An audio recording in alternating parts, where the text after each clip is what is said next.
All right, everybody. How's it going? Hope you guys are doing well.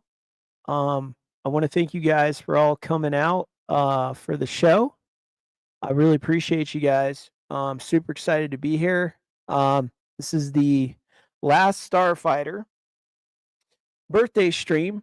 And for those of you that may not be a certain age or may not be familiar with the last Starfighter, The Last Starfighter was a movie from the 1980s that I was a huge fan of, starring Lance Guest, Mary Catherine Stewart, uh, and Robert Preston, and Danielle Hillary.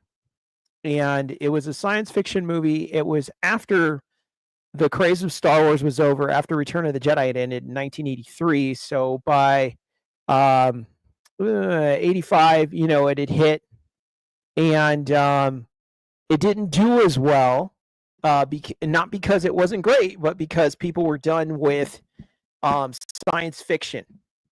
So um, it was one of those movies because after or during 1983, after Return of the Jedi, they cranked out a bunch of science fiction movies. Okay. And that was one of them. And so Lormel Pictures did it, put it out. It's a movie of inspiration. It's a movie of good fun. It's an adventure, and there's a lot of life lessons in that movie. So if you guys have never ever checked out Last Starfighter, uh, check it out today. And do me a favor. When you see it, let me know what you think. Hey guys, Drew Danger is back on the scene. I have returned. I still need to work out some glitches with setting up my channel and stuff like that I am currently working on. But listen, it will be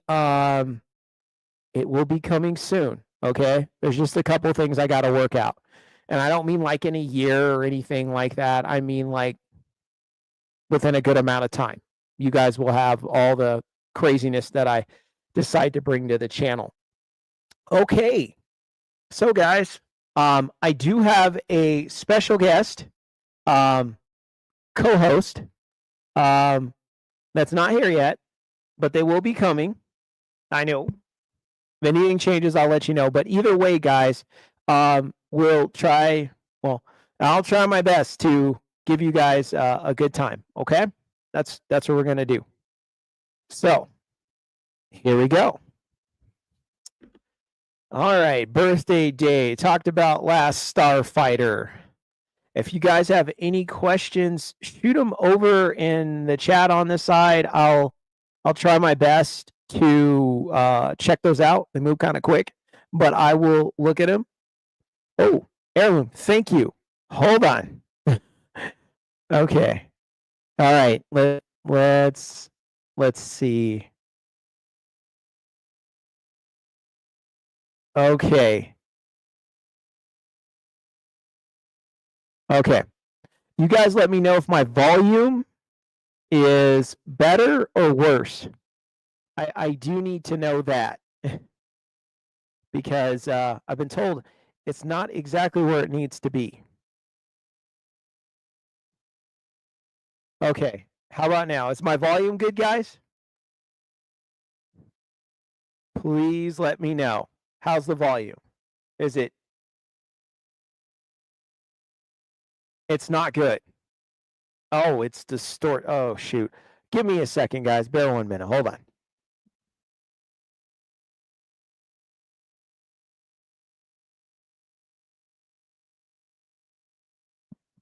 All right, let me bring this closer.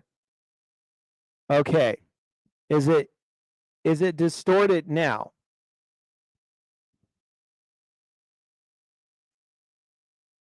Too much gain. Oh, thank you.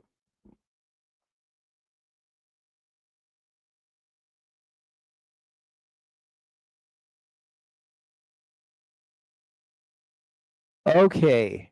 Let's test out this gain. I took the gain down. Okay. And then the volume up just a little bit. Let's see what we got now. Okay. How are things now, guys? Okay. Can you guys hear me all right? Excuse me.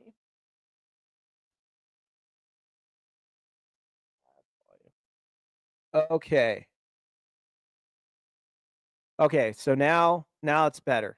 All right. Sorry, I was close to the microphone. I wanted to make sure that you guys could hear me okay. All right. So if I lean too far back, just let me know.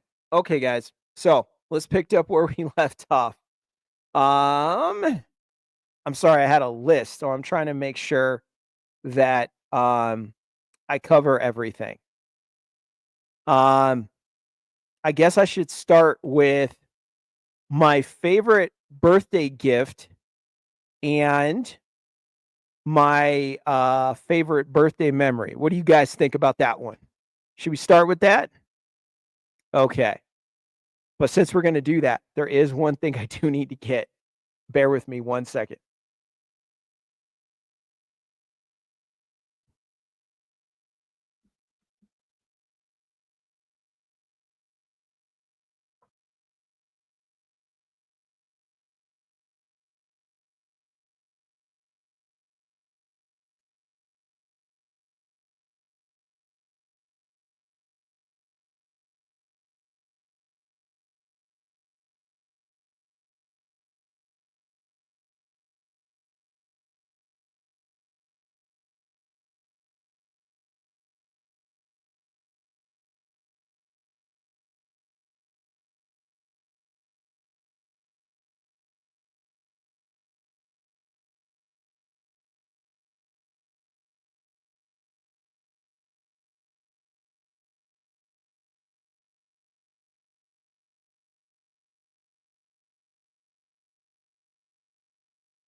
Okay. Sorry, guys. I apologize. Took me a second to grab this. But yeah, let's start with the best birthday memory. This was 89, 1990. I had been wanting the original Star Wars trilogy. And at the time, oh, it's double? Hold on. Okay. How about now? Is that better, guys? Is there still an echo?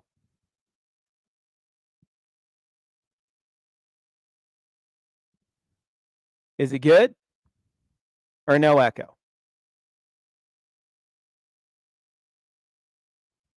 Can't believe I had an echo. Oh, that's crazy. Still? It's still an echo. Okay.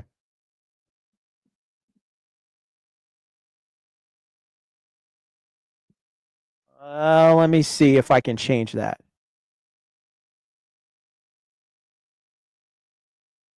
Okay.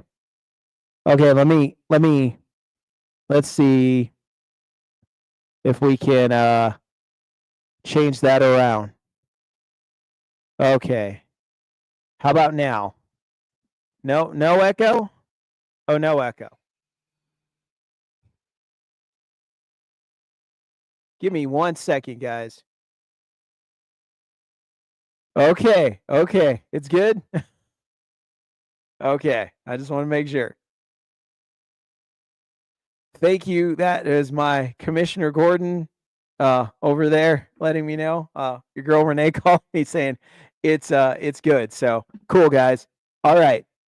So, 1989, um, and, I wanted the original Star Wars trilogy because I had mine recorded on a video, that my cousin had given to me with the original Robin Williams Popeye. See, you guys wanna know if I'm really a film guy? I'm going back. The original Robin Williams Popeye. How many of you seen that movie? I guarantee you the list is gonna be very short. And some of you are gonna go, "There was a Popeye movie?" Yes, there was a Popeye movie, okay? Right in 1979, they did a Popeye movie. Robin Williams played Popeye. Shelley Duvall was, Olive Oyl.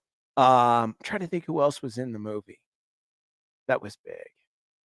Oh, I'm trying to think. I think those were like, the big standout stars that I really remember.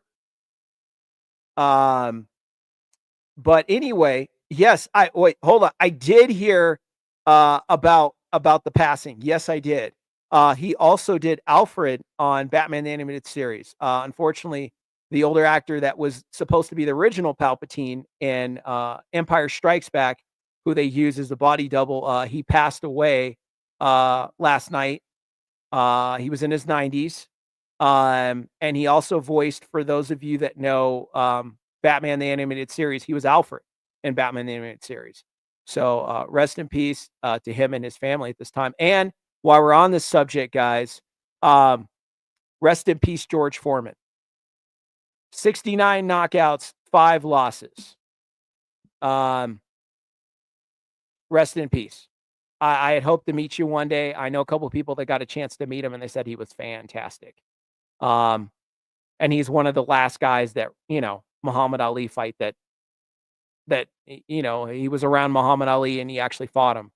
The only guy that's left, last time I checked, is Larry Holmes, I believe, might be the last guy that fought Muhammad Ali. But does that one really count because he fought Muhammad Ali when he was retired? Well, he was retiring and he had gotten older and slowed down and he was a sparring partner. So I don't know if you want to call him like the last person that actually fought Muhammad Ali, because I look at it like the last person that fought Muhammad Ali in his prime when he was still fast, good, quick, together. By that time, and I hate saying this, Muhammad Ali was not. Um, I really hate saying that.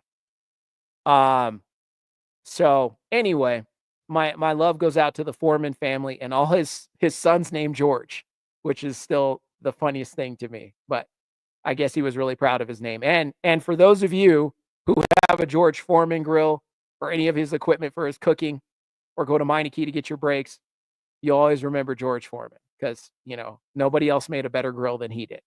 So give some time to our fallen hero, George Foreman. So back to 1989. So I had a video where I had Empire Strikes Back recorded and the original Star Wars. And that was all I had, but I actually wanted the trilogy itself. And at the time, they actually did not put them all together in an official set. They were always sold separately, at that time. And lo and behold, right then, that year, they put it together in a nice set that folded out and everything. Now, I don't have the fold-out box anymore because my dad had thrown away, unfortunately. I do plan on getting a complete set, uh, all nice, so I can, frame that up here in my room, my workout area, since it was the number 1 film series that had the most influence on me. Um, and, I plan on doing that when I can, guys. So, anyway, I will show you what I do have. There's 2 stories to this. So, let's start with the first story. So, I snuck in my mom's room, and, my sister had actually gotten it for me. and she put it in one of those little boxes, those gift boxes, and it had a lump in it because the videotapes would poke out. And I knew it was some sort of videotape, so I just kind of lifted up the box a little bit, and and there it was. It was the Star Wars trilogy, and I had to like hold my mouth because I was getting ready to scream, and be like, yeah, but I had to hold it. And then after that, there was another box on the floor, and in this box was a case of Star Wars figures, and next to that box was the Millennium Falcon and an X-wing. It was a Luke Skywalker X-wing and Luke's land speeder and a stack of Star Wars comic books, all right there. So I had to pretend that I didn't know that they existed. So when they did the little gift and the birthday cake and they brought it out, I could be like, "Oh wow, thanks everybody." Gee, the best I could. Which I played it off. At least they just let me get away with it, or I thought it looked like I played it off. And so I did that. But what I have are my original VHSs. See, we're going back. Now, if you're wondering, where is Drew's favorite movie, The Empire Strikes Back? I'm going to tell you guys a second story. So here they are, guys. These are the original VHSs. As you can see, this is before they had the stamping for videos. It was just a sticker label, CBS Fox. This is before Fox was Fox. That's how far back this goes. I watched these movies more than anything else that I've ever owned to this day. Sometimes in 1 week, I would have watched these movies every single day if my parents let me do it. I'm not kidding. Like when I first got these, the whole day I watched these back and forth. And I kept doing it. And my uncle, who was real cool, but he was just like, "You watching that movie again?" I said, "Which one?" I got 3. I'm going through all 3 and I keep doing it. And it was pretty funny. So I really enjoyed that's a great memory of mine. Now, getting to Empire Strikes Back, my favorite movie of the trilogy. When I was probably 21, I think I was dating this girl and I had taken it to her house to watch it with her. And she had gotten upset with me and took the video, and I never got it back. Never got it back. So I've been meaning to get a copy of Empire Strikes Back. Actually, when I was on the hunt when I used to live in Hollywood, I went looking for a VHS, but it's one of the greatest movies of all time. So trying to get it on any physical media, especially the original cut, is just about impossible. Or if somebody gets it, there was one time somebody did have it sealed. I didn't care. I just wanted it. They had an open one. And at the time they were asking at Amoeba Records in Hollywood, they wanted $150 for the not open one. And then for the one that was sealed, they ended up wanting, let me see. I think it was around 200 something dollars to get it. If you wanted all of it together, they were asking about 900 to $1,000 for the trilogy. So I couldn't do it. And the reason, for those of you that don't know about Star Wars, is I see some comments in here and they kind of know what I'm talking about. The original cuts of Star Wars have never been put out since the THX VHS version. And they did a special set on DVD, but they didn't remaster them as a joke bonus gift on a specialized thin set or separate DVD set. And they put that out, and a lot of people didn't know. And then it was off the shelves in less than a month. So when a lot of people kind of caught on to it, it was already gone. My best friend had actually gotten it. His parents had bought it, and then he had called me, and then I ended up getting it, and I bought an extra copy of Empire Strikes Back. And that's how I had them, and they were the original cuts. They weren't pretty. There wasn't any love given to them, but they were the original cuts, because prior to that, people had the laser disc or they were saving their VHSs and they were transferring them. And then, if you had somebody that had a good transfer, you could get it that way. But there was a company called Harmy that remastered them on Blu-ray and made them really, really pretty. And yes, I do have the set. I was one of the last people to get one. Um, I think it was maybe 2, 3 months before Disney jumped on them and shut down their whole thing on, their website when they sold them. And then they briefly kinda found a little gateway on eBay and through Etsy, and occasionally you see them pop up. There's a couple other people that have done versions of the Harmy transfer, um, but you really have to look for them. And some of the ones that are maybe cheaper in price are just the movie, and it looks okay. The really, really nice Harmy edition that carries all the bonus features, the making of, and all that good stuff like that are the harder ones to get, and that's what I have. So anyway, guys, I didn't mean to ramble about that, but I wanted to show you guys, my favorite presents and childhood memory that I ever had. So um, there's one. So thanks for bearing with me, guys. But I also brought a couple more quick videos to show you guys that I had gotten for some birthdays. Did I just age myself with this movie? Yes, I did. How many of you even know what this movie is? Right in the comments. How many of you know? I'm gonna give you a second. All right. Let's see.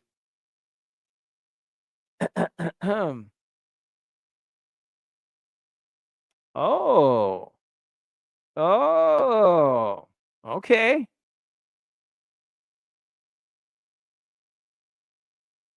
Oh. What about this one? Ah, okay. Oh, hold on. Oh, and we're gonna tell a story about Brandon Leon here.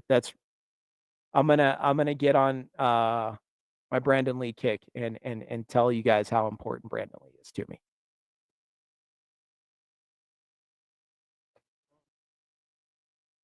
Now here's one you would have to know a little bit about film to know what this is. So I'll put that up there. And the last one, you really have to know about science fiction and film to know about this one. Yes, I do have a VCR.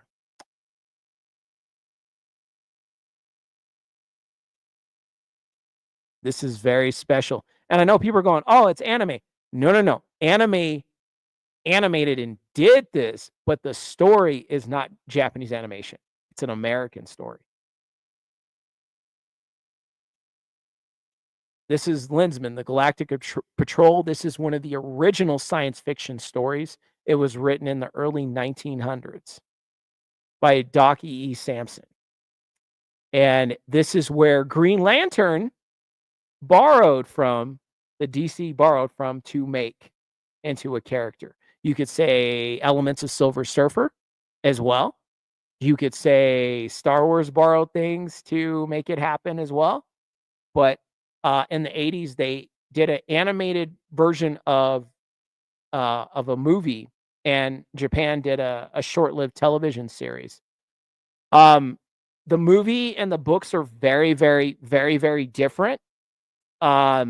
But I still recommend checking it out because the movie is still really, really good. It's really awesome. And yeah, I do have it transferred on Blu-ray as well. But yeah, this is an original VHS of it. And I've loved this thing a million times. Kimball Kennison is awesome. And you guys have probably never heard that name. So if you do go on YouTube, you can actually watch the movie. Somebody put it up there. I think a couple people did. So look it up. Lensman. Power of the Lens. Good stuff. So that's it for VHSs, guys. I appreciate you. Let me go down memory lane with my videotapes a little bit. you guys got any questions, anything, please throw it in. And I don't think I've seen anybody that named some of those VHSs. I'm still looking, or not even named it, but if anybody's even seen any of those movies, I'd like to know. So let me see, guys. Where did we leave off? Okay. Oh, I wrote that down. I got another quick Star Wars story for you guys. It's not so much a birthday story, but it ties into the Star Wars thing because I said Empire is my favorite movie. When I believe it was either the almost the 20th, it might have been the 17th anniversary of Empire Strikes Back at the time. And Hasbro Toys had done a promotion where they were making new style nice figures and retro packaging and putting them out at stores for a time. And and which means the original packaging from 1980, and then they just put up-to-date figures in them. And I remember I was at a Target and I had been waiting for them to release them, and the release date wasn't right. They hadn't come out yet. And I remember I was at a Target and I had my well, it was a girl's day and she had like a little girl and I was carrying her and I walked down the aisle and I almost dropped her because they had the whole line lined up on the racks at Target. And and I freaked out. So I took her, I got a cart, put her in the cart, and I was just taking my arm and I was like dumping stuff in, like snow speeders, figured everything. I was just dumping it in. And I didn't even care how much it cost. I just took my card out and said, just however much it is, I'll just go ahead and I'll just pay for it. Like I am that crazy for Empire Strikes Back. I was I just lost it. So that's a quick story for you guys. I can't even talk tonight. What's wrong with me? Quick story for you guys. But yeah, guys, do you have any let me read this real quick, guys. Do you have any animations or ideas you could show us? Quadrex, what kind of animations are you thinking about? Let me know that. Um, as far as like things that I've seen that are lost, if you mean something like that, I'd have to rack my memory, but I know that there's some. I've definitely, we can talk about rock and rule, we can talk about um ooh, what am I thinking? I'll get to it. It'll come to me. Rock and Rule was one that Deborah Harry and Iggy Pop did and Lou Reed. That was I believe it was a German production.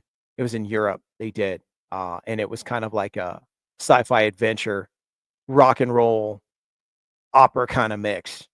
But that's one. It was a science fiction one they did way back when. Um, Sorry, I just had a random question. Oh, it's okay, man. I'll try my best to answer it, everybody. If I see it, I'll try to jump in and go, hey, let me see what that is, and then try to get back to you guys. So outside of that, no apology. Don't even worry about it, Quadrix. You're all good, man. Let's see. Um, here's the thing, guys. And this is something I really wanted to talk about.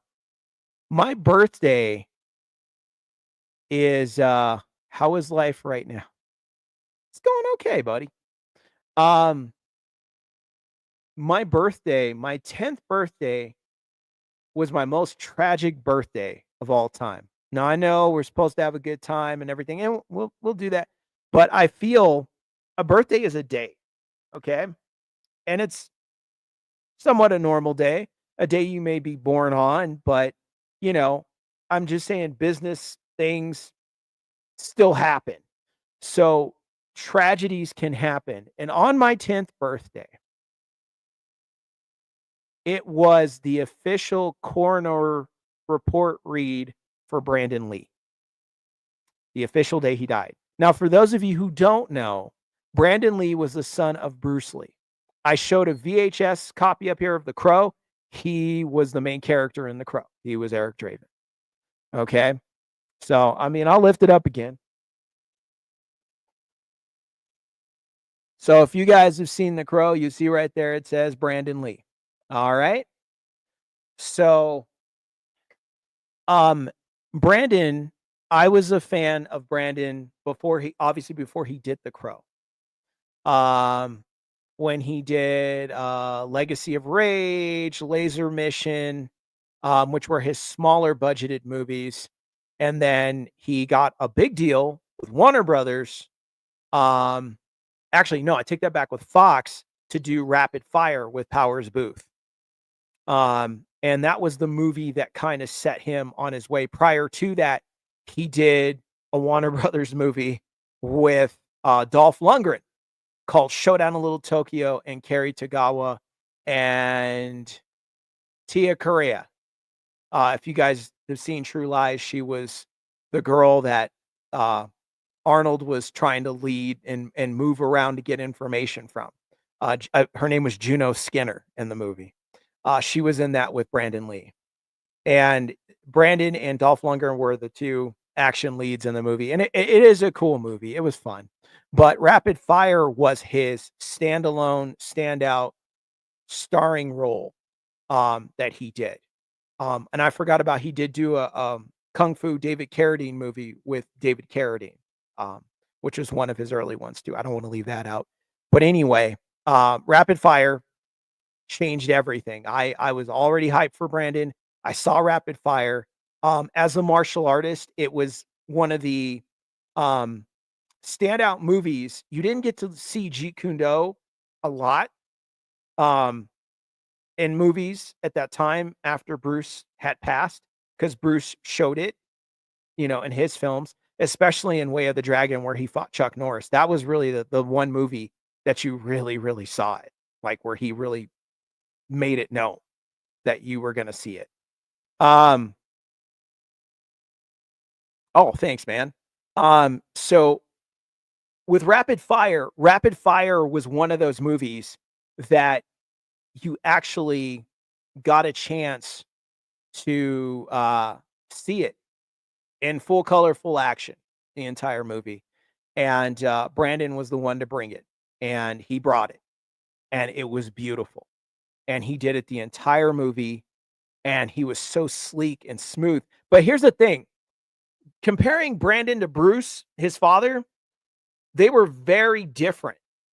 Brandon had more of he was bigger into Muay Thai kickboxing and bigger into Filipino martial arts than Bruce was. Bruce, of course, had studied them, but Brandon really got attached to those styles. And so you see a lot more of that come out in him. And give me 1 second, guys.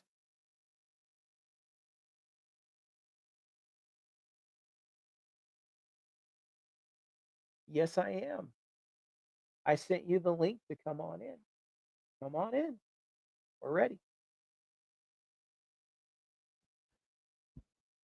Okay, guys, that was my special person.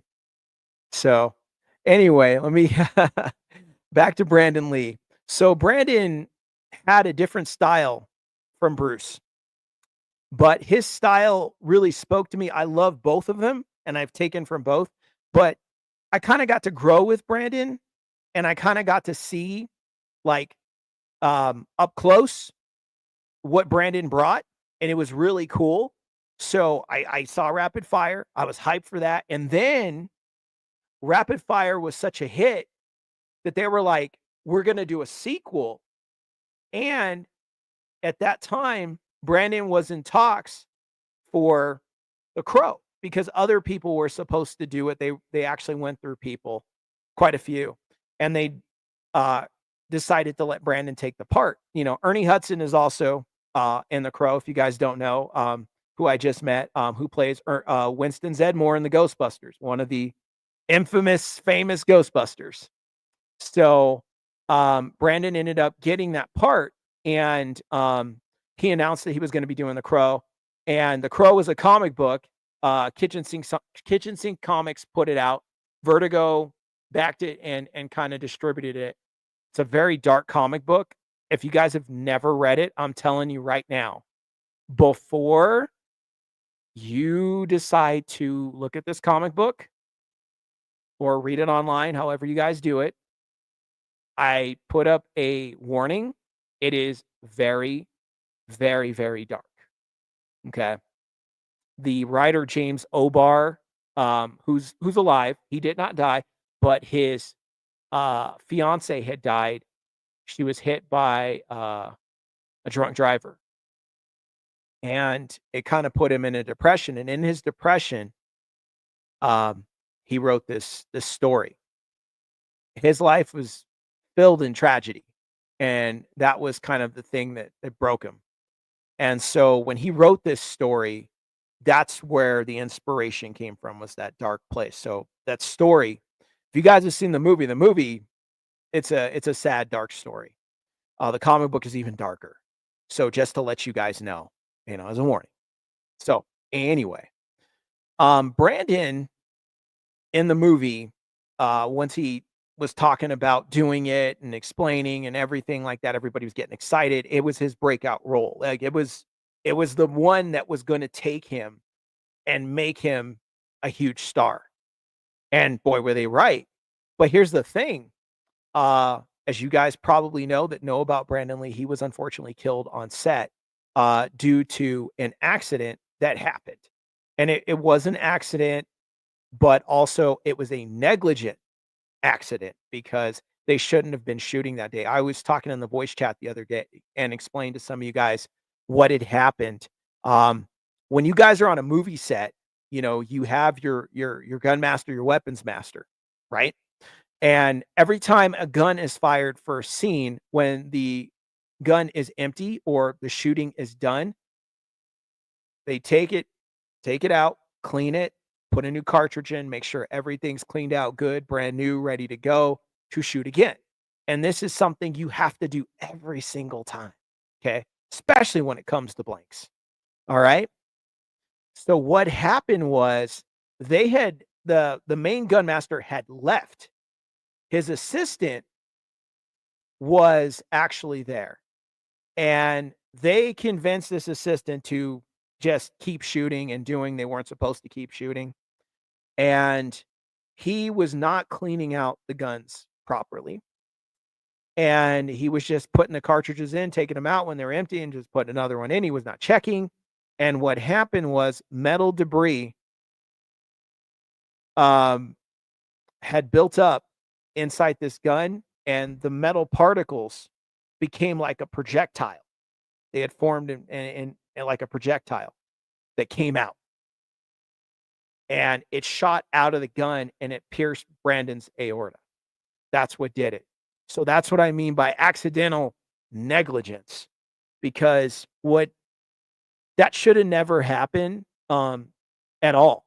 That's something that you don't do. And it's, kind of similar to the Alec Baldwin situation in a lot of ways. A little different, but similar. One thing's for sure, that, they were not supposed to be shooting anymore. That's where they're definitely similar. And they used stuff they shouldn't have used. And it caused some deaths, unfortunately. So on my birthday, I had a Ninja Turtle birthday cake. I had gotten some Terminator 2 action figures. This is how far back this is. Because Terminator 2 was still going on. They were still making toys, and they were still riding off the success of the movie. It had been out of theaters, but I got a T1000 and a T800 figure. And I remember my mom had called me downstairs and said, "Something happened to Bruce Lee's son." And I was like, "What?" So I came downstairs, and the coroner was reading the report, and that's when I heard Brandon Lee was pronounced dead. They had been working on him all night, trying to save his life, but yeah, it was and I remember feeling really sick, not to be gross, but I threw up, and I was just I didn't wanna do anything, I didn't wanna read birthday cards, I didn't wanna get any presents, I didn't wanna do anything. Like, it broke me in half, and I prayed for Brandon and his family, and also, guys, he was what boy, I wanna say he was a week away from getting married, to Eliza Hutton. She was another upcoming, actress at the time. I don't think she kinda just disappeared after Brandon, but, he was supposed to marry her. So, he was supposed to have the rapid fire sequel, movies lined up. He had been taping a movie with Brad Pitt too. So, Brad Pitt knew Brandon. So, they had been doing he had been doing other things, and then he had all these other movies lined up, and he was getting married, right? And he was 27. His dad died at 32, Brandon died at 27. So, had his whole life ahead of him. Somebody made some stupid decisions on set, and it cost him his life.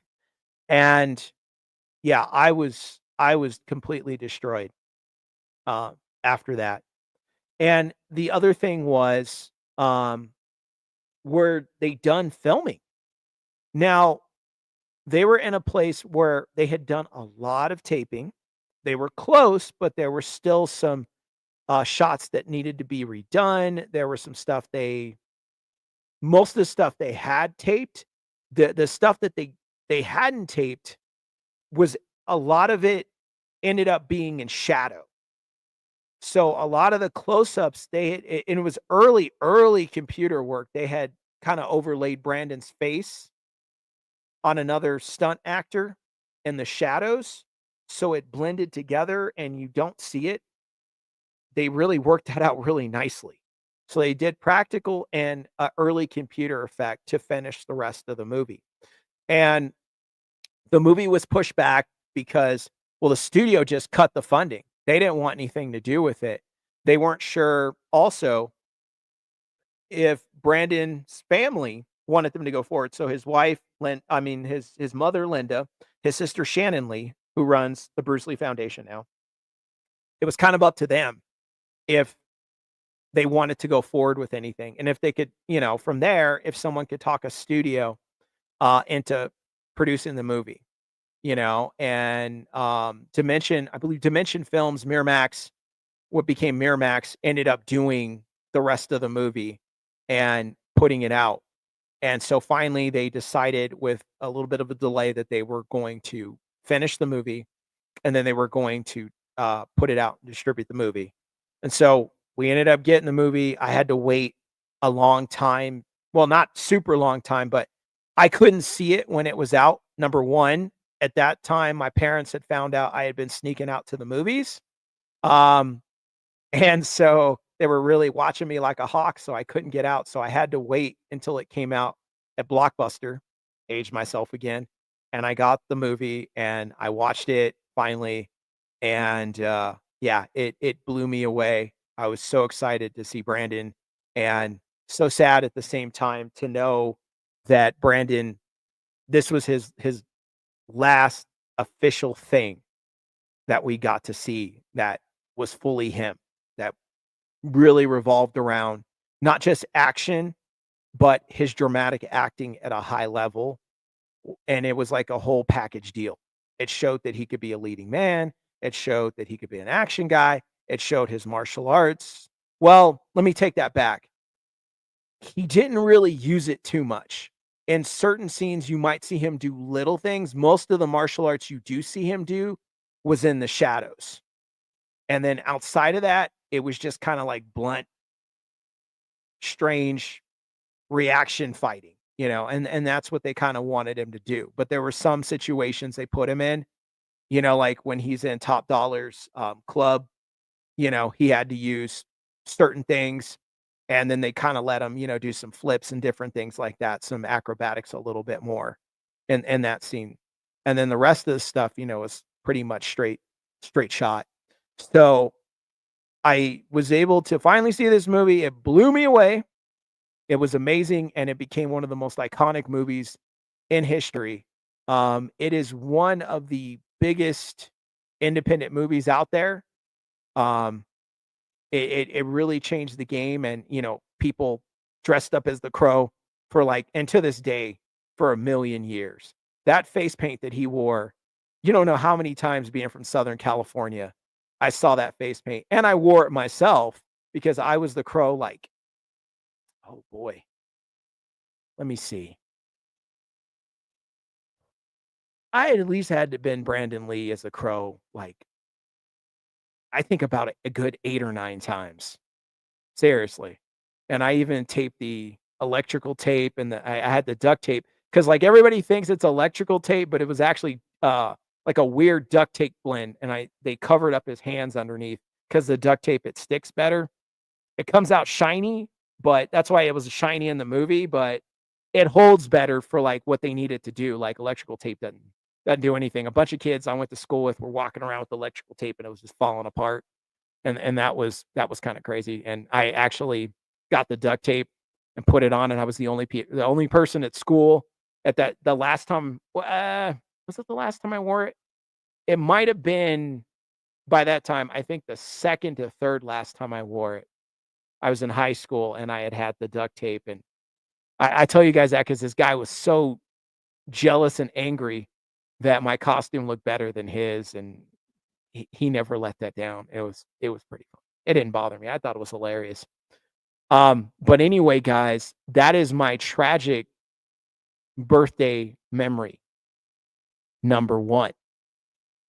Yes, there is a number 2 story actually. And the number 2 story,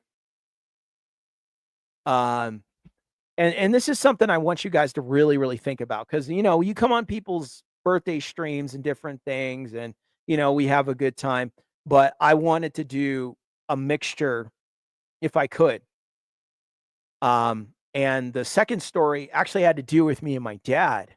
Um, for those of you that don't know, my dad and I have a terrible relationship. We had a terrible one. He's passed away. He died when I was 21. By the way, I'm 42 today, so 21 was a long time ago. Um, and what happened was on my ninth birthday, um, by that time, Batman the animated series had hit. And I was super, super, super excited. Batman the animated series was out. It was the happening thing. Batmania was alive and well. Off the success of the 1989 first Batman movie, it never died down. It continued on up until you got Batman Returns. After Batman Returns that same year, the animated series had come out on Fox Kids. So I was there when they aired. On Leather Wings was the first episode, and I was excited about that and watched that. And um, that birthday, they had just released the animated series action figures, and I was super excited to get a Batman and a Robin for sure. I had enough birthday money. That was where I wanted to aim, was to get that and get those two guys. And what ended up happening was my dad was really a piece of work. My dad had never got me a birthday present ever. That was not his thing. My dad was born in 1938. Yes, that was a very long time ago. He lived in a different time, a different place, and with different people, way out in Arkansas, and was drafted for the Korean War, all that stuff. So my dad was a different guy. I was born obviously way after his time. My dad had me in his 50s. Okay. So he's a lot older and he did things different, especially from my other friends' dads that were like, in their 20s and 30s and stuff. And I remember my father had yelled at me because I told him, hey, this is what I wanted to do. He wasn't a big fan of that. And I had a birthday party at the local skating rink. This is the same skating rink for you wrestling fans that Nick and Matt Massey, known as Nick and Matt Jackson, the Young Bucks, did their wrestling shows at. And yes, for those of you that don't know, I do know Matt and Nick. I used to help them do flyers, but that's a story for another time. Maybe today. If you ask nicely, I might tell you about that. For those of you that have not heard that story. Um, but I was going to holiday skating rink. Not my choice either. I didn't want to have my birthday party at the skating rink, but my parents made me have it there. So I didn't have a choice. My father made me go to the local mall to J.C. Penney's and buy a Mickey Mouse watch. Now, nothing against Walt Disney and Mickey Mouse, but I hate Mickey Mouse watches to this day because of the situation. Okay. My father made me take my birthday money and buy this Mickey Mouse watch with my own birthday money. And then he took me over to their gift bag little area they had. Hold on one second, guys. My buddy Viking Samurai in the house. What is going on, man? I am so glad to hear from you. I'm glad you were able to come. I wasn't sure if you were able to come. Dimitri, I see you in there. Quadrix, thank you for the Guinness lift up. Coming from Ireland. I love it, man. And I'm trying to see who else I missed real quick because there ended up being too many of you guys, and I didn't want to forget you guys. So thank you all for the happy birthday wishes. I really appreciate it. Um, so my dad made me buy that bag, the little paper, and good luck with your workout, Viking. Thanks for coming through, buddy. Stay awesome. I really love and appreciate you, man. Go the distance, and you're gonna kill your next professional fight. Couldn't be more proud, buddy. You're my brother for life, martial art brother for life. Okay, guys, back to it. Um, and thank you, Henry. There you are. And thank you, Mr. DJ. Appreciate you. Love you, man. Thanks for coming through, man. Hope you hang out for a minute. So I had to buy the bag, the tissue paper, and put it in there and wrap it up and all that stuff and take it to this birthday party. Then my dad, he let me go to Toys R Us and he allowed me to buy one figure. So I had to choose between Batman and Robin. I bought Batman. I wanted both. Um, hey Dee Dee, I see you there. It's cool to see you. Thanks for coming in. And Pyra Bell, thank you for coming in. So glad to see you. I bought the Batman. Glad I got him. Glad I got something, but it was still never right because I wanted Robin and Batman, both of them. My dad would not let me do it. He backhanded me in the car. And then I had to go to my birthday party with, tears and, of course I had to dry them up and pretend like nothing happened. Luckily, there wasn't a mark on my face that I knew of. My face might have been a little red or something like that, but I wasn't bleeding. So I went in, my friends that were there, they came. I had to skate around and be like, "Yay, happy birthday to me," even though I was super, super depressed about being there.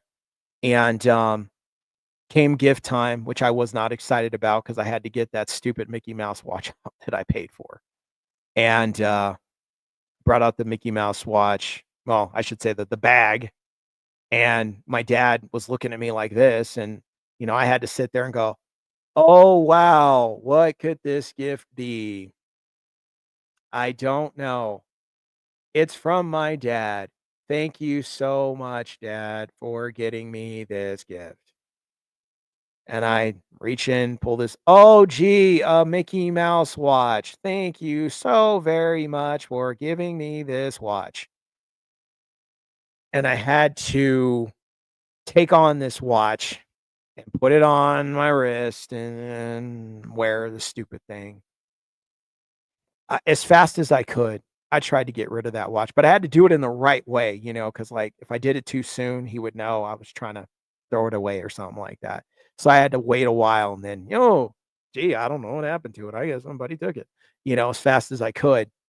Um, that was the second worst birthday adventure I ever had on a birthday. And, Brandon Lee being number one and this whole watch mess being number two. So I tell you guys this, for those of you that have children, which I do, listen, make their birthday about them. whatever you can do. I know some of us are not daddy warbucks and rolling in the money. I gotcha. But make their birthday special and make it about them. Let them have a birthday that they will always remember and have that awesome memory, because it will mean the world to them. When I had my son, my wife and I sat down and talked about a lot of things, right? And one of the big things was I told her, listen, I don't care what I got to do, how much overtime I got to work. Because, guys, I did serious overtime. I would have an additional $1,000 on my paycheck if I needed to. If I needed more than that, I would do it. They would let me, because they gave me time and a half on the weekend. So if it was an additional $2,000, which I've done even more than that, to make sure that my son, when he did well in school, when Christmas came, when birthdays happened, when Easter happened, whatever, that I was always in a position to do something for him. So every birthday my son has is special. And I make sure that it is special. Whatever he wants me to do, wear, or jump, hoop through, I do it. Because, like I told you guys earlier, my father did not ever give me a birthday gift. He didn't do it. And he definitely made it about him. My mother made it about her. And I refused to allow any kids I had to go through that.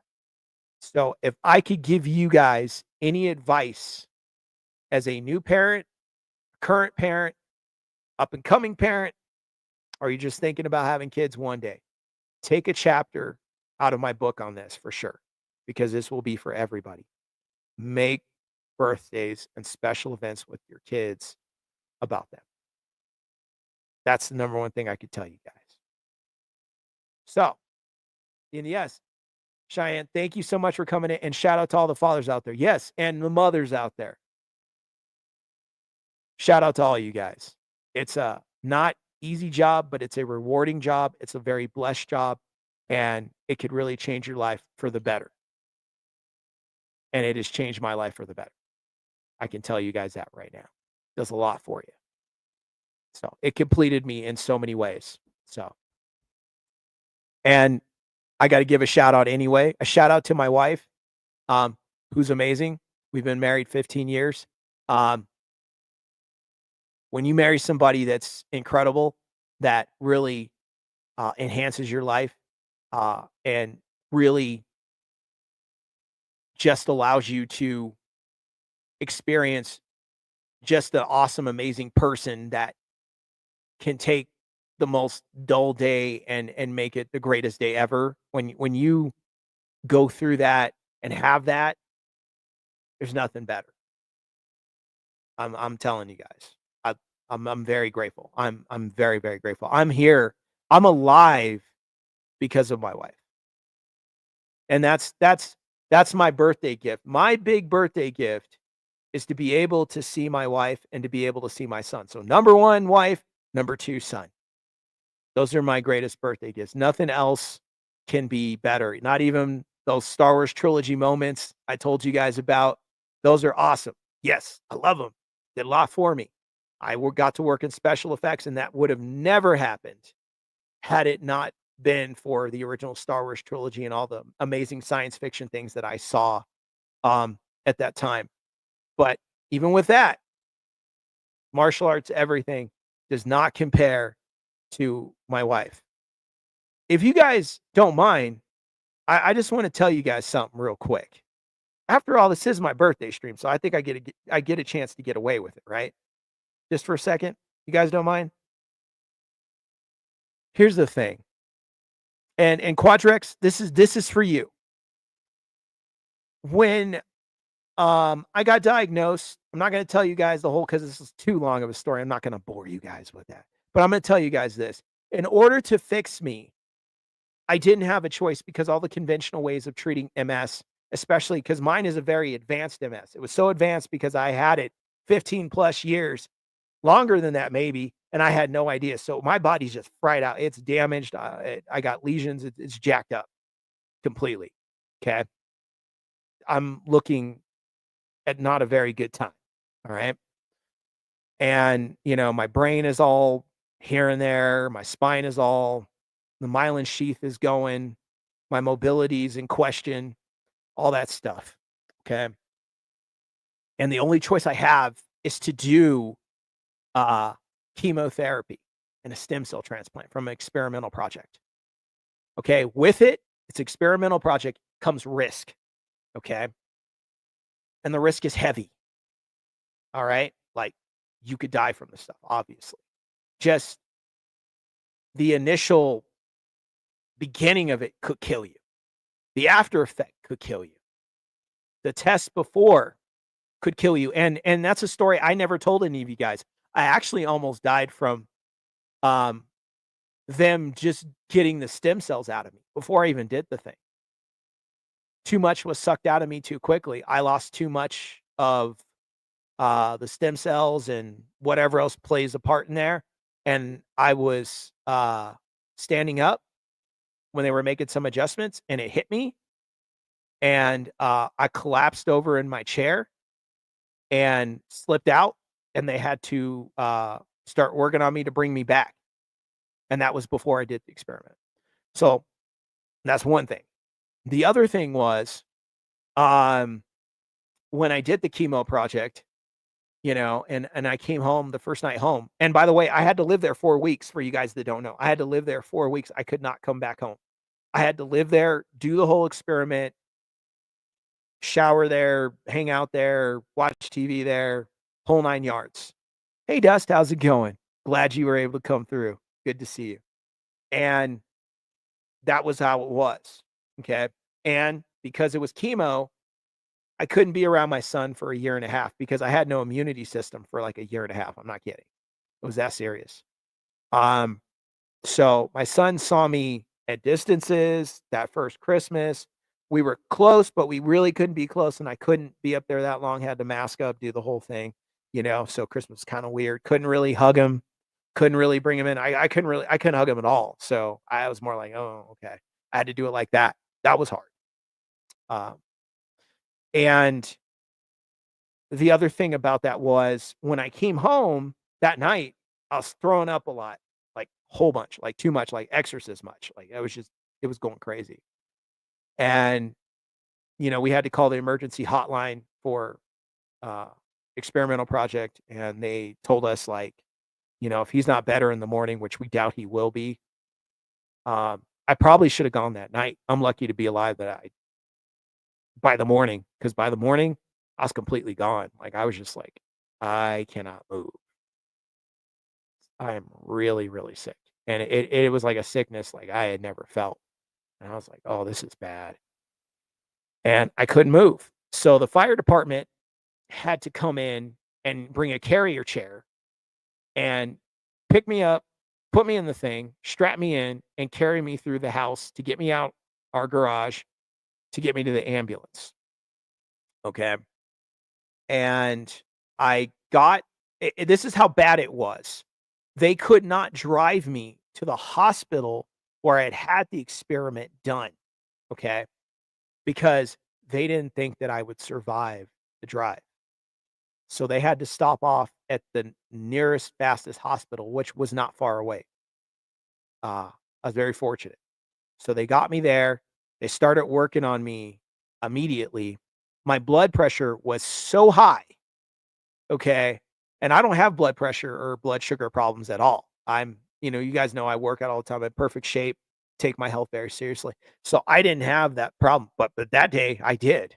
And it was so crazy high that they gave me medication. I'll show you guys on my cell phone. You see this? All right. You see that slant? My head was here. My legs were here. And I had to sleep like that for almost 2.5 days. Okay. Which was really hard to do because it really felt like your head blood rush to your head, kind of a thing. Um, that's how I had to sleep. Um, Unfortunately. And They gave me all sorts of they had to test my blood sugar. They were saying I was becoming diabetic level because of the situation and what, the experiment and what was going on in my body had pushed that. So, I had to do that, and I had, septic shock, and it was becoming sepsis. And for you boys and girls out there, um, that know what sepsis is or septic shock, you know where that goes. Most people do not walk off the table from, uh, sepsis. That's it. So, I lost bodily function and slipped out, and this is a big shout out story for my wife.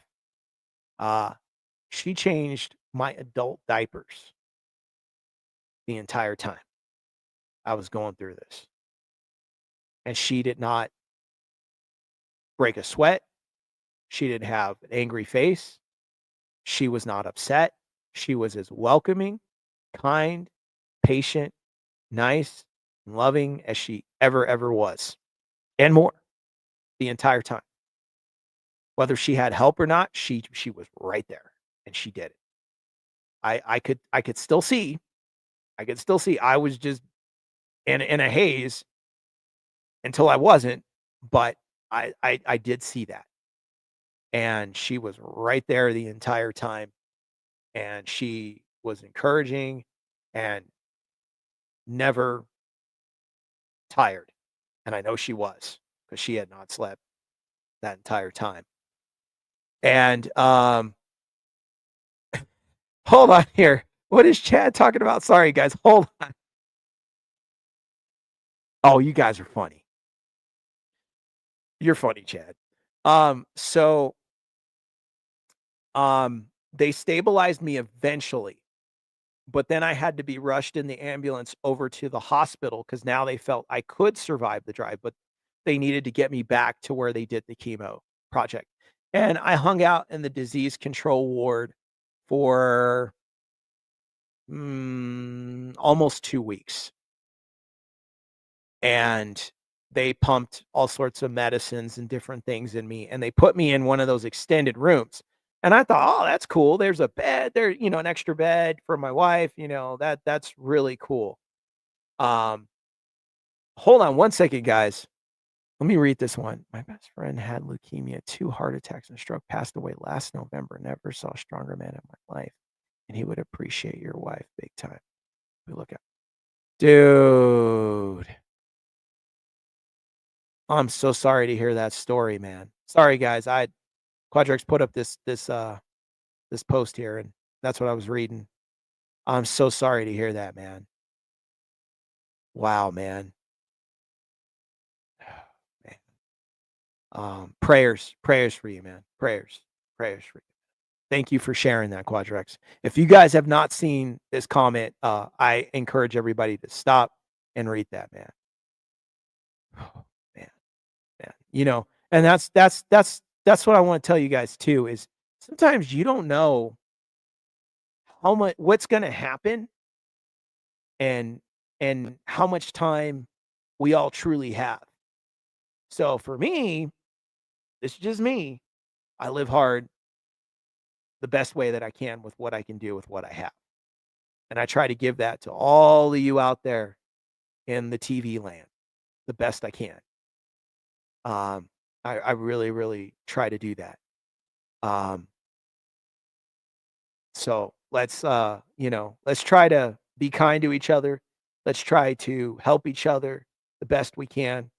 Let's try to just live a better life, take care of ourselves a little bit better, because we don't know how much time we got. We really, really don't. And let's not forget that. So guys, the story goes the rest of the story goes like this. I live in that place. And the reason I wanted to talk about whoa, okay, somebody else put something. Hold on one second, guys. People don't realize that having such a supportive and love system during your side during health crisis can heal you in so many ways. I'm so happy your wife was there with you each and every day and every step of the way. Thank you so much, Dee Dee. I appreciate that. I'm sorry, Dee Dee. had to read that because that looked like something important. So thank you, Renee. Thank you, Quadrex. Thank you guys, Shay, everybody. Thank everybody. Donald, I'm trying to see everybody real quick. Thank all you guys. The reason and the reason I was in an extended room was because if I didn't make it, they needed the space to bring in a medical team and hook up all kinds of stuff and be able to you know try to save me and all that stuff like that. It was a room specifically for that. I had no idea. I didn't find that out till later. I was like, "Oh, dang, this is even worse than what I thought." My skin turned gray. Now, I told someone this. They said, "Your skin turned gray." And I said, "Yeah." So, for those of you that don't know who Panthro is from Thundercats, let me give you guys a visual aid. Hold on. Perfect. He was right on top. See his gray skin? That's what color my skin looked like for days. And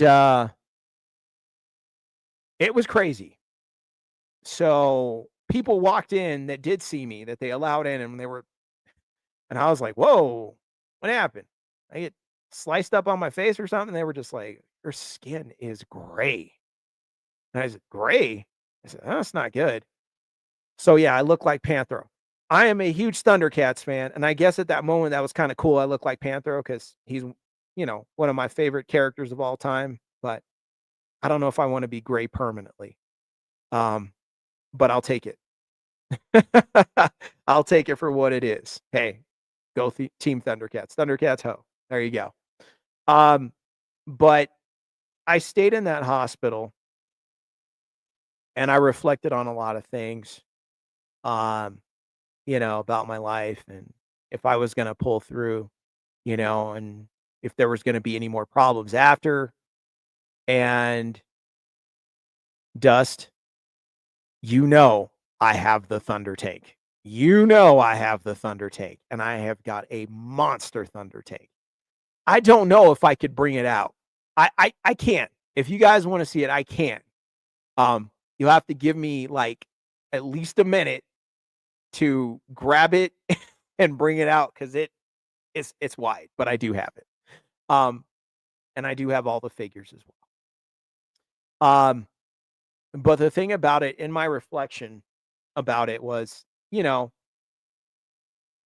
life, you don't know how much time you have, and you don't know how people are going to react. When I got diagnosed, like I'm going to say this, guys. When some people get diagnosed with medical issues, I've met people like at the hospital, at the MS center that told me, hold on one second, guys. My best friend's organs went back and they tried to do experimental procedures and it worked. I know you love to chat with you sometimes. You're the realest, bro. Thank you, Quadrex. I'm glad that the experiment was able to help people out in the future, but I'm still bummed out about your friend in that story, man. Thank you for sharing that. Another one, guys. If you guys got a second, look at Quadrex's post again, man. That's another good one. I encourage everybody to read that one. I'm telling everybody, it's my birthday, and I yell and cry if I want to. Right? My birthday wish is for you guys to read Quadrex's post. It's really good. Thank you for sharing that, buddy. Thank you for sharing that. Um, but when you're in a situation like that, I was saying I met people at the MS Center and different places, and they were telling me like, "Yeah, man, I got sick. This happened. Wife left, girlfriend left." I was hearing that. I heard that a lot. I did. I was like, "Oh, dang." So it was like, man, how fortunate I am because when I was sitting there in the hospital, I was like, "What are we gonna do?" When they told me all this stuff. What are we gonna do? How are we gonna go about things? If I'm not able to carry on and be the main breadwinner and job and everything like that, how's this gonna go? What are we gonna do? How are we gonna pay for this? How are we gonna give this? What's my son gonna be able to get? And all that came into play. And you can't help but um worry and wonder about that. And he's like, What's my wife going to do? Is she going to do this or that or whatever? No, she was right there. She encouraged and she said, we will figure this out. Don't even worry about it. That's the least of my concerns. And that was her answer. She's like, I'd much rather have you than have all this other stuff that you worked hard for or whatever we would gotten in the future. Luckily, God blessed us uh, with things that kept us afloat. It didn't solve everything, but it took care of a lot of things, right? But then later on, right before we hit, where were we in 2025? Right before we hit 2025, a blessing like no other came. Okay. And changed everything. And now we are doing better than we were doing when I was working. I'm not kidding. It worked out. So, I say this to say that when you really work together as a team, really work together as a team and fight for each other as a team, blessings come. Pray about it. God sees you. You put in the work, meet him halfway, and pow, a blessing comes. So my situation went from, check this out, from me working all the time, doing pretty good, right? But now my situation is I'm doing better than when I was working all those crazy hours and whatever else. Yeah. So I just wanted to share that with you guys, you know, a little bit about kind of how life can throw you some curveballs, but then out of those curveballs, you could still win the game. You could still win the game. So I want to encourage you guys to um, not give up, not throw in the towel. Okay. Things get hard. And you guys know, I know about challenges because this is just but one challenge that Drew Danger has ventured into. I ventured into many. Okay. But I would tell you guys not to lose hope, not to lose faith, and not to give up and to continually go forward. And yeah, you're going to be challenged in some things you just don't know. But the thing about it is there's always a way. Where you can't get in the front of the door, you can get in the back of the door. Quadrix, that's right. Never give up. Never give up. Chad, yes. Yes, yes, yes. Because John Cena sold out. Well, I'm sorry for you John Cena fans out there that he turned villain. Is that what I'm hearing? I think I heard it right. I was never big on John Cena. I was actually checking out of wrestling. I only watched wrestling at the time because Shawn Michaels had returned and he had been there, and I wanted to watch the rest of his wrestling career. Because my wrestling started, sorry guys, segue real quick. My wrestling started, like watching and everything started in the 80s. Okay. And in 1989, 87, 88. You guys know I'm a big Bret Hart fan. So I love Bret. But out came this young group called the Rockers with a very young Shawn Michaels and Marty Jannetty. Well, Marty wasn't as young. Shawn was. I believe Shawn was 21 at the time. And this is before he went solo. And then they left the WWF. I found out the story about that later. They came back in about 89, 90. They came back. And there they were. And my brother and most people, unless you were there, you don't know. Most people were bigger on Marty Jannetty than they were Shawn Michaels. Okay. But me, as a kid, I was team Shawn Michaels. I said, Shawn is going to be the one. And my brother and I had a bet, He's like, oh man, Marty's the better rocker. No, Shawn is. Shawn Michaels is the better one. He's going to be the guy. And I told my brother that as a kid. And look at what happened. So, that's where I started. So it was always Brett, Sean, Sting, um, anybody that came from the wonderful country of Canada, because they usually came from Bret Hart's father's training center, the Dungeon. So I was big on all the Canadian wrestlers. I was big on all the technical wrestlers of that time. You know, Rick Rude was a guy that that had that. Kurt Hennig, Mr. Perfect, Bret Hart's best friend, loved him. Um, Bret's brother-in-laws, you know, Jim the Anvil Neidhart, Natalia Neidhart's dad, by the way, that for you that don't know. Um, British Bulldog, and his son, who's now wrestling, Harry, also known as Davey Boy Jr., Flying Brian Pillman, his son, Pillman Jr. I believe he has another name now that he's using. So those, anyway, wrestling segue, but those were the guys that I was really, really, really into. So when John Cena came up, I was only watching to finish the rest of Sean's career, but I wasn't too big on him. But I do know a guy that trained with him and started out with him.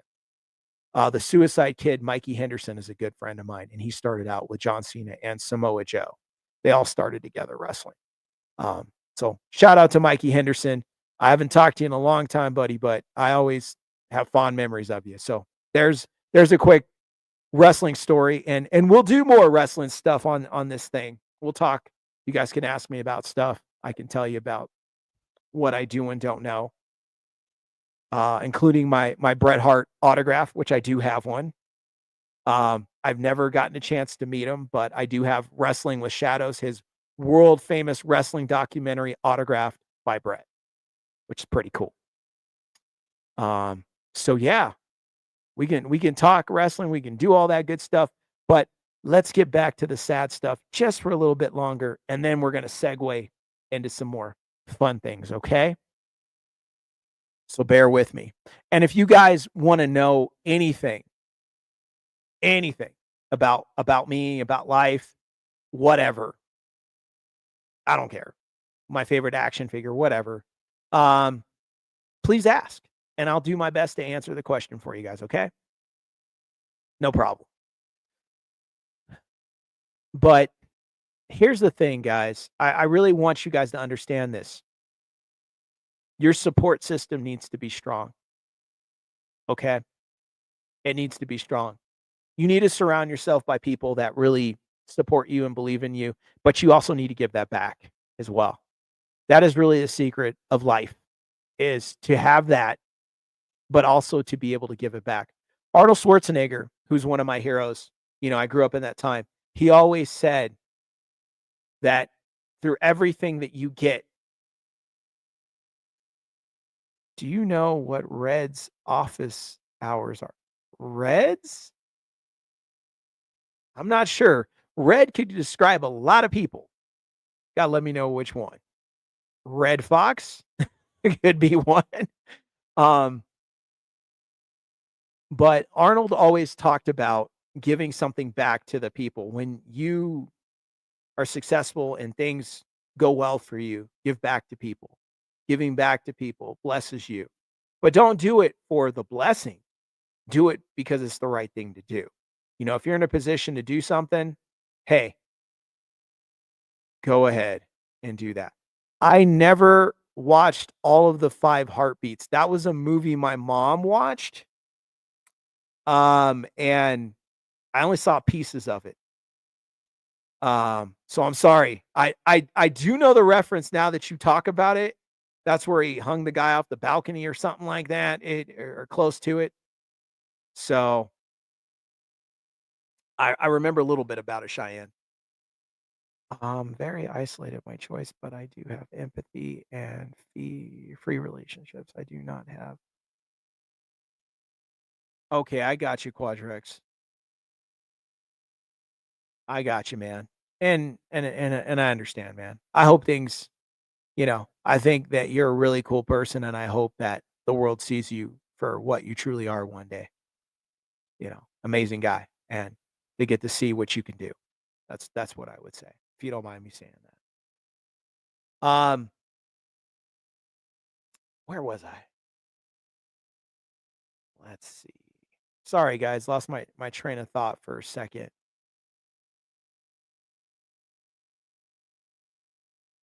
It'll come to me. But anyway, guys, I just want to say to all you guys out there, yeah, make sure your support system and make sure you give. That's what I was talking about. I knew it'd come back. Arnold Schwarzenegger talked about that, and he gave back. Arnold always gave back. That's actually why he became governor of my home state of California, was to give back. So we always want to give back and do right by each other the best we can. Okay, guys? You know, don't forget that. And that guy came from Austria. If you guys have ever seen where he came from like nowhere. He was in the military. He went through a lot of things to get where he got, and to go from uh, this random guy in Austria to a tank driver in the military, um, reaching that, and then becoming one of the greatest bodybuilders of all time, and changing the game and giving people the battle plan, um, and putting that together, um, and then becoming a top actor, an icon, and then becoming governor of California and in charge of George Bush Sr.'s fitness program for the White House.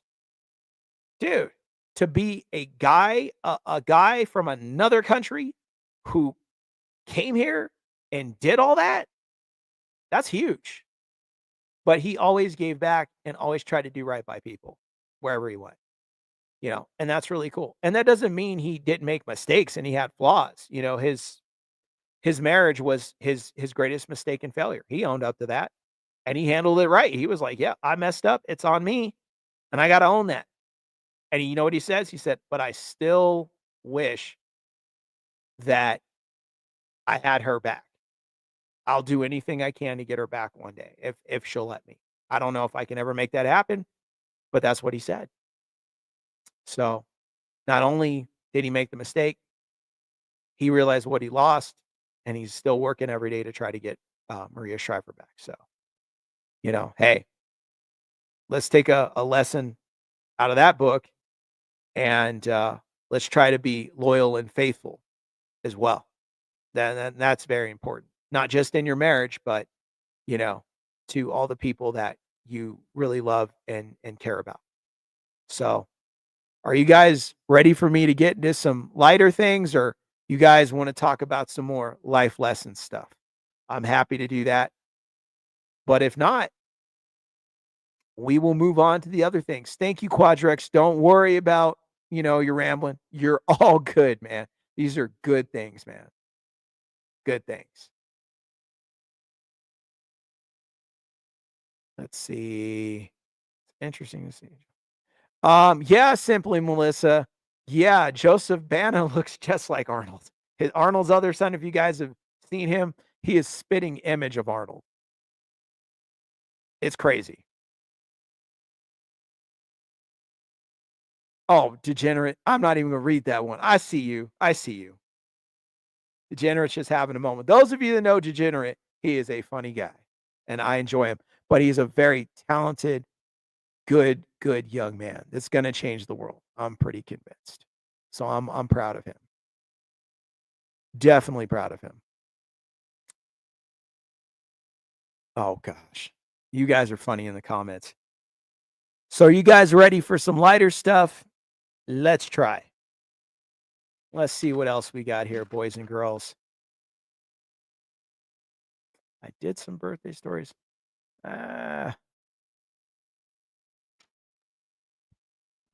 Okay. So let's talk about some other things, guys. I remember getting a lot of comments over time about um my favorite action figure, you know, the action figure that was like the thing.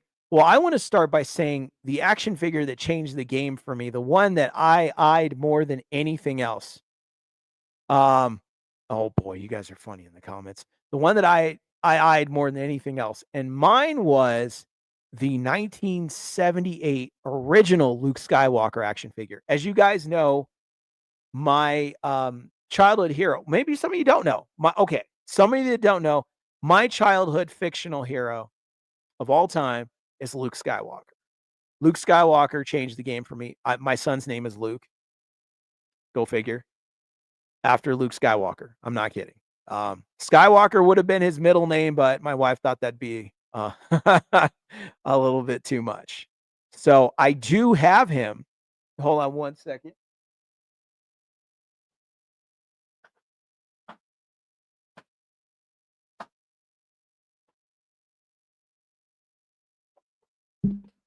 So this is my original 1978 Luke Skywalker. No reproduction. This is the real thing.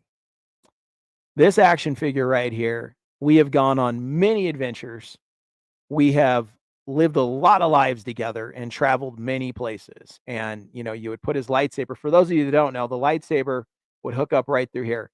I don't have the lightsaber anymore, but it would push up. It was yellow. Which was weird. And that came from the prototype photos. So he should have had blue, but from the prototype photos and the mix up of that, they ended up giving him a yellow, and Obi-Wan got blue and Vader got red. That was the story on that. But you would push it through here, his hands like that, and lightsaber would come out. So you would sit there and go like this. And then if something happened to your lightsaber, you would get either what was it? A paper clip that was in color. There's my special guest co-host. Let me bring her up.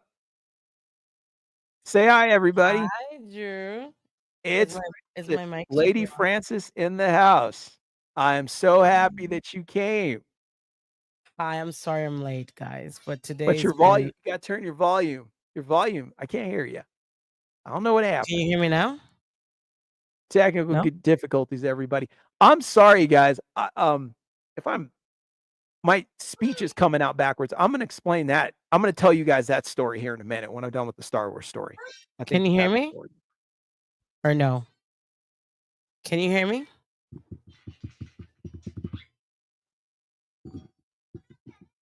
Can you hear me? No, I don't hear anything. No one hears me? What's going on? Hold on, Drew.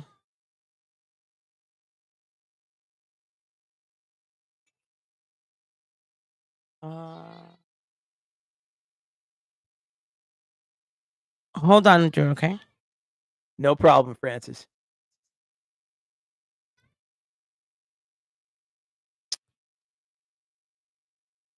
Pyrobell, you can hear Francis?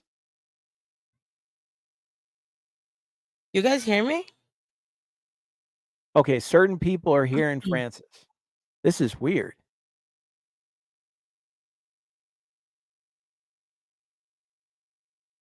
That's weird.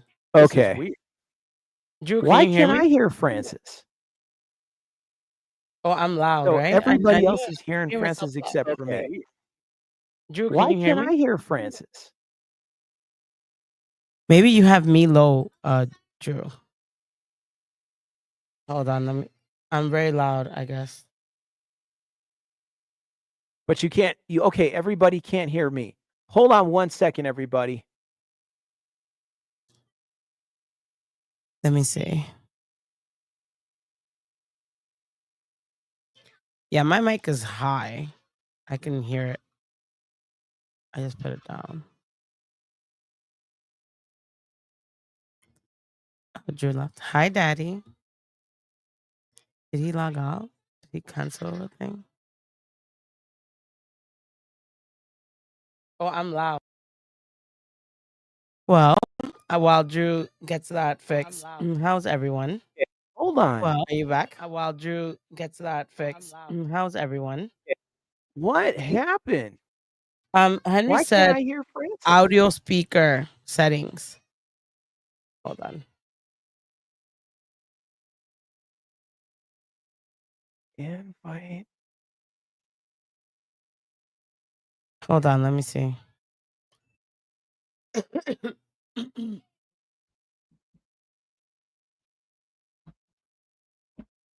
Oh, Drew, it says check your speaker settings. Oh, he can't hear me.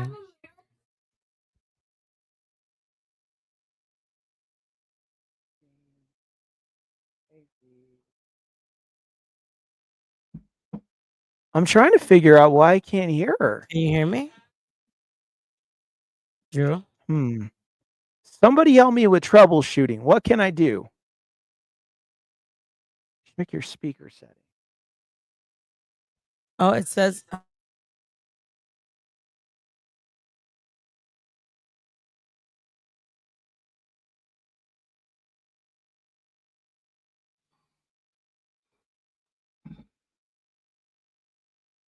Hey, Dust.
Speakers? I click speakers.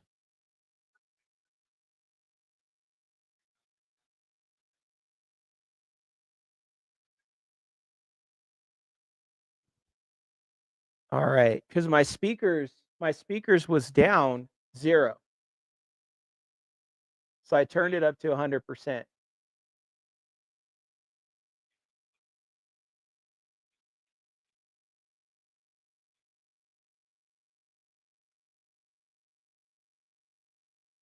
All right, let me go over here to settings.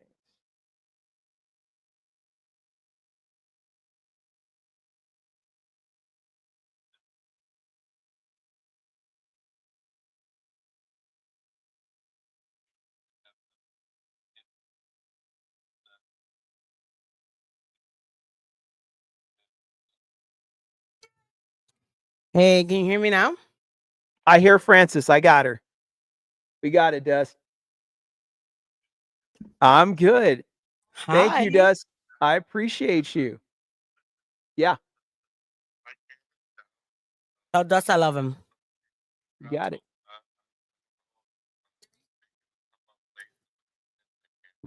That's okay, Dust. All right, buddy. Uh,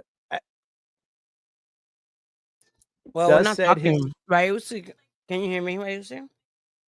Thank you so much, Francis, for bearing with me through this. No, I it said, wouldn't what be a stream would without happen? It was issues. simply right over in speakers. I mean, yeah, in the speakers, it said it was 0. And I was like, oh, shoot. That's why I can't hear it. It's all 0. Well, There, no, you there can we hear it. go. Well, I was talking about your favorite subject, Star Wars. I was showing my original I still haven't watched it. 1978 original Luke Skywalker figure. No reproduction. This is the real thing. You know what's funny? Hey Renee. My mom brought my son. I guess like a yellow starship trooper thing. It has like a Anakin and a little robot. It says like R2D2. And I'm Mhm. like, "I have no idea." He's like, "Mommy, what is this?" And I was like, "I have no idea. I have no idea what this is." Okay? But it was, like, on Yes, sale. My mom will find any toy on sale and just bring it to him. and just bring it home. Did you Mhm. see the stream when I showed my original Star Wars VHSs? No. Yeah, I have You the very first trilogy set they put out in 1989. you really like Star Wars, huh? Yeah, heck yeah. I'm really not those guys. So here, well, let's show Francis there. There it is. Th- There it is. There's young Harrison Ford right there. Does Luke like Star Wars? He does. He better like yes, he likes Star Wars. That's so I said funny. you can't be here He likes unless you the I'm car. just teasing.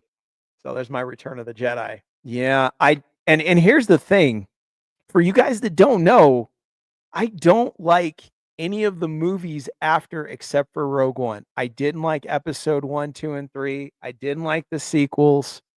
Um, Mandalorian was okay in some spots for me, but the original 3 movies has Mark Hamill, Harrison Ford, Carrie Fisher, Billy D. Williams, Star Wars. I'm all about it. I'm all about that. I met most of them. I met wait, say them again. I met Carrie Fisher, Oh, you met Carrie? I never got a Mark chance to meet Hamill. her. Who was the other one that you said? Billy D. Mark Hamill, Williams? D. Williams. He I was like, awesome. and then I didn't hear the other one. Harrison Ford? Oh, I've never met him. I walked past him. Harrison Ford is what? Indiana Jones, right? He is. He is. My other favorite set of movies were the original 3 Indiana Jones movies. I saw, Temple of Doom and Raiders of saw Temple of Doom and Last Crusade in theaters when they were brand new, and I was blown away. My brother, actually studied archaeology, because of Indiana Jones, and he traveled to all the countries where they did, where the movies were based off of. So my brother he has a photo of the actual Ark of the Covenant. The one that they allow the people to see. There's one they don't allow the public to see. And then there's one that they bring out at ceremonies. And he showed me this picture this year at Christmas, actually. He's like, yeah, it was in Turkey. It was Wow. somewhere outside of Turkey. Turkey's supposed And to be really beautiful. yeah, Turkey. it looked really cool. My brother, when the Marines, when they let him just travel, he goes out to these countries and he'll just be like, okay, guys, with my time off, while I'm out here, I'm just gonna go out in the middle of this country, just traveling. And I'll leave my phone on if you guys can get me. And they hate it because they said, we always lose signal and then we can't find you. Because he'll go out to like those lost tribes and lost civilization areas, and he'll just like hang out there and take notes and take pictures and study it and be fascinated by that. That's Yeah, what my I want to brother go to Egypt. says. That's like my dream. He's been to Egypt a ton of times, and he's got a What? bunch of photos. It looks really cool, Francis. Yeah, he could tell you all about the pyramids. He could tell you people like when you go to travel, where to go, where to stay, what to avoid, where are the best tour guides, like all that stuff like that. God, he's My lucky. brother's I like, mean, Egypt and Greece are my like on my bucket list. oh And yeah, everywhere else you I've got to gone. go. You got to Maybe go. one Like day. it's one day, Francis, you're gonna go and you're gonna love it because that's all my brother does is like when he gets a second, he just travels and he'll just be in all these countries. He's been everywhere. And I'm just like, wow, man, like, how do you do this? He Does he just have he's small children? Because I find it so hard to travel now. no, my brother has no kids, no wife. He was briefly married, um, for like he was on his last deployment in the war. He was there half a year, and when he came back, she is gone. That's the story. Oh wow. So she married him for the money, No. and You know, is Henry still here? You know what Henry's gonna say? he's floating. Yeah, I know Okay, Henry's gonna I'll say it. get Yeah, my married. brother, he got worked, and I won't say what it cost, but if I told you guys, your head would spin like Beetlejuice. Oh my god. Yeah, Oh, Henry is here. Hi, it's Daddy. yeah. There he is. Yeah, my brother got taken to the cleaners, unfortunately. And my Well, brother is that guy. that saves all his money. So from the time he started the Marines in 1997, he saved everything I had to give her half. and lost it I all. don't know. I mean, this is why I'm So never getting married. he Henry he has lost it all. shown me the light. He's shown you the light. Well, you've met my wife. It's awesome over here. Yes, but it's like you're lucky. I am lucky. I'm very You know what I lucky. mean? If I'm not lucky, then I might be on the 10 o'clock news. Oh boy. And I Henry called out, stabbed he said, my "Hello, husband. military has the highest divorce rate." Yes, it does. Yes, it does, I answer. unfortunately. I don't know if everybody knows me, but let me introduce myself. Yes, I let's am introduce Drew's you. friend, and I used to be Jason David Frank's personal assistant.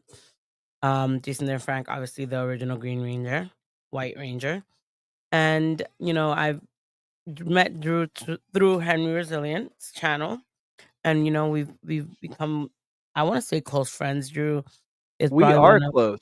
um Drew always writes to me, "How are you?" and "How are you doing?" and very like motivational and inspirational stuff, and he keeps me going. So I That had an emotional thing.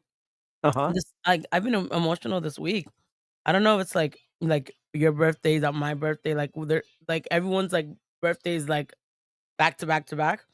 And I was telling Henry, I was like, I really appreciate you.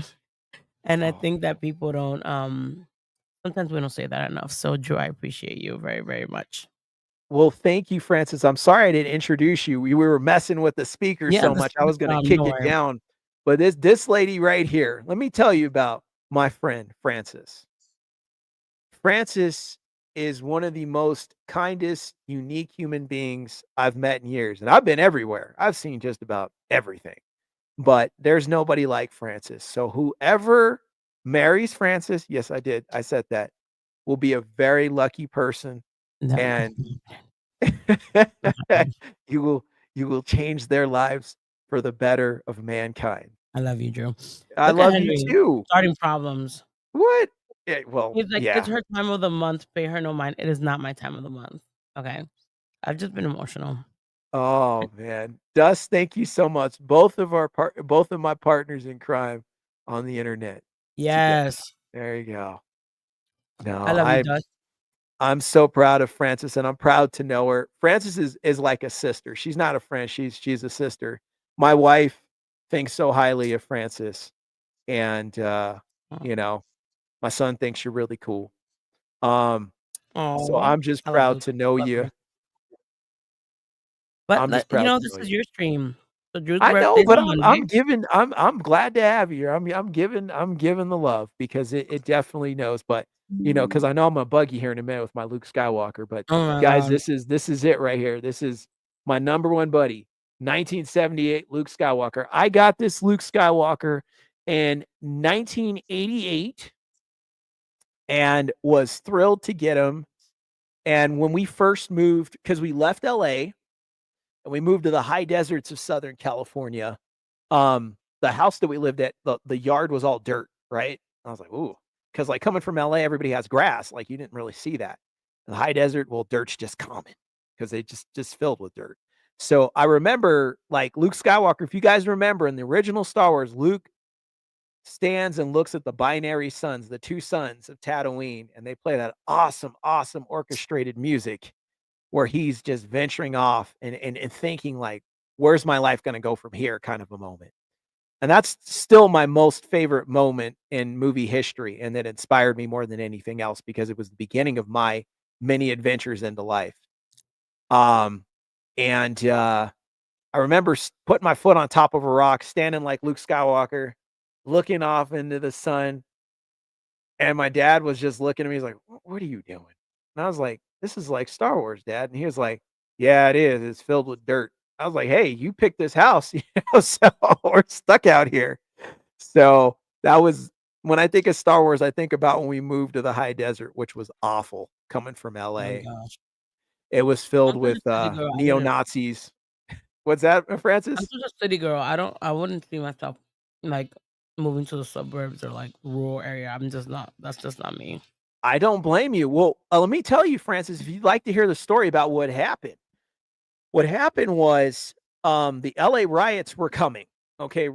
Rodney King, it was coming. The Rampart scandal had happened. LA was pressure cooking. It was getting ready to blow up. And a lot of crime had really lifted up in LA. And my dad, had gotten shot at actually. Yeah, he was a school teacher in East LA, and he took the kids on a field trip. And when they came back from a field trip, they got off the bus, and these guys pulled up in a car and start shooting all the kids and at him. Oh my gosh.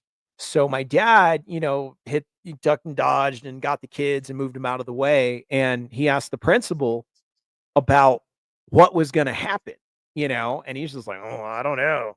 And he's just like, well, listen, if you don't let me bring a gun and deal with this situation, if it happens again, or give some better structure or protocol with this, like I can't do this anymore. I got to retire. My dad had been teaching, especially, I think he'd been teaching at the same school since the 1950s, late 1940s, early 1950s. He had been teaching there, and this was in 1989. So he had been there a long time. So my dad was like, we can't be out here anymore because it's not in our neighborhood, in our area yet. But what if it does? So my dad was like, well, I guess we got to move somewhere else. So his best friend, my Uncle Quincy, lived in the high desert because he was a horse rancher, and he, you know, kind of breeded horses and different things out in the area. And he was like, hey, I like it out here and it's good for my asthma. And my dad was like, really? So then we ended up in the high desert. Yeah.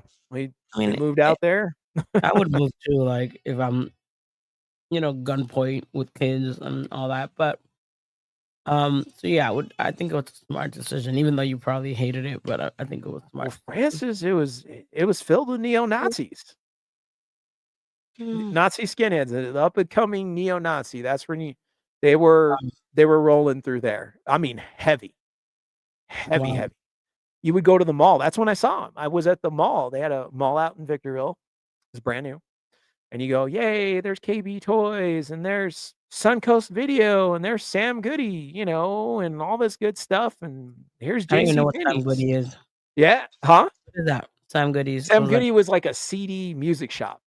So they sold okay. CDs and stuff like that. And at the cassette tapes, CDs were still a new thing. It was cassette tapes at the time. You went from the records to cassettes to the CDs, as a main thing. So like I was like, yay, look at this, look at this. And there's a swastika t-shirt in front of me.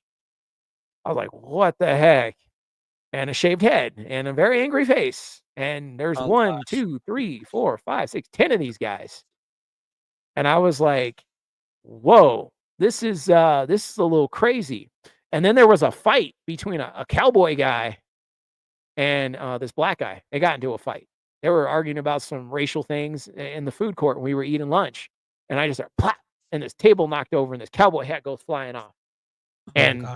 the dude jumped on top of him, and the security had to grab him, and the sheriff's department had to come, and San Bernardino County Sheriff had to come down there and then get him. So that was my first venture into the mall when we had just moved out there. And my dad said, hey, because my brother and sister were there, he said, they want to go to the mall. Well, and we've never been there. Why don't we go to the mall? Okay. So we went, and that's what we saw. And that I would was never go all to in the the mall same again. day. I would never go to the mall again. I'm like, I'm not going. Yeah, I was like, what kind of place did you move us to? Because we didn't see this stuff. And, I went to school in Long Beach. I went to private school in Long Beach. Grace Brethren, shout out, Grace Brethren, Long Beach private Christian school. That's where I went. And it was a really cool school filled with all kinds of cool things for little kids. And my neighbors were wealthy and really nice. And, like it was cool there, like you felt good, you didn't have any problems as a kid. I literally lived like Marty McFly, except my mom was Oh not an wow. alcoholic and, my dad was not the king of dorks. But outside of that, um, it was like that. I felt like Marty McFly, and it was just really nice. And then we moved to the desert, and I felt like, oh my gosh, I'm gonna die in this horrible place when I Wow. got out there. And I almost got killed by a skinhead actually when I was in 5th grade. Yeah. Yeah, it was a nightmare. So there was Girl, all you this need to stuff write a going book. on. You need to write a book. You have so much stuff. It was crazy. It was absolutely crazy down there. And it was over Star Wars stuff because what happened was my friend's cousin that had just moved to the area, he was a little troublemaker and he was dealing drugs in the neighborhood, Oh wow. right? So he wanted to get on because this is something you don't know. A lot of people don't know. Neo-Nazi people also dealt drugs too. They were gangs too. They were the same as any other gang, okay? Like they might have done things differently, but you know, they dealt in drugs and other things too. So he wanted to get on their business. So the guy that ran that, I guess he had some dealings with him. So what happened was I was being walked into what they want to call a setup situation.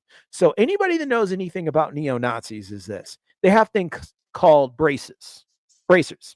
So braces are basically like red laces, different colors. Well, red means that you either killed or hurt someone of minority race. That's what that means. Wow. Okay? So um looks like somebody wanted to own some braces. Somebody right here, Jeremy Carr says, I've gotten in fights with skinheads when I was younger too. Oh shoot. Okay, then you kind of know. So he took me down to this house because he said this guy had some Star Wars memorabilia, some figures and stuff that he The wanted to skinhead. sell. Yeah. Well, no, the guy in the neighborhood that wanted to get in business with the skinhead. Got it. He Got it. came Got it. over to set me up.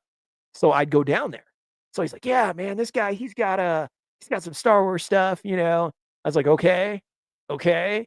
And he's like, "He wants to go check it." I said, "Sure, I'll go down there and check it out." So I'm riding my bike, going down to the end of Pony Trail. That was the name of the street. So I cut down there, and there's his house, but it doesn't have curtains or It's got sheets in the window. And Francis, I know you know, but sheets are in the window instead of That's oh. curtains. Yeah. Yeah. Yeah. Yeah, yeah. At the end of I was like, this doesn't look too good. And the problem was how I got away was that the guy wasn't too smart because when he called for the guy, they didn't give each other like better names. Like he should have come up with like another name for the guy, like, oh, let me call my friend John. What happened was he went over to the house and he was like, hey, Hitler Jr., Hitler Jr., hey, I got the guy. Come on out, come on before he leaves. And I was like, What? whoa. I flipped my bike around and went top speed as fast as I could on that 10-speed bike that I had. I was switching the gears and I was going. And I turned around, like as you're riding your bike and kind of turn around, biggest skinhead guy I'd ever seen. I mean, steroid lifted looking dude. And I was like, oh shoot. And I knew what was going to happen. I was like, yeah. I said I was a mark for somebody to earn some braces for sure. I said that They wouldn't have don't been have good. a And I code like no women and children type of thing. what's that? They don't have a code like no women, no children. Oh, Because fifth grade, you're still a child. they don't give a care. You know, like you Mm. know, okay, here's the truth, the honest truth about a lot of them. A lot of them don't do anything most of the time. Okay. It's certain situations they move on. So people think like, oh, they just jump out, do things. I was like, no, not really. Most of the time they don't even bother people. Like they'll wear their stuff, they might look mean, but they might just be kicking it at Walmart to buy some groceries and they don't say anything. It's certain situations that they deem that they need to get involved in, or they like to move in groups. A lot of that was groups. Like if there's a bunch of them, that's when they really get loud Yeah. sometimes, depending on the situation. Cause I walked in a Yeah. bar where there was about a good, 30, 40 of them in one bar when I was like 24. Yeah, it was wall to wall, guys and girls, all neo-Nazi. My friend's band was playing, and for some reason they showed up that night. Now they weren't playing neo-Nazi music. They were actually like Primus, and so it was weird, but they were there. And when I opened the door, it was like something out of a movie, you know, like, whoa. It was like, you ever see Police Academy? No. Okay. Police Academy was a comedy that Steve Guttenberg did back in the day. It's a classic 80s movie. But they did like a bunch of them. I think they did like 8 movies. They were I comedy might have police watched it, officer like, movies. I not remember. Okay. But in the movie, they had this club called the Blue Oyster Bar. It was a gay leather biker bar. and they would have the police would always end up at that bar, like, one police officer, it was like a little gag. Uh, who was it? Proctor. He would always end up at that bar for some reason.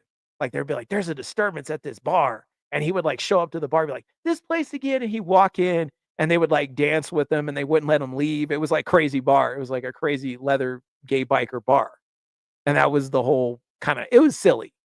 But That was in when the I street. walked in that place, instead of bikers in leather, it was like neo-Nazis. It was just guys and girls, and, you hear that record scratch when you walk in, and I'm the only person that's got a tan that's walking in this place. You're the only I'm person like, of color. "Yeah, that's it." And I was like and my friend's like, "Oh, it's cool. Like, they're not bothering anybody. Like, just just enjoy the show and it'll be fine." And I'm like, "Okay, I would I don't not know be about able to this." enjoy the show. I was nervous the whole night because I was like, "What am I gonna have to do to get out of this place? There's a whole bunch of them here." But they didn't bother me. It was weird. So, I have a history I'm with telling you, these dude, you guys. gotta book. That's I have the your history. next goal. My what write a Write an book about artifact of your book of your life. with me running from the Third Reich? Yeah, that'd be crazy. The grand wizard of the clan of California lived out in Fontana, and Fontana was about 18 minutes away from me. Wow. So, yeah, he lived out there for a minute. I think he moved to San Diego later on, but at the time he was out there in full-fledged. So, you had to be careful. They, where you were. As a matter of fact, where I went to church, a brother and sister were going to those meetings and their parents found out, and there was a prayer at church like, "We've got a problem, like, John and Amberly went out and were sneaking out to, skinhead meetings, in the middle of the night, and their parents caught them," and it's a whole thing. Yeah, Wow. I lived a life, so you guys can ask me whatever you want about that. But there's one story I do wanna touch on, Francis, real quick, if you'll let me. My Of course. speech is getting stuck to get today, guys, because I had a stroke, when I was 24, almost 25, and so I've learned to work past it. It's better, but when the MS came in, it messes with my motor skills and a lot of my abilities, so it's made it worse, and I apologize to you guys. Sometimes I can't hide it, and it's really in rare form today. So, I'll try to talk a little slower to see if it makes it better, but it doesn't always fix it. So, that's the unfortunate fate of that. I had a stroke. I I was think still working in the court I system. think we all will understand. I think we all Well, some understand. people don't understand. They go, So I'm just like, "Hey, I'll explain it."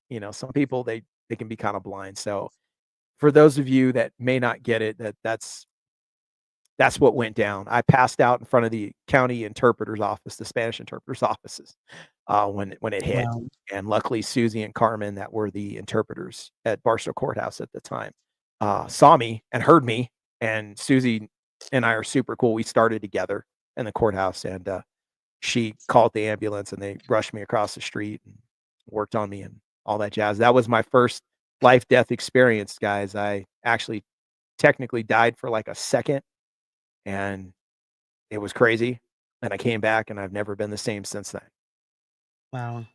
Kinda have a little bit of a third eye. It's kinda weird. I Now, think it we're all doesn't mean I can, like the dead zone where I can, like, tell you if your house is on fire and your kid's in the house. I can't do that like Christopher Walken did. But alone. but I have moments where I've been with Rebecca and be like, "You know what? I think we should probably go." She's like, "What?" I said, "I think we should probably go. Let's just, work our way out of here right Yeah, now." I've So, I've had that too. Like I'll be in places I'm like, I don't feel comfortable. I gotta go. it's weird like that sometimes, you go like, "Oh," you kinda feel it. It just made me a little bit more I said made me more aware. There's certain things I can pick up on, after that experience, but it was a long recovery, and it took me some time, to kinda get better from that, and then when the MS thing came in and I had my run-ins with that, it just kind of made things a little bit more weird, so. That's my quick story for Sorry you that I guys. have to turn off the light, but my son wants to go to sleep, so he's like, "Turn off the No, no, light." Francis. I I don't care about that. That's okay. We It's can been still a see weird you. day, to be Weird day? honest. Tell us about it. What happened? You okay? No, I'm okay. I'm thinking it's a weird day because it's like I knew, right? I'm like, Drew's starting at 7, Drew's starting at 7, and then I'm like, all these things started to happen. Uh-huh. And sometimes I feel like I'm just going with what you're saying. Like, I want to say the devil. I believe in the devil, right? I feel like the devil kind of wants to stop you from doing things. Mhm. So I'm like, no, I'm gonna be there. I'm like, Drew, are you on? And he's like, yeah. I'm like, I'm gonna go on. Turn on the computer. My mic didn't want to work. My my I have a, what's it called? Roadcaster didn't want to work. And then I'm like, it's so ironic. Then you can't hear me. I'm like, wait, they can't hear me. I'm thinking it's me, it's you, but we're here, right? We we Celebrating your are life. we are here and it's okay, but I totally can relate when you try to uh do some things in life, you get some doors slammed, you're trying to get somewhere. It's 10 times harder to get there than it normally would be, or, random things happen. Um, and sometimes there you find out that had that event not happen, um, maybe things would have played out maybe not in a good way for you, you know? Sometimes it's just meant to wake you up, and get you to value some things. You might get a little bit of wake up, a paper towel roll might drop off the cabinet and hit you in the head. Sometimes, you might run into the end of a cabinet and be like, "Oh, man," but it's like it could be a little bump to you to be like, "Hey, listen, get your stuff together," or, you know, "Stop, dating, a toxic person," or whatever, you might have. And strangely enough, that's how that stroke went down. I was Wow. dating somebody, I had just gotten off the phone with her, and I was really upset about the situation, and all of a sudden I said, "I feel like I'm having a heart attack," and passed out. That's the Wow. truth. That's the truth. Yeah. And the more I dealt with her, the more jacked up my life was. Well, And, I always believe that there's like leeches that they leech off your energy, and you have positive energy. oh, Um, yeah. these people leech off of it and take it. Like I'm very people think I'm like I'm maybe overshare. People might think I'm crazy, but like I don't like people touching my head because I've always been told like, hey, if you have a gift or if you a blessing, some people do it through your hair, like through your head. So I'm very iffy when someone's like very adamant to want to like touch my pet my hair. I'm like, no, you're not touching me. You're not touching my head. It's not for me. So That's the thing about it sorry, I'm is still sick. I can't believe I'm still sick, no, but you sound great. I'm a lot better, but I'm still like very um like coughing and nasally and can't breathe. But when I was really sick, Henry was like, "Oh my god," I was just like, I was so bad. But it's just lingering from COVID, but I'll be okay. So let's Well, talk positive things. Do you yeah. have any Yes. plans for your birthday? Okay, so my wife has to do some medical-like things, so it's kinda chopped up. So what we decided on is tomorrow, we are going to a restaurant, Hacienda. It's a Mexican restaurant, but I love Asian cuisine. I Okay. love Asian cuisine. I don't know, maybe it's the martial artist in me. I've just always loved, really good Chinese, freshly made food, Japanese freshly made food, Korean freshly made food, is my thing. But if I have people come out, those places are always really small, like they don't hold a lot of people. Yeah. It's like, oh, how many people you got? 10. Ooh, we get it. It's kind of tough. So when I counted, I had a little bit over 20 that were coming. They were like, Oh, "Yeah, we wow. wanna come."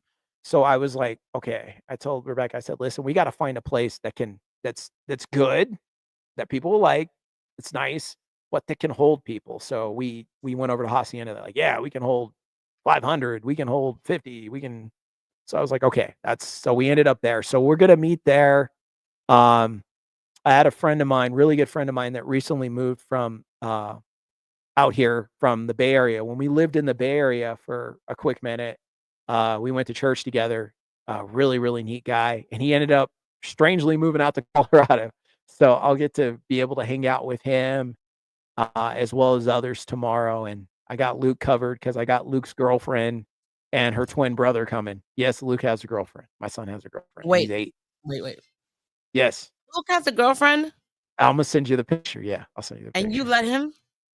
Axel will not have a girlfriend until he's Well, it's silly 30. stuff. They just I know, say their boyfriend or girlfriend, but, it's mom and stuff. dad, we've known them since preschool. He's in 2nd grade now, and, they've just been at the hip since then, and mom and dad love it, we love it, we think it's great, so they have fun, and she's got a twin brother that's literally, like, one step away from becoming Junior from Problem Child. If you ever saw those Problem Child movies, Mhm. always doing bad. Yeah, her brother's a little bit like that. He's Oh getting a little bit gosh. better, but he would tell Luke, he was like they played baseball together when they were in kindergarten, and he would go, "Luke, listen, don't listen to your parents, don't listen to what they say. Look at me. I don't listen to anything they say, and I just do whatever I wanna do. If I'm gonna walk over there, I'm gonna walk. You should just do what I'm doing." And I Oh caught it. Lord. I said, "Luke, come here." I said, "Don't listen to him. Don't listen to." I said, "You listen to us." I was like, "You see him? How tall is he?" He's the same size as me. I said, "What does he know? You have a driver's license?" I said, "No." "Does he have a job?" "No." "Does he pay any bills?" "No." "Does he do martial arts like me?" "No." "Can he save you for a bank robber?" "No." I said, "Then why are you listening to him?" So I had to straighten that out. And then I turned around and guess what this kid did? My wife unlocked the door. This kid ran to the car, locked the car doors, locked us out, and strapped himself in a seatbelt and pointed and laughed at us. Oh my gosh. That So, sounds like something Axel will do. yeah, he's funny. So we've got, the 2 of them coming for my birthday to keep Luke company, so he's not the only kid, Yeah. there. Every birthday I do, I try to have and he's got his real close buddy coming too. So I try to get about 3, 4 kids or something for him so they can just hang Yeah. out and do kid stuff, and he loves it, and he doesn't feel like, he's by himself. So, yeah, Yeah. we're doing that for the birthday. Unless they're planning something for me I don't know of, I think that that's the only thing. And then I know maybe later on, because guys, my actual birthday is Fun. Monday, is the 31st. Um, it's like 73 out here in Colorado. It will be, like, super cold on my actual birthday, which seems to happen a lot. Even back home in California, it was all rainy days, every time on the 31st. I never had a sunny birthday, but, Mhm. yeah, we might try to do something after me and Rebecca, just the 2 of us. Maybe we might Yeah, of course. go to a comic book shop or action figure store. I can't really honestly, Francis, I can't really last too long out in public. I Got last a it. while, and then the MS flares up, and I either feel it when I'm out or when I get Oh, when you home. get home, yeah, you Yeah, I crash. started Yeah. going back to church regularly. I was like 1 Sunday, and then I just did this last Sunday, that was 2, so I did 2 back to back. I was like, "Alright, I'm coming back to church, 2nd time. I'm gonna try for 3." I got home, super sick. I don't You know gotta how this is baby gonna work. steps, baby steps. I mean, to be honest, I'm weird about birthdays. I'm Mhm. just like I usually get very emotional, which is Is there a everyone's like, story? "You're always so depressed on your birthday," and it's not that. It's like a very, I just start thinking about life, right? It's just like, "Oh, Okay. another year," Right. but this birthday was calm. I think, it wasn't bad, but usually, like, I do it too. I spend time with my family. Um, you know, usually I'm not here. Usually I go on vacation in February, but the last few years I've been home. I've been here. But no, I like quiet birthdays. I don't really do much. I don't like to party anymore, I guess. It's almost, my partying is like Henry. I go to Chuck E. Cheese with Axel, which that's like what I do. I'm like, Henry told me to like sign up for this Chuck E. Cheese thing that he has, and I literally that's all I've been doing. I'm like, Excel, you want to go to Chuck E. Cheese? And that's where I go. Usually, Excel and myself and his dad, we all go, Oh, and it's like wow. perfect. You know what I mean? Because it's like he'll have fun. He runs around, drives me nuts, and then he crashes when he gets home, and I'm like, thank you, thank you. Oh, wow. Yeah, we did Chuck E. Cheese. He's gotten height-wise, he can't get on the Yeah, he's stuff tall. anymore. He's Yeah, tall. he's too tall. So we have to go to the arcades, but they're called there's an arcade out here called Main Event, and they could do all the arcade stuff, but we have to be careful because they just had a shooting Wow, inside the arcade, wow. and it was crazy in there. So we're trying to figure out how we can work with that, but that's what we tend to do too. Most of the stuff that we do to incorporate him. So I Yeah, understand, like, except conventions, but he loves going to conventions. So, and he's if at that we age. He can cosplay. Buy yeah, him a costume. we I dressed him up. I didn't go to Comic Con this year with Axiel just because it was I went the year that Jason passed, and it was just so like stressful on me because I went alone with him. Like if Mhm. maybe if I would have gone with other people, it would have been different. But going alone with him, I had a stroller. It was just like too much. So this year, I left him, and I was like, later on when maybe he's like more of a walker, you know what I mean? Like he walks more, and it's easy. He'll understand more. Like now kids are like sponges, right? You're So, right. now my sister's husband watches like One Piece, which is anime, and all this anime stuff, and he knows it. Um, and I'm a little scared about that because some animes aren't. You don't want, uh, that weird stuff. I don't even want to say the name, but it starts with a H. Yeah, But yeah. I mean, you don't want your kids looking at that. he I didn't I don't watch movies when he's awake. Like if I watch a movie, he's asleep. Um, he doesn't. He just started playing with guns, which is it wasn't my choice. My brother brought him like like a sniper gun. I'm like, Oh, gosh, cool. that shoots darts and stuff, and I'm like, oh gosh. But slowly, I tell him, hey, this is police use this, and this is to catch bad guys. Just to like get him mentally in it. And I'm going back to that Star Wars thing. Sorry, it has like it's like yellow. It has like three cones, like three like. Yeah, he doesn't have it here, but he's like, "Mom, is that a gun on the airplane?" And I'm like, "I think so," because and it's Mhm. like slowly I'm adding him to mainstream stuff, like introducing him to Power Rangers and so sorry guys, it always happens, movies and stuff like that. So it's good Right. that Luke knows.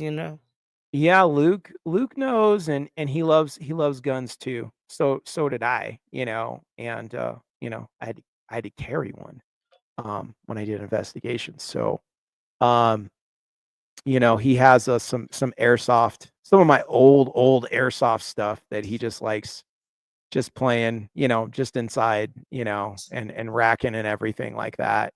So, um, hold on one second. Hey, Holly. How are you? It's good to see you here. I'm glad that you came. I didn't know if you were gonna make it, but it's super cool, like, having you here.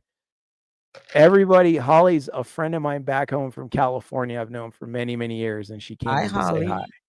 So, I'm super, super happy. I call her Holly Dolly because she's a doll of a person. She has a huge heart. So, I'm glad you're here, Holly, and I hope you enjoy what we talk about. But, Luke, yeah, Luke loves guns. He's got I think I got this whole thing behind me of like Nerf. He got into Nerf and he loves shooting and he wants to of course he wants to, shoot a real gun one day. And so I'm working him up to it. I said, when you got to be the right age and you got to be in the right mindset for this, but you will have your time, me and your uncle, my brother, you know, who you guys know, my brother is Marine Recon, Special Operations. So he will be there to help me assist. I'm gonna make a whole day of it. Francis, are you okay? I am. It's so weird. You I got don't some cough water? at all. Yeah, I don't cough at all during the day. But at Okay. night, when I'm about to go to sleep, that's when it like hits me. So I haven't been sleeping, so I've been really grouchy Oh because it wow. wakes me up. Like the cough wakes me up. And then like Axel sleeps with me, so he'd be like he wakes up and then it's just like horrible. But I was fine until now. But I think it's good. I mean, the first time I shot a gun was with Jason. Okay. So while I knew of guns, obviously, and Right. my dad was a gun owner, but Okay. the first time I shot a gun was with Jason. I think we were in Hawaii, um, and we were at a gun range, and they actually had the guns like uh like with a coil, like you couldn't literally you couldn't shoot like to the side, like Mhm. it's there. It didn't hold it. I'm actually a good shot. He's That like, "Oh my doesn't god, you're like." surprise me.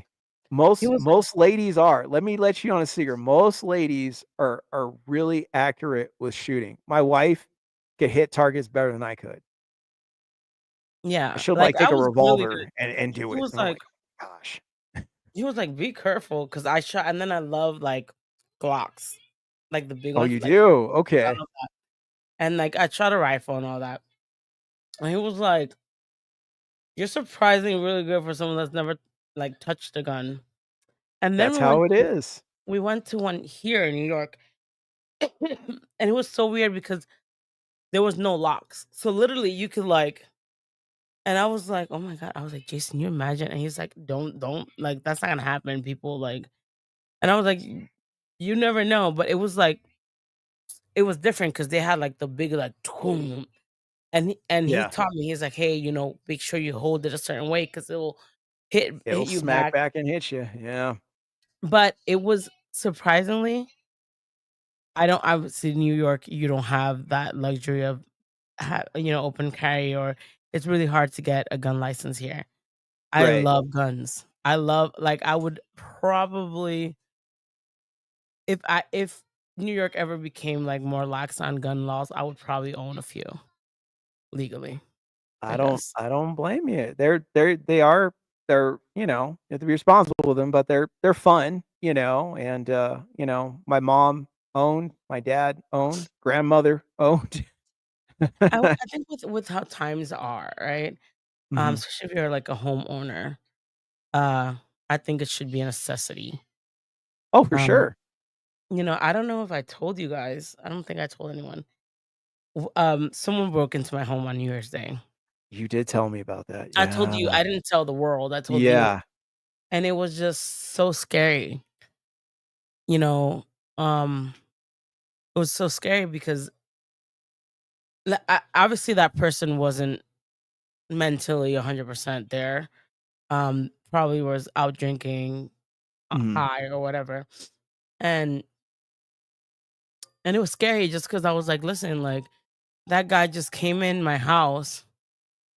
And, while there are men in the house of 100%, we're mostly the majority of women, right? Right. Um, so it was a scary thing, and it almost made me like want to apply for a gun license here just because you never know. But I think you have to be really mentally prepared. I don't think I would be able to shoot someone.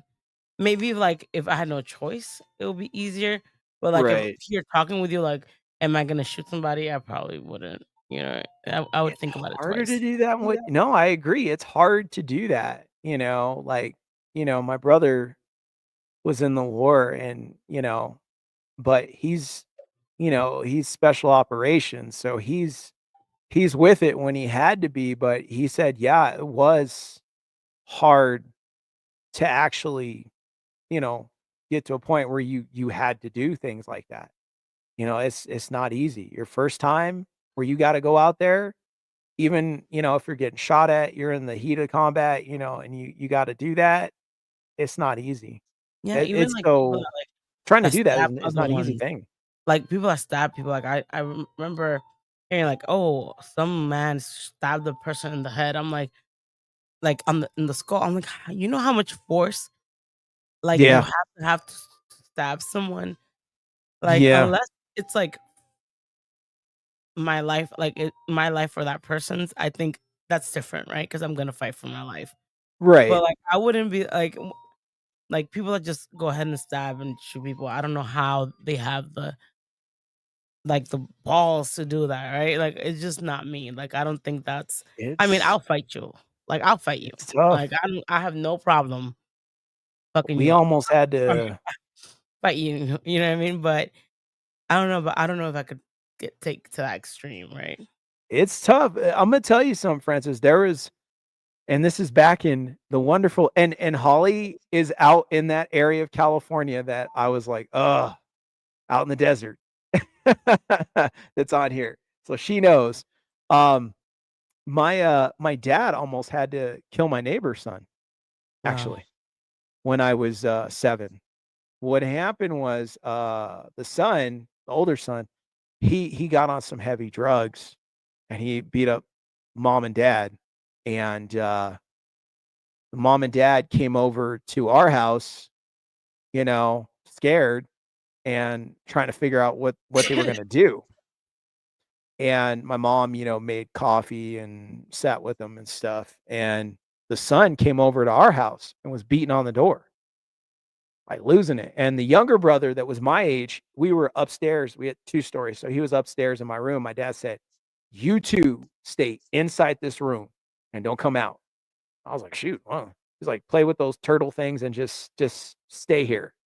And I thought, "Okay." But of course, we're looking around the corner, so we get out and we're looking around the corner, and he's beating on the door and he's like, let me in," and he's going crazy.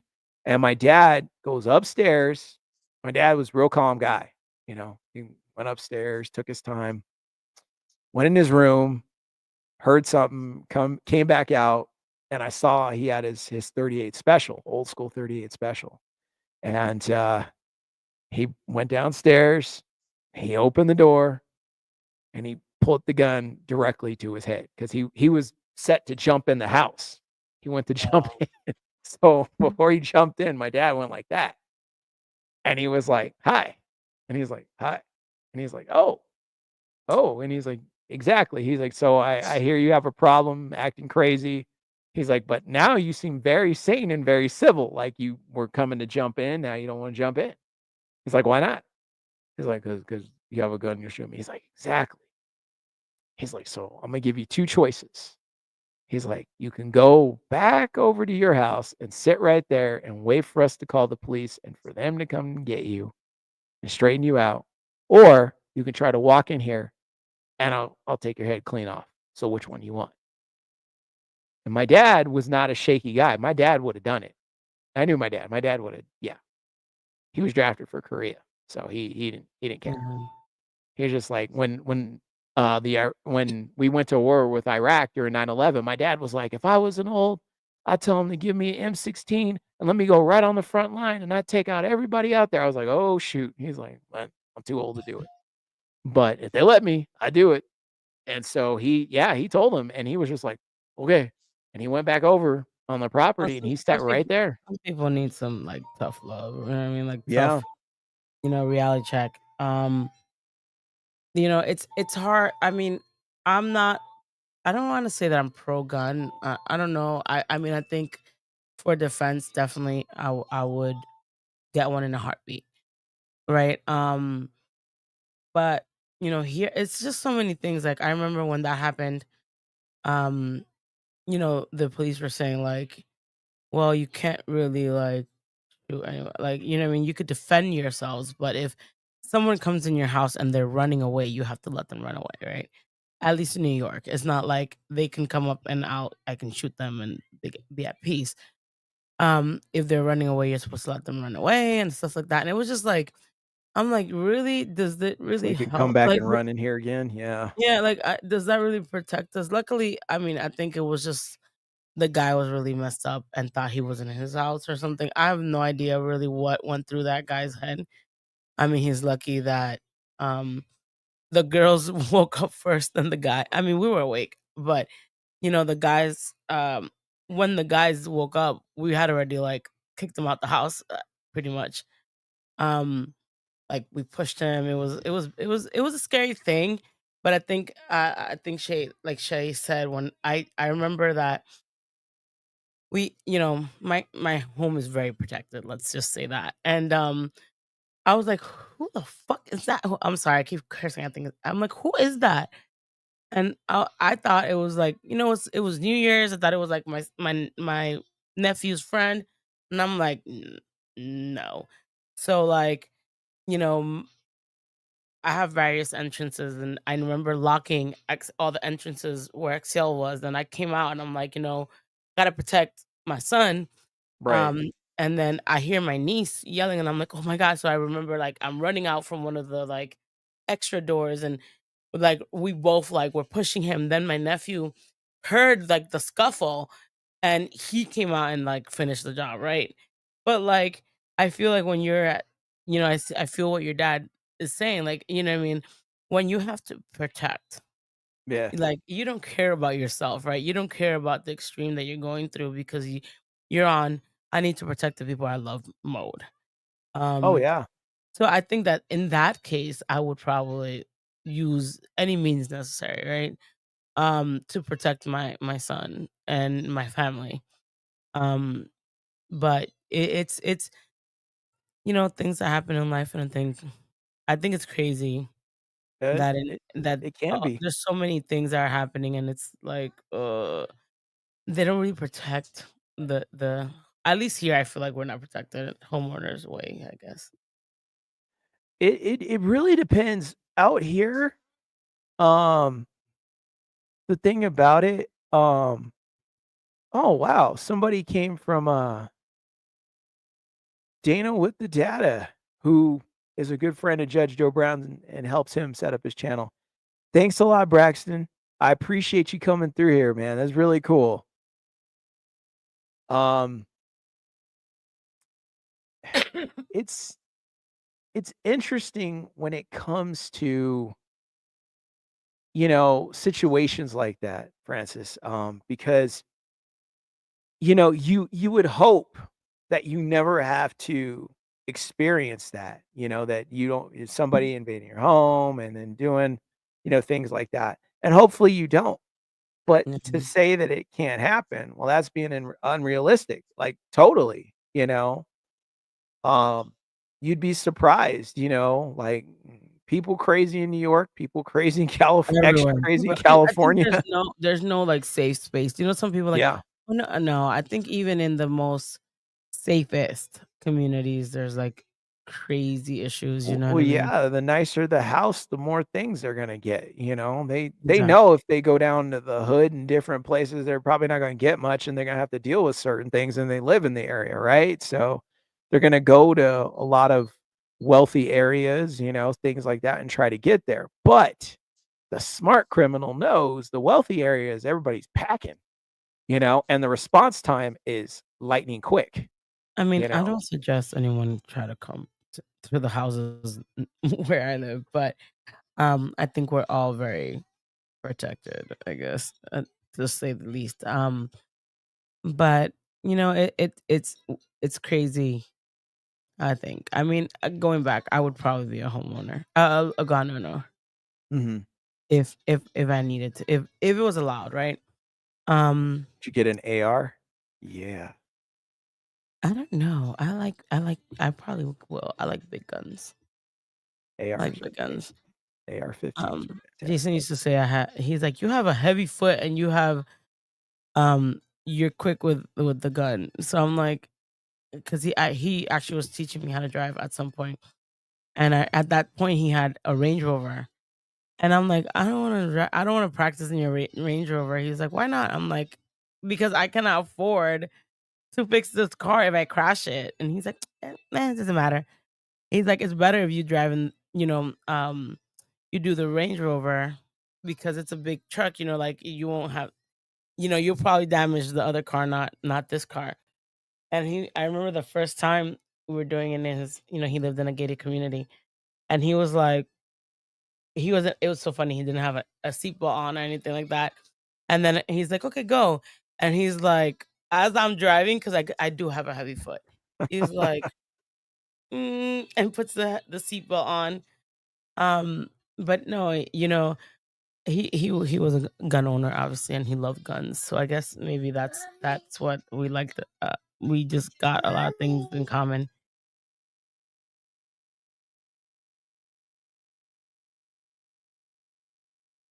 Francis will be back. She'll be right there. You okay? Okay. So, Sorry, my son. Give me no. 1 second. Yeah. Everybody let me know, what's your favorite gun? Mine's a G36 as far as an assault rifle goes. Handgun, 1911 Colt 45. Not Billy D. Williams Colt 45. Not that. Billy D. Williams, yes, but I don't drink, so that's not for me. But yeah, 1911 Colt. Fantastic. Huge fan.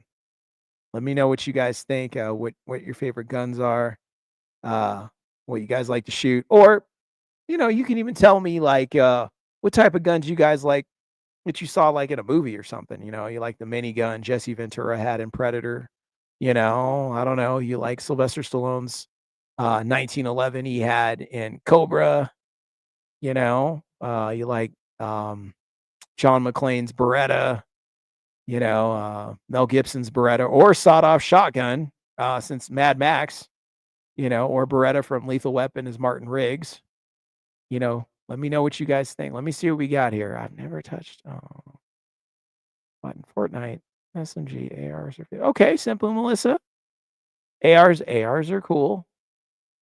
They're a great gun. You can do a lot with it. You could set it to, many levels, which is really cool. Answer Glock. Oh, wow. I knew Answer. If you put something down here, it was going to be something really, really, really cool.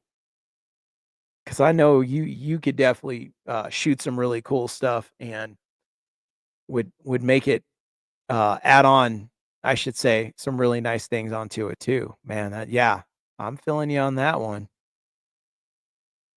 TJ Lawrence. I just see eyes. Power Ranger gun. You want a blade blaster, Rudy? Okay. We'll take a blade blaster. Holly, what's your favorite gun if you're still here? What's your favorite gun, Holly? I got to know. I know you go shooting, so what's your favorite gun? No, it's not 357 mag, Benelli shotgun. Very cool. We got a Glock. We got a Benelli shotgun. Rudy put another. You want a blade blaster? 2 blade blasters? Okay. Are you going to get that new blade blaster, Rudy? Oh, AK-47. Okay, that's a great gun. They're not as pretty, you know, but they get the job done, and they are deadly, easy to clean. They can get dirty a little bit, a lot of it, and take a beating and keep on going. And that's why they're preferred by a lot of people. MP7. Oh wow, that's one I haven't heard in a long time. That's a a classic because the SEALs would use those a lot, and a lot of movies, especially back in the 80s and 90s, you would see like an MP5, you know. So seeing an MP7 comes up brings a lot of memories back then, you know. M1. Okay. We talking M1 Classic? M70 Aspar Vortex optic. Answer, you really getting into it, man. I like it. This is really cool. Wow. Yeah, you guys got some. Okay, yes, classic. Perfect. Yeah, you guys got some good taste over here. People are really kicking it down. Wow. Okay. See, let me tell you something, TJ. That's exactly what I was talking about. When I was thinking about it, the MP, I was thinking about Navy SEALs the movie with Charlie Sheen and Michael Biehn and Bill Paxton. I love that movie, and they all had MP5s. Yeah, I was thinking they had MP5s, um, and it was crazy. I'm so glad you brought that up. Frances is back. I think she's back. I'm back. You're back. So yeah, people Sorry, my started son listing wanted. I all their see all the guns. guns. Yeah, yeah, yeah. Charlie I Sheen don't with know the guns. I just MP5. like big ones. What was the scene, TJ? I think he said something about your mother. He's like, never talk about mom. Yeah, Charlie Sheen did that. Michael Biehn was my favorite in the movie, all hands down. But I'm biased because he was in Like, Aliens, he was in Terminator, he was in Tombstone. He was my guy. And then they wounded him in the movie, and then he was out the rest of the movie. I was like, what the heck? He's the guy. You can't wound him. So, it is a little bit of a bummer when they did that. That was a downside to the movie when they hurt Michael Biehn and then they killed Bill Paxton. And I was like, oh man, they killed Dennis Hasbert. And I was like, oh. So I'm sorry. I wanted them to kill Charlie Sheen. I wanted the others to live because they were much cooler to me. But that's my 2 cents on that one. I love Michael Biehn. I love Bill Paxton. I love Dennis Hasbert. Those guys are fantastic. You know, Aliens alumni all the way. Yeah, Charlie Sheen was reckless. That's why I didn't like him. He did a bunch of stupid stuff. He got Dennis Hasbert killed. You know that. Tell me, am I lying? He got Dennis Hasbert killed in that movie. You know it's true. So that's my 2 cents on that. Um, what can I say? Francis, what do you want to know about me? What do you want to know? Francis, I mean, this is a Ask your life, Drew question day. What do you want your to know life about me? seems very interesting. Like Okay. I What do feel you you have knowledge. You're very knowledgeable about a lot of things. Like I didn't Mhm. even know you lived in a neo-Nazi area and all the stuff. Um, and you said you had a stroke at 24, correct? Yeah. Those are around 24, 25 is around there. Yeah. I'm gonna say this. Holly, if you're still here, tell Francis in the comments about the high desert and their problems out there. So when did you? I actually want to. When? So are Mhm. you and Rebecca like high school sweethearts, or how did you guys meet? Oh, you got a good one. Okay. So here's the story. I met Rebecca when I was 27. So we were not high school sweethearts. That would have been fantastic. You could have had the ultimate story. We're high school sweethearts, and we this, you could have done the whole thing, but that didn't happen. I didn't meet Rebecca till I was 27. My cousin, who's a minister, actually knew her. He and his wife went to what did you call it? Compton. Oh boy. Holly, tell them about the high desert and all the craziness out there. Um, what happened was my cousin went to ministry school, Bear Valley Bible College out here in Colorado. And Rebecca was there learning about missionary work to go to other countries to teach people about God and help in other countries.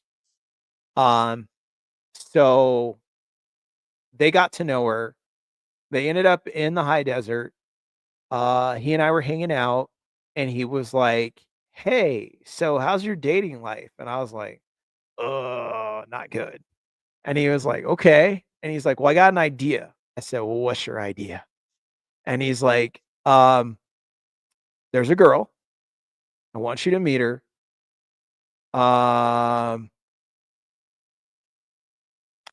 he's like, she'll be out here this summer because it was during like the winter area. I think it was like in January or something like that. Um, and he said she'll be out like in July. I said, okay, cool. He said, well, would you meet her? I said, yeah, I'll meet her. She's in Africa right now. Um, Rebecca was helping to birth babies and all kinds of stuff out there in Africa at the time. She was out in Tanzania area.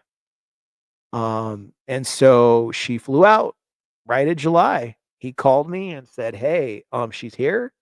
What are you doing?" I said, "I'll come over right now. That's what I'm doing, you know. So let me jump in the shower, get dressed, and I'll come over." So I met Rebecca. And at first, like, she was like a little iffy about the situation about me. And I was like, "Oh, okay." So I just kind of kicked back and kind of saw how things went. We hung out here and there, you know, we'd hang out, go places. Okay. And I didn't honestly, I didn't really know she liked me or not, to be honest.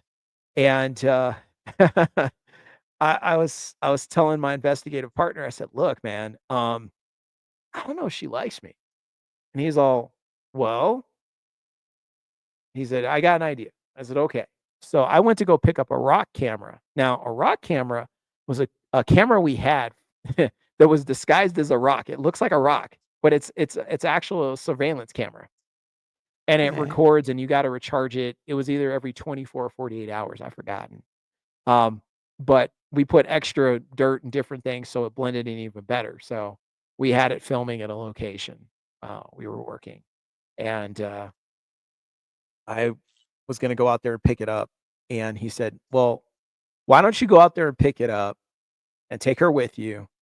And you know, as you guys drive out there, you know, you guys kinda just talk, you know, maybe something might happen." I said, "Okay." So I drove out there. We picked up the camera, and I remember we were driving back, and Rebecca got real quiet, and I said, Is there something going on?" And she was like, she looked kind of frustrated, so I thought she was mad at me. I thought I did something. And she was like, "Is there something you wanna ask me?" And I was like, "Um, yeah, there's a couple things I actually wanna ask you." She's "A couple things?" I said, "Yeah." She's like, "Well, is there one specific thing that you wanna ask me?" And I said, well, yeah, I mean, are like, what are we doing? Like, are we dating or, like, we're not dating? Like, are we official or we not official? Like, I'm just not sure." And she was like, "We're dating." I said, "Really?" Like She that. said, "Yeah." I said, Like, "Oh, okay." She's like, "Yeah, yeah, we are." She's like, "I was waiting for you to ask me, but you just never did." And I was like, "Well, I didn't know if it was cool. I didn't wanna, like, say anything too soon, you know?" And she was like, "No, it's fine. We totally are." And I said she said, "Well, what was the other thing?" I said, "Well, there's this other thing." And she said, "Okay."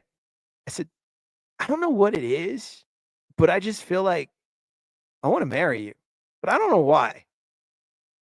And she's you just told her, like, she told you. "No," I told her. Gotcha. And I just said, something's just telling me something. I know it sounds weird and crazy, but just I know we haven't known each other forever, but I'm just like, there's just something that just it's just telling me that. Like, I don't know." She was like, "So are you asking me right now?" I was like, Not right now." But I just and she's just like, "Listen," she said, "let's date and let's see how and where this goes." But she said, "If I am dating you though, I am considering you for marriage. I will tell you that because I don't play around. If I find someone and I really think that it's someone I want to date and I'm really into, that's what that means." I said, "Okay." So Rebecca was cool. She was upfront about it. And long story short, 3 months later and 3 months of knowing each other, we got married. Wow, and you're married how many years now? 15 years. Crazy. Yeah. Yeah. So, We you only know, knew for each the other for 3, 4 months at the time. 3, 4 you're months later, trying we to got tell, married. you know, people like me and Henry, like, Yeah. marriage was works and love exists. It existed and it happened. And it's been amazing since that whole thing. And it's been great, you know. Um, my family was shocked. Her family was shocked because, like, you know, it was like we did that. We got engaged, um, real quick, and we were supposed to. Because first it was we were getting married, and we were gonna get married within that later on the first of that year. So it was like 2011. So like maybe sometime we were gonna do it sometime in 2012, if I remember correctly.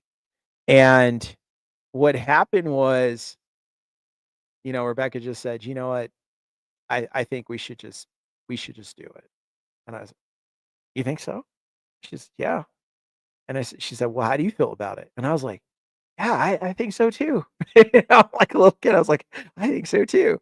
And I sound like my son, you know, yeah. And I was just like, "Okay, all right." And then next thing you know, my mom is like, "I'm hearing something. Are you guys getting married?" And I was like, maybe." And she was like, "Oh, okay." So you guys didn't elope, or did you guys elope? No, no, You guys got married. yeah, we got married. Yeah, we did it at one of the courthouses I worked at for many years, the Barstow Courthouse, and, I knew the judge, all the judges there. I just asked the one that I was the closest to, and he did it right there. But here's the funny thing. My mom didn't wanna believe it. Like, she was like, "Oh, I'm just hearing things," but, you know, she didn't believe it, and so I said, "Mom, listen." She said, "Okay." I said, "I like Rebecca." My mom was all, "That's nice." I said, "Mom, I love Rebecca." She was all, "That's nice." And I said, "Mom, I wanna marry Rebecca." My mom was all, "That's Wow. nice." And I said, "But I'm gonna do it." And she's like, "Oh, I think you should. I think that's great."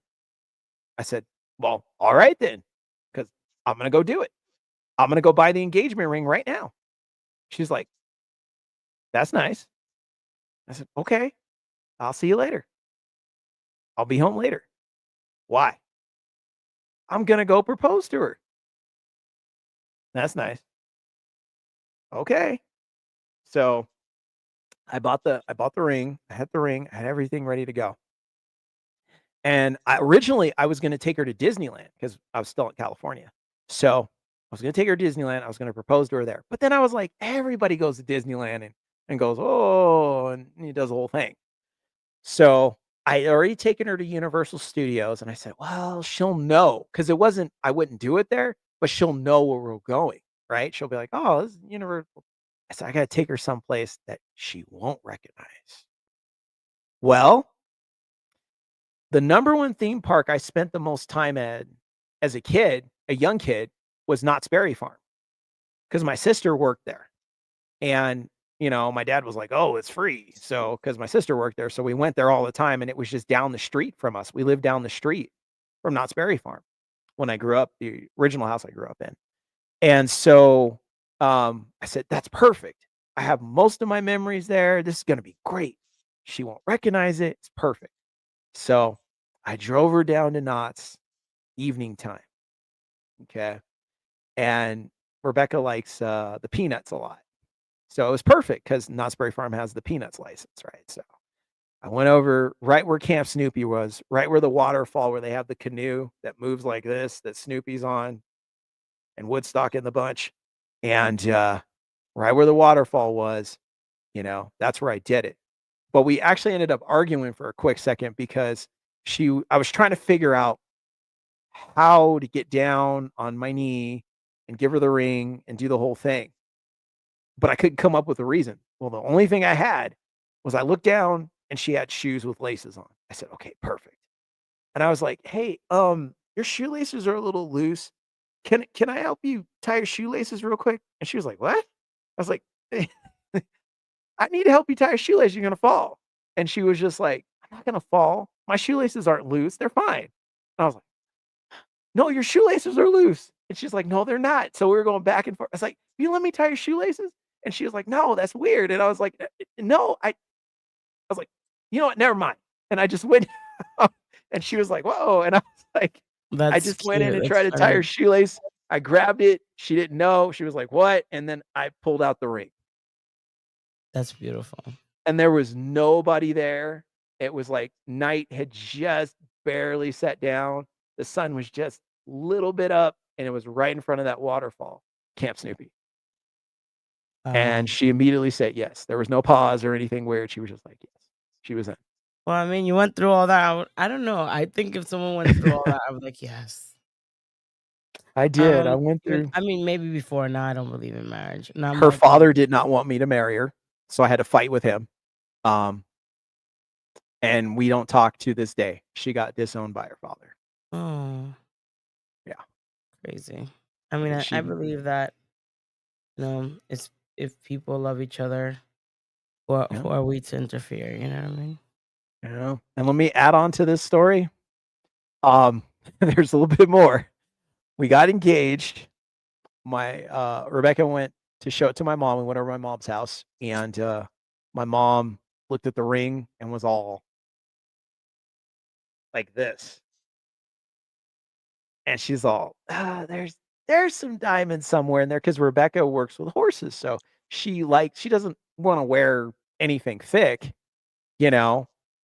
And Okay. so she wanted something simple. She explained it to me. That's what I got, right? So she's happy and great with it. She loved it. My mom, on the other hand, is a very gaudy, ritzy Southern Belle, done Bougie. up. She looks like somebody out of Bougie. the original Dynasty TV show from the 80s. You know, the white dress and the ruffle. My mom's done out, right? Yeah, she's real done out. Diamonds, everything, matching Mhm. outfit, fur coats. That's my mom. So my mom was like, "This ring is cheap. Why did you get her such a cheap ring? She should have such a better ring than that." And I just saw this Super Saiyan lean out of Rebecca, like, and I was like, "Uh-oh." And she's like, "I love this ring. This is what I asked for, and I'm happy with it." My mom's like, "It's cheap." And I went, "Oh, shoot, here we go." And I said, "Mom, you're not gonna sit here and you're not gonna fight. You know you're wrong. She's happy with the ring. This was supposed to be a good moment, and you're You're making it winning. a bad moment. You're making it about you. So let's not do that." She's like, "Well, this ring's cheap. I don't care what anybody says. I speak my mind. I'll say whatever I want to say." And I was just like, "Okay, we gotta go." And Rebecca was hot. And I was like, "I'm so sorry. Let's just go and we'll go from there." So that was the beginning of the two of them. My mom was not very nice to her. And I had to disown I didn't disown her, but I refused to talk to her. We did not talk for 10 years. Wow. We didn't talk for 10 years, not until Luke was born. Wow. And that was actually Rebecca saying, "Hey, maybe I should reach out to your mom and let her see her grandson for the first time." I said, "That one's on you. As far as I am concerned about this situation, I don't care if she comes here or not. I don't want her here. But if you want her here, I will allow that. Do you want her here?" Yeah. You I gonna mean, talk to her? I'm a family's girl, so I think it's very important for me to have my family's approval, and if my family approves of the person, then obviously it's Mhm. better. Of course, I would fight. I mean, my mom didn't get along well with Axiel's dad Mhm. either. You know what I mean? And it was a struggle, but I think when you care for someone, you have to fight for them, right? That's it.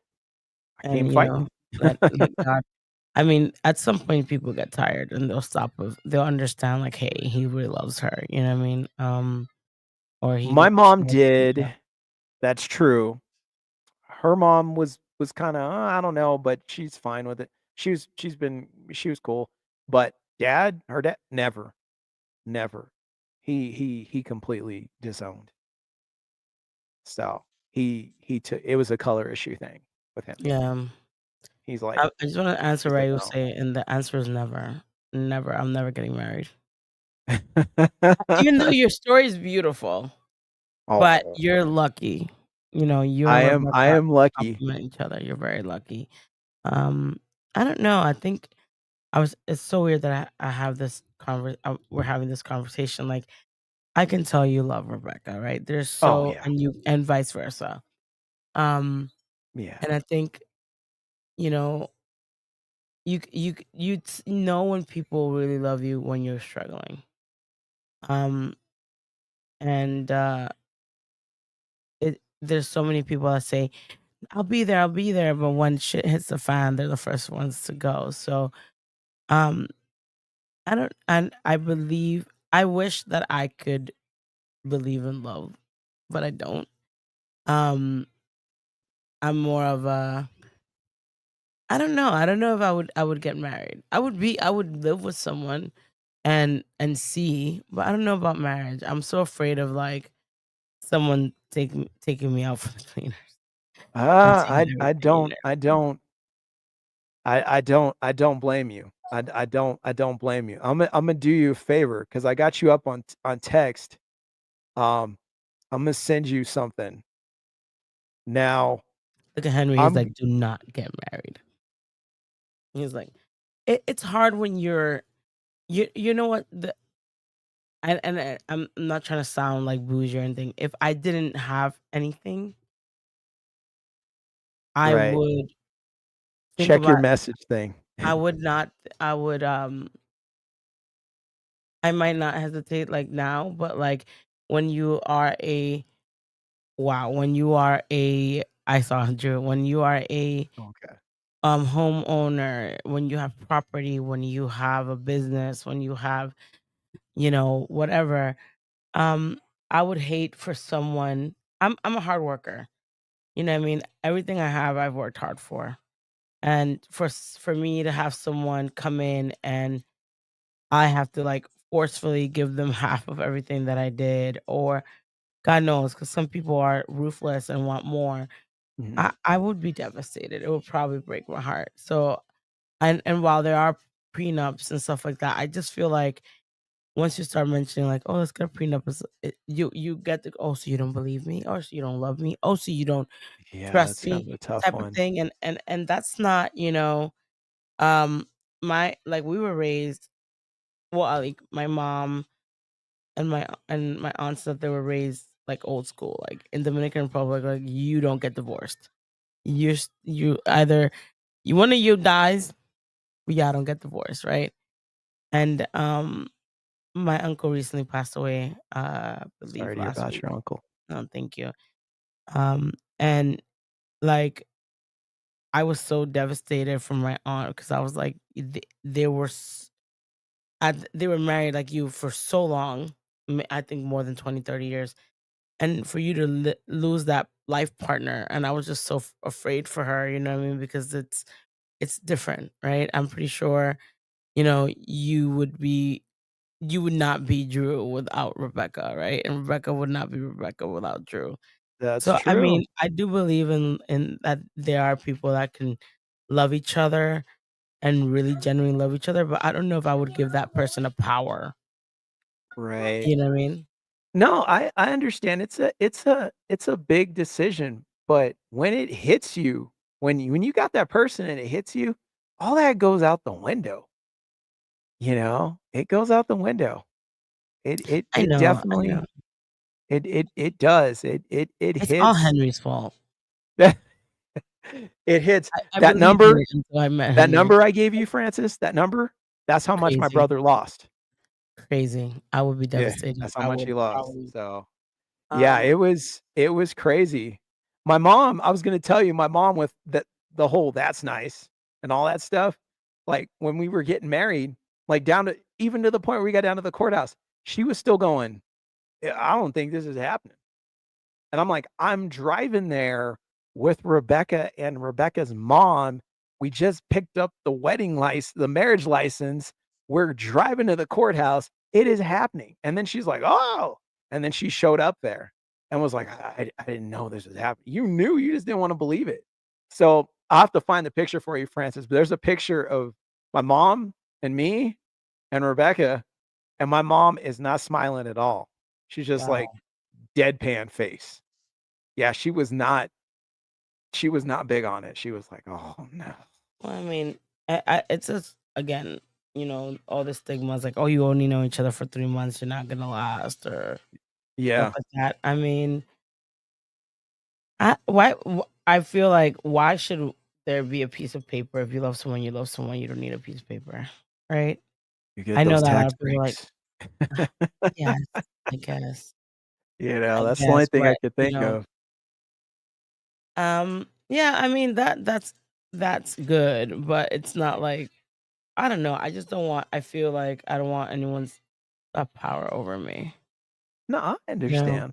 I understand. um, even now, like with Excel, I just kind of be like, mm, I don't want. I don't want. You know, I don't want to share him. Sometimes it's like I love him so much, but now he's mine. But like, um, I don't. I just don't want to. I feel Henry, right? I feel for Henry because I think, um, and girls don't hate me. I feel like it shows that it's not only men are ruthless, women are ruthless too, right? So it's like, I don't know. I just feel like, yeah, I just don't. It chatters like if you think marriage is about having power over someone, then definitely stay single. I don't think it's about having power. I feel like if that person, when you love each other, everything's like peachy and key, and everybody loves each other. But like I've seen some ruthless shit. Like not only Henry's like ruthless divorce. I don't want if that person falls out of love, right? Out of love, let's Right. say, falls out of love to have power over me, and like That's the test. that's the problem. It's not Yeah. about that. I don't believe. I 100% don't believe that marriage is about who has more power. I feel like if you love someone, it has to be a balance. Um, there are days I'm sure there are days that Rebecca overpowers you, and there are days that you. And when I say overpower, it's not like a forced thing, but you know what I mean. Like Rebecca gets her way, and there are days that you get your way. I think it's a balance, but I Mhm. just feel like when people fall out of love, it's the issue, and that's what I'm afraid of, like That's the falling out of love. test. Um, That's the test, and that's where things get hard because you don't know where people's mindsets or things or because here's the thing, you do change. Who I was when I first got married is not the same person who I am today. Who Rebecca was when we first got married is not the same person today, you know? And it changes. Some people and nobody get mad, but here we go. Weight gain could happen, hair loss could happen, wrinkles can show up, celluloid can show up. These things will tend to happen. Okay. Now, one thing Rebecca can say, and I gave her the guaranteed word, is this: I will never get fat. Okay. I already gained weight at the beginning when I just stopped going. But from this moment, when I got serious about going to do the workouts and dieting, I promised her I will never get fat. And she has a very special, special request from me that I gave her. This is a big request. I said, if I ever get fat, you are to take me out, put poison in my food, whatever you got to do. I can't. I'm not doing it. I can't. I work too hard. I work too hard, and I'm not going out like that. I'm not going out like that. I think And she's that's like, I can't, I won't do it. you I see, said, that's something do that it. you guys talk about, right? That you have, and again, when you are happy and things are great, I think things are Mhm, great, right? Um, it's just I worry about when people fall out of love. I've seen some shady shit. You know what I mean? Like, come on, we've all seen Henry's things. We've seen people that let's like people that play superheroes on TV that are really scammers and horrible. We've seen people you know who are supposed to be role models. Want to quote Hitler. There's just there's so many things that I just feel like why get married? Why have a piece of paper say something when if I love you, I love you. That's how it is. Um and I can love you forever. I don't need that piece of paper. Now, some people do need that piece of paper, right? They just want to feel. They feel like I'm a weird girl, right? Mhm. I just don't feel like a marriage would make me happier. Like if I love you, I love you, right? If I love you and I want to be with you, we don't need to get married. Um, that's just me. But there's a lot of things, factors like religion and stuff like that. I Right. just feel like I don't need a piece of paper. If I want to be with someone, I want to be with someone. But I just want to put myself in the position that if things go south, like I'm gonna have to drag this mother effort to hell because no one is gonna be pettier or cheaper. And you know what I mean? Like I just don't. I don't want to. I work really hard, and I think that um, we see again, and we learn who people are Right. when we're down. When we're down. No, that's kind of the thing, is like when the chips are down, but see, Rebecca already passed the test, with the multiple sclerosis, and I was telling everybody Yeah, earlier when definitely. I was dying of septic shock and she changed my adult diapers, without a care, you know, because I couldn't help that. And she was right there, and she was with me the whole time. So they retired me and all that stuff. She was cool about it, more than cool. She was right on it. So She loves everything. you because she loves you. You know what I mean? There's no. Mhm. I think that marriage has become for benefit, like you True. said, a tax break, or Yeah.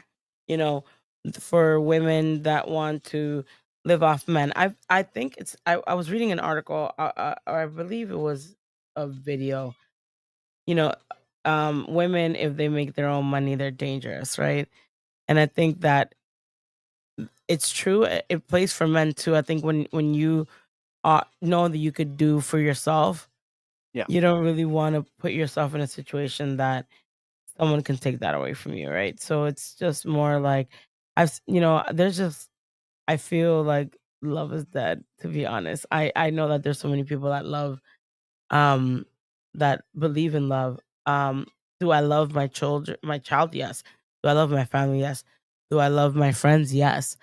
I just don't I don't feel like I'm in love with anyone right now. Or like let me not say something and then people get mad at me. I'm just saying like I don't need a piece of paper. I don't need a man to support me. I could do that on my own. I don't need to take half your shit because, I was with you for XYZ years. That's just not me.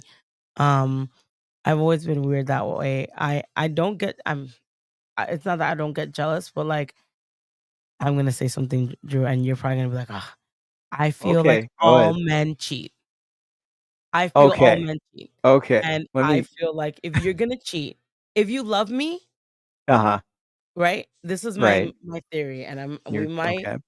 open a can of worms. I feel like if a man really loves you, Right. if he cheats on you, he'll make sure that you never look stupid, right?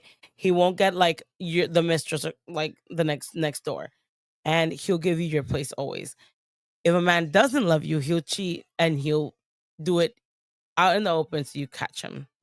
Okay. Can I So I add to think that, men cheat. Francis? Yes, Can I give you the experience of a 15-year married man? yes. Okay. Here's my deal. This is another deal besides Rebecca has to take me out if I get fat. She won't do it, but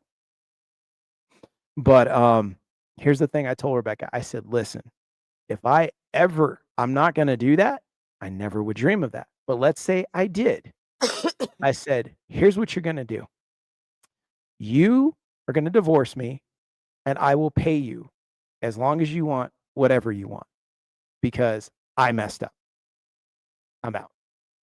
And I said, "But if you pull something like that, it's over and you're gonna pay something." That was the deal. That was the deal. And that's the thing. Like, I don't have it in me to do that. You're I never rare. would do that. I You're never rare. would venture that way ever. I'm only drawn to her and her alone. So she never has to You're worry about it. rare. But huh? You're a rare breed. I am a rare breed. I will pay for life. I will pay extra. because I screwed up, and I have to own that. I gotta wear that hat, okay? Like, that's what it is. You gotta own up to your mistakes, because here's the thing, I'm married to her. I I I did everything. I signed up for everything. I put investments, everything into what we have, right? So, if I screw that up, I not only screwed it up for her, I screwed up for myself. So, and I gotta own it. And that's just what it is. So, and I understand what you mean by men cheat, but here's the thing. You ladies, just to be honest, there are some of you ladies out there 100%. that are interesting. 100%. Like if I'm with someone, I'm with that person. Right. I wouldn't I don't cheat, right? Because I feel it's, maybe it's the way I was raised. I think it's expected of men, but not of women. If a woman cheats, it's like SLUT. But I've seen a lot of things. Like I just don't. I'm if I'm with you, I'm with you, right? Um, I don't care if you cheat. If you cheat on me, you better pray I never find out. But like if you do it, so I've seen men literally have girlfriends live right next door to each other. Like that's just not like you don't love me because you want me to go to jail, like because I will kill both of y'all. But Yeah. I just feel like just like you said, there are women that are disgusting. You know what I mean? Like we just had a Yeah. case. You know, a woman sent her recent ex a video of her sleeping with another man, like Mhm. in action, and he killed her. So I think and I'm not excusing it, but like some people do effed up things, right? And that's not I've seen women. I was one day in my home in front of the porch, and my sister has friends over. We're from the Dominican Republic, right? So this girl was talking about how, she obviously brought her husband, I believe, from DR here. And I was literally disgusted. Like she was basically acting like that was a property, right? And she was like, "Well, it takes him it says that it takes him 20 minutes." I thought I was in a movie to get there. If he's to get from his job to my house. So if he gets there in 22 minutes, we're gonna have a problem. And I'm like, well, what? Like, I had to get up because I was like, what if he has to take a shit in the middle of like something happens? Like, you're really gonna stress about 2 to 3 minutes? If someone's gonna cheat, there are men that would cheat in your house, or women that would cheat in your same house under your nose in Yeah. front of you. Like, that's not, and that's not love to me. Like, you know what I mean? If you're gonna get married or do papers or whatever for someone just to bring it throw it in their face, then or act like that person's your property, then that's not love, right? I'd rather never sign a paper and Yeah. just let it go. But I do feel like all men cheat. I think you guys are weaker. Sorry. In that aspect. Oh, Don't kill me, man. guys. I feel guys are weaker. Not all. I just feel like it's just too many temptations for men out there. I'm not gonna disagree with you because I have a flow of 'cause see, my mom, she's one of 8 girls, right? And then her sisters, they had, a lot of boys. And most of them ended up doing that, exception of maybe 1 out of 2. All the other 50 trillion of them all did it, and some of them had multiple people. My aunt is actually raising a 14, 15-year-old from my cousin's infidelity Wow. Okay. because he's trying to hide from child support.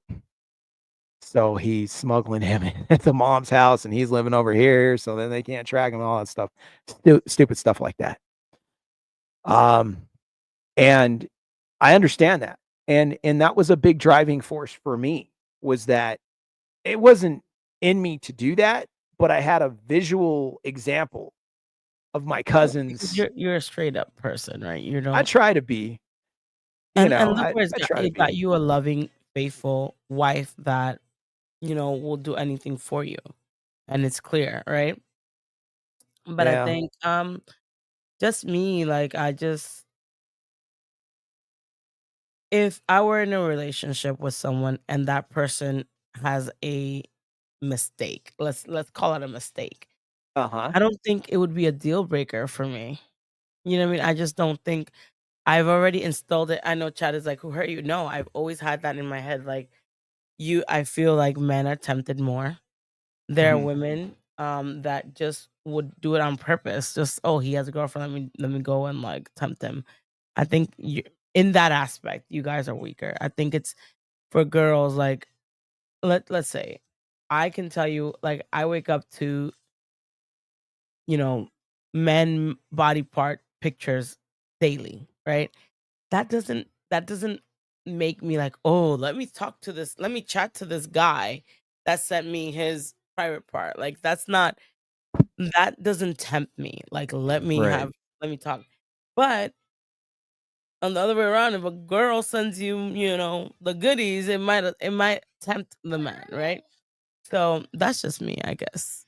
I'm not gonna blame you because my dad, this is what my dad told me long time ago, boys and girls. My dad said, "You need to have you need to have a girl in every," he said, "if you got 6 classes, right, in high school," he says, "you have to have, a girlfriend in each class. So if you got 6 classes, you gotta have 6 girlfriends." And he says, "Have 1 or 2 in the neighborhood and have 1 at church, but don't ever let them meet up with each other." That's what my father told me. I mean, to be honest, I rather that you're clear with me than like bring home a disease or something. Like be honest with me. You know what I mean? Mhm. Like or use your little wrap it up or do something.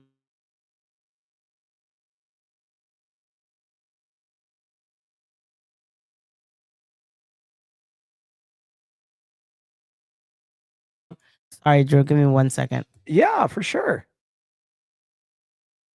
No, we're still in it, guys. What do you think about my father's advice? That was some good fatherly advice, wasn't it? Uh, yeah, I was not thrilled by what my dad had to tell me about that. But that also explained why my father was married 3 times, right? So, I would not advise, anyone to do something quite like that. That was the worst piece of advice that I actually ever got. Um, Let me hear, guys. Who wants to get married? Who doesn't want to get married? I'm curious. Whoever is single out there, who wants to get married? Who doesn't want to get married? Put it in the chat. Let me see. I'm curious. Definitely curious. Francis will be back in a minute here. Yeah, when you're young and you like this girl, maybe you like this girl, that is when you're super, super young, but when you start becoming like a full-fledged adult, you know, like, you have to start, like, doing things better, and you can't just be, like, running around with all these people when you're single and all that stuff like that. You have to start figuring out, like, do you really wanna waste your time? Because the years will go on. You'll wake up from 18 and wake up the next day and be 29. How much time have you wasted on people that really aren't worth the time when you could have like invested and found someone that you could really build something with? That's what I learned, you know. And that's what I try to instill in my nephews and different things like that because like I try to tell them, like listen, you know, invest in someone you can actually grow with. Try to find that because you're going to waste a whole bunch of times, like a whole bunch of time, like going in these situations with people. And then you're older, time has gone on. And then, the dating game has changed for you, because there's going to get to a certain time where your 20s are gone and most of these ladies now have children. And if they are single, they're going to come with kids. And are you ready to take on somebody else's kid? I'm not saying you can't, but that's a lot of responsibility. And if there's another father in the picture, you're going to have some sort of relationship with him to a point, or understanding with him, or he's going to have understanding with you. And then the kids are going to be like, "You're not my dad. You can't tell me what to do." And you're going to be like, "Well, oh no, you can't do that. You're not my dad." You're going to have to, um, this is what the sad ninja hour say. Ah, you're funny, Chad. Um, but you're going to have to deal with that. Do you want to deal with that? It's still sad ninja hour.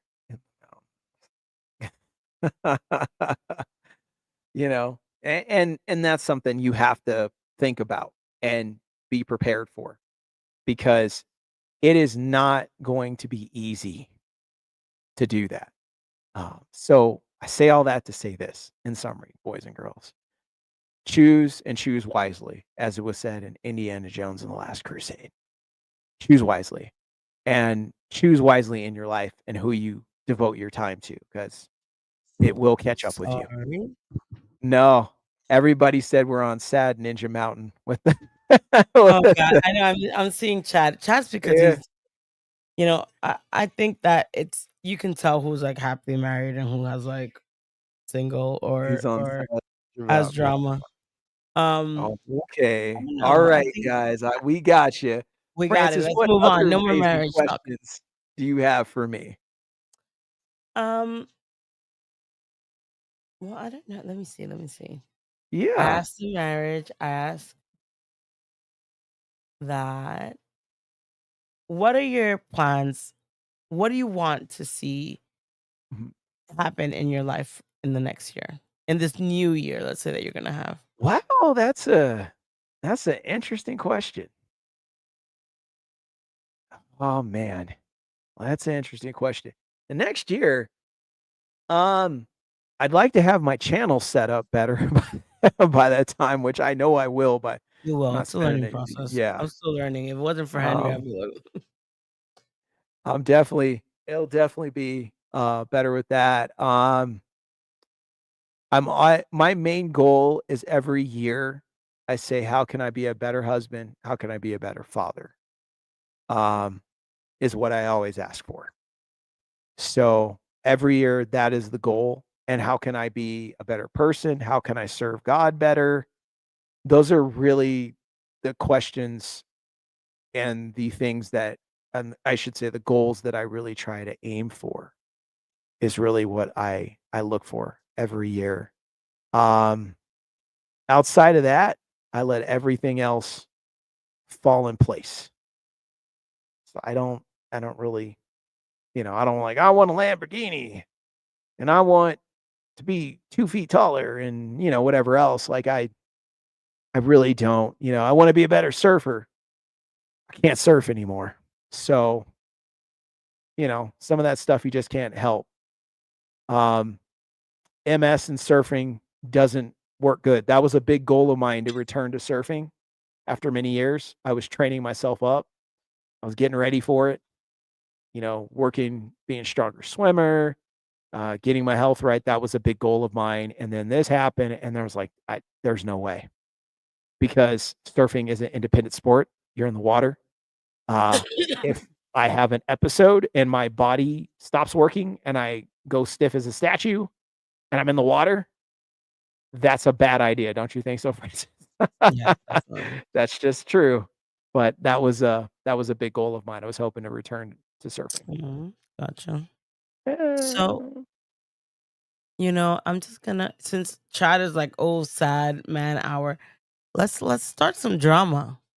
Let's start start some. some drama. What, you want to bring up people? Let's bring up some drama. Let's start with light work. What do you think about this whole Austin St. John stolen valor situation going on? People are accusing him of, Mhm. you know, claiming he was in Iraq or claiming he did this and all these wild stories. So, what's Drew Danger's take on Austin St. John possibly stealing valor? I'm glad you asked that because I have a relationship that goes back to when I was 12 years old with Austin snubbing me. So I'm not big on the guy to begin with. Um, Outside of that, it's an interesting question because, my dad, veteran, brother, brother-in-law, other brother-in-law, all my dad's brothers, all 8 of them, all veterans, most of my cousins. So, I was supposed to go in, but I had asthma. They wouldn't take me. I wanted to be a Green Beret. What he claims to be special forces, there you go. That's what I wanted to be. So, with my brother who was in Iraq and Afghanistan and did 7 tours and who has special operations, it is a slap in the face to every vet out there. And it's an extra slap in the face to people that are actually in the special operations and special forces community. Because those guys have to do some amazing feats to get there. You got to be really skilled and be able to put up with a lot to get to that point. And so when he's going around claiming these things, and taken away from those guys, and on top of it, he's also going to conventions saying, "Yeah, when I served, overseas, when I served in Iraq, when I served over here." Served what? Okay, because Lunch. let's say, okay, he's working in the EMT world, okay? No EMT that goes over to the desert is going to make themselves sound like they are a soldier. Okay? They're going to say, "I was an EMT over there helping medical backup for the military to a point, but I am not a military person myself." It's like when people ask me about law enforcement, they go, "Oh man, you a police officer, you did this?" I said, "Whoa, whoa, whoa, back up. I worked private investigations. I worked in county security, left that to go into private investigations. I did not go to the police department or the sheriff's academy. That was something that was asked of me, that was wanted of me. I entertained it for a second and I said no because I had worked at the courthouse long enough and I had seen things and it made me change my mind. So I cannot claim that, if that makes sense. That's how I approach that. I've had people see me at places. Uh I don't even like to go out on Veterans Day or any military holiday because when people see me, they think that I served automatically. And what happens, Francis, is, "Oh, that looks cheaper. Oh, we gave you the military discount." I said, "You what?" "They gave me the military discount." I said, "For what?" "Oh, you served." I said, "I did not serve." I said, "What made you think that?" And they said, "Oh, no, no, no, no, you served." I did not. I had a whole fight in a movie theater when the first Doctor Strange came out with the lady because she insisted on giving it to me. And I said, "No." She's like, "You look like a military guy. I know you're." I was like, "No." See, that's the response Austin should have. Okay. Austin should have that response, but Austin will take that military discount. Austin will claim that. Austin will let people speak for him, is Austin's problem. And he will not stop. And that's why his line is filled with veterans and law enforcement because he thinks he's speaking to that demographic. And he is, but he's speaking lies and he's not honoring those people. He might say his father served, which is true, and that's cool, but it's not, he's not using it in the right way. He's using it for sympathy, he's using it to gain something. And that's been the problem with Austin. And I'm personally, I am surprised because I had a really good friend of mine that was in the military and he had worked around special forces, so he was like, "Well, I did some special forces things." And he had a channel, and he had said that, and they took it like he said he was in special forces. The Guardian of the Green Beret came after him because he had some people that didn't like his channel. They reported that, and the Guardian of the Green Beret got in contact with a friend of mine and tried to literally shut down everything because of that. Okay. And that was just off of him saying that. Okay. But Austin is claiming he helped and did things and he had to hit somebody and he had to stop somebody and all this stuff like that. He's doing all that and he's been doing it for years. And nobody's come out and said something to him. Nobody's reported it. Nobody's gone to Stolen Valor and reported and done that. That's what I'm surprised about.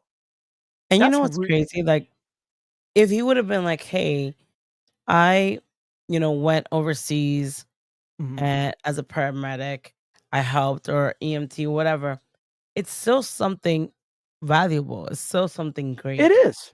So like, why lie and say something that you're not? And like you said, and I agree, it's a slap in the face for everyone that has had that position and really has, done heroic things like, save people. Um and it's I agree with you. I don't understand how no one has come out and been like, "Ugh," that's a lie. Like, I'll send show proof. You know what I mean? I think that it's something very sad that no one has, done that. Yeah, because I've seen people called out. So that's what surprises me.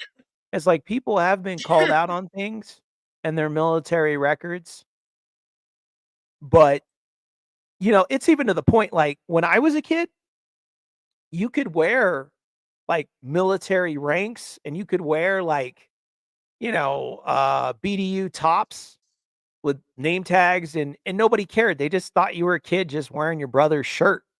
But, like, if you wear something military like that, like nowadays, people are like, "Hey, hey, did you serve? Did you do this? Did you?" People are actually stepping up to people and question them just on that. My take on that is like, you're just wearing the shirt, as long as you're not trying to fake it and pretend that you are a soldier, that should be fine. But I'm just saying people are coming up to people like that and challenging that. That's why I'm surprised Austin has not been confronted because if people are doing that, they should definitely be coming over to him and be like, "Hey, so I heard you served in Iraq. I heard you learned something for special operations and special forces. Like, how's that possible if you were a medic and you were over here and not in here? Even if you were over here, how did you get authorization or time to go train with somebody like that? And who gave you that training? Who did you talk to? Who did you work with? You know this guy, you know that guy, Jocko Willink. Who do you know? You know, that I'm just surprised nobody has confronted them about that. So it's really interesting. So I'm waiting to see if somebody really, really is going to do that and put him out like that. So it's gonna be interesting because after he gets whatever they're gonna give him, an ankle monitor, um, after they give him, probation for a certain amount of time, after the judge throws it all out and puts him in jail, whichever happens, it's gonna be really interesting to see how he goes forward, in life after that, because are conventions really gonna mess with him? Are Yeah. they really gonna, bring him in and pay for his hotel and his flight and give him I don't star think status so. service? He's a Yeah, is liability. Hasbro gonna is Hasbro gonna take his likeness and use it? Or are they gonna not just say, here's a Red Ranger," or Steve Cardina is gonna be the Mighty Morphin, Red Ranger head that they use if they do any more I figures with wonder heads. if Henry's still in the chat. I wonder, now that you mentioned that, I wonder if in the court docs Mhm. it's mentioned that he served or anything of um his time in the Middle East. Because, like, did he mention that in the court? So, like, if he Yeah, mentioned that in the court, did he just purge him? Like, did he commit perjury? I wonder if that was taken into consideration. I wonder if it's mentioned in any of the court documents. I wonder if Austin was stupid enough to go on court record and say, "Oh, Henry's here." He says, "I think it came up in his testimony." Oh, he said, "I think it came up." So the next question would be, I wonder what he said, because he can't be stupid. I mean, he's stupid, but he can't be He's that stupid, stupid. stupid He's stupid, stupid. and say, "I served over in the Middle East, so you got to give me a break." And the reason I say that is because when I was working in a case, I was in court, and there was a guy that we could not find on a certain base, right? And he showed up to court and he said, "I know I had this problem, but I've served my time in the military. My time is just about done. Please let me just finish out my time and please don't put me in jail." Now, I say that because if Austin says something like that along those lines and that is recorded, that's going to go very, very bad for him. Yeah, Henry says I think it came up in his testimony. It was real surface level, and remember, he was not on trial, so they probably didn't like. He probably didn't go in depth. I mean, I agree with you. I don't think. I mean, he's stupid, stupid. I mean, I hope he wasn't stupid enough to I lie to hope the court not. and have that written. But um, let's move on because I think we Okay. all agree Do you want me to that bring Austin's an people up? idiot. Are you cool with that? Yeah, that's cool. I'm cool. 100% cool with All that. right. Who wants to come up? Boys and girls, who You wants to come you want up? me to drop the link? Oh, do you have it? You sent it to me. Oh, yeah, yeah. I was getting ready to go over here and do something complicated to pull. Yeah, thank you. Yeah, I'll put it in the chat. Please do. Put it in the chat. Oh, but it doesn't click. It might not be able to click. I think you have to put it in the chat. No, Okay, hold on one second. I could put it in the private chat, and then you could post I'll it put yourself. it here.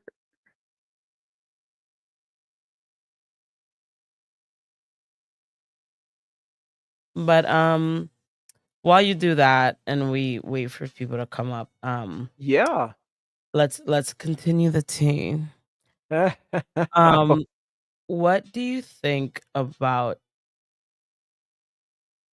I was told okay. not to mention this guy.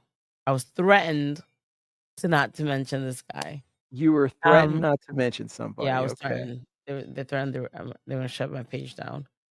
Um, Blake Foster Okay. and the whole drama with the plastic, morpher or not, and the whole like he wanted to fight JDF. What is your take as someone that you've done a lot of investigation work like Henry?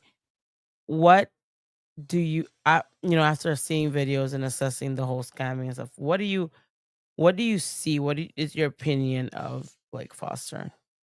My opinion of Blake Foster is Blake Foster is a con artist because you're gonna take 220 whatever plus dollars of people's money.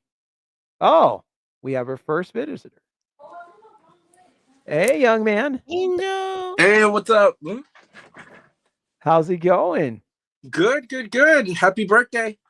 Hey, thank you so much. And you sound healthy and look healthy. He got married.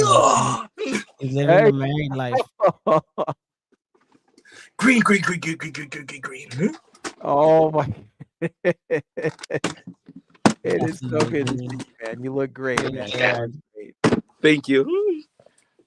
So what's going on, Angel, in your power chamber? Yeah. What do Yeah, you I'm think in my game room, where we'll be filming our stuff very soon. Oh, wait, Oh, wait. What do you mean? I don't know about this. oh, I know. Yeah. I know. Well, I already announced it a while ago. So I must have missed it. yeah. So April 14th, we have a very special guest who's actually in the industry, who is going to be analyzing a lot of Aaron's stuff. Let me get my ass out of here. You don't be talking about that for me. I'm like, oh, interesting. Yeah, this guy has worked on MCU projects. He's worked on Disney projects, big movies like he just worked on Captain America and Captain America: Brave New World. Wow. Yeah, so very very cool guy. Right now he's in Japan, so he's like, can't do it right now, but I'll do it as soon as possible. Oh, that's good. Yeah. Is it gonna be a live stream? It might be. It might be. Or is it gonna be a video? It's gonna be a video. It might be a video or a live stream. We still haven't decided yet. Okay. Yeah. So definitely, you see, guys, stay tuned. They have a lot of things planned. Is it gonna be on this channel, or are you guys gonna have a combo channel? Yeah, we're gonna have a combo channel. It's gonna be cool. Yeah, it's gonna be great. So Drew can work on his stuff on his channel, and then we'll have like a little combo channel, and just in case of anything, if Drew gets a little sick, if he needs to back out or anything, like I could just take over from there. Angel 1 second, guys. is I'm awesome. so sorry. 1 second. No. Do I hear dust?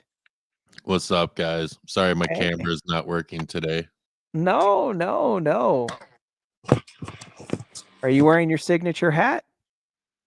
No. I'm just my camera just I have to update the software, and I unplugged it when those storms blew through. I unplugged the camera and the computer and moved it all away from the windows.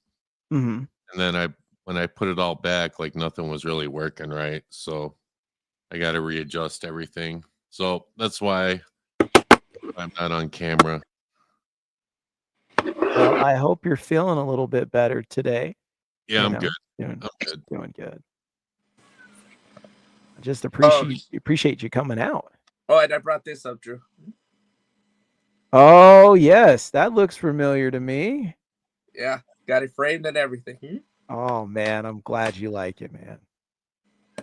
Put that up, man. So I know Francis saw your hoodie, Angel. All right. Oh yeah, I know. Somebody pointed that out. Look, Francis, a Dodger hoodie. I Yeah, don't wore it hate the specifically Dodgers. for Francis. I'm just a Yankees fan. I probably hate the Red Sox, but that's about it. I don't hate the Red Sox, but Thought if you're from Brooklyn, you still like the Dodgers, even though they're not there anymore. I'm not from Brooklyn. Just saying. I'm a Bronx girl. I gotta love the Yankees. I have to. But now that we have all these people, all these guys. Oh, you want to hear my thing on Blake Foster? Blake, and then I'll ask. Yeah, he's a con. Causing real problems next. He's a con artist, because anytime you take all this money, and from what I understand, he took quite a lot of it, and then you don't give the people what they asked for. You say metal morpher and whatever else is coming with it. That means metal morpher and whatever else is coming with it. Now, if that changes, okay, let people know and make it right. Whether if it means a complete refund, doing something else for them that they would definitely want, giving them some options. There was no option. You're just going to take that plastic morpher. That's it. My question is, what happened to the money? Because he can't give refunds. Because there was a few people that was like, hey, I want a refund. And he's like, nah, you ain't getting nothing. What do you think happened to that money? Because he went drinking. That's what I'm thinking too. Because honestly, you and I both worked on movies, Drew. So the order thing. Oh yeah. We both know that Karen spent the money on locations and actors and stuff like that. So that money is allegedly. Well, that's what it is. I mean, there's not. Me and Drew both know the cost of just renting those things. Yeah, just renting the location. She did rent the locations. That's confirmed by a bunch of actors. So the thing Oh, was yeah. is that she already took out all the money that she got from the Kickstarter people, and they were like, "Nah, you got to pay it back." And they're like, "And we want proof that you paid it back." Nothing left. Versus Blake Foster that took it to make the morphers, and then all of a sudden he can't even give refunds for it, and they weren't even in production yet. That's what's I bogus. wonder if the people write a claim if they can get it back. You Small could I mean, claim file, court. depending on how you they could gave the file a money. small claim. You could file a small claim, but the I mean, if they problem pay with is PayPal, wouldn't PayPal protect you? if they use if the purchases are done through PayPal actually might be able to work something out better than small claims. And I say that because small claims, nothing really happens a lot of the time with small claims. Like it's just kind of a hit and miss. Because But if you advertise a metal morpher and you ship out a plastic, you're obviously not giving the consumer what they really paid for.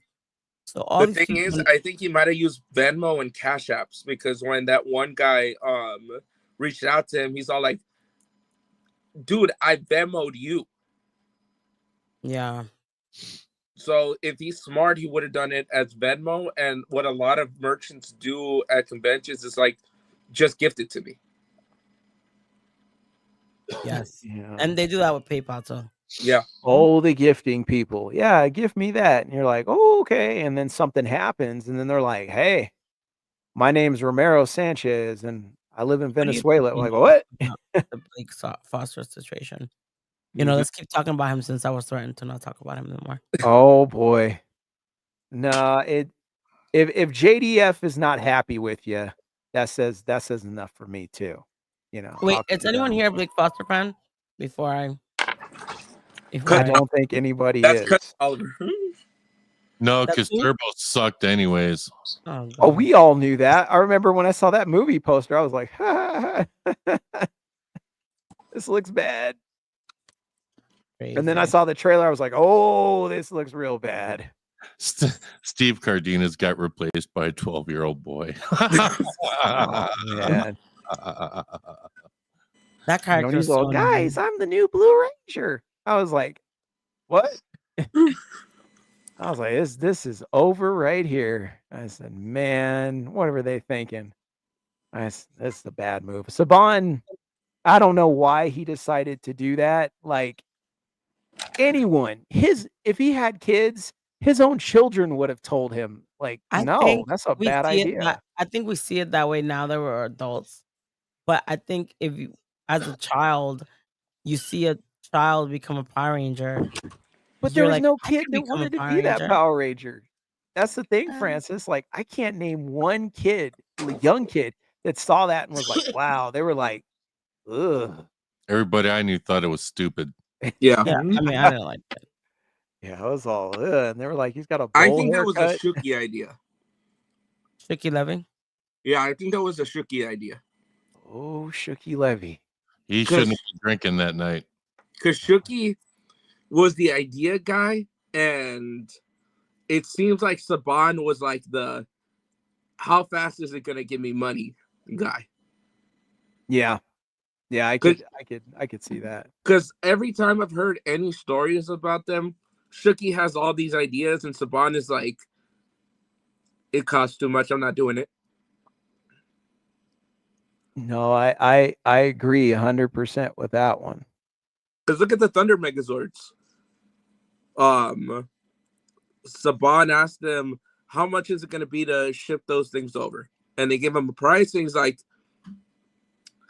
go down to Santa Monica, go pick up a few toys. That's all I need. Wow.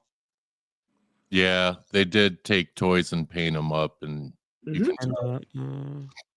And that toy store that they picked it up from is still there.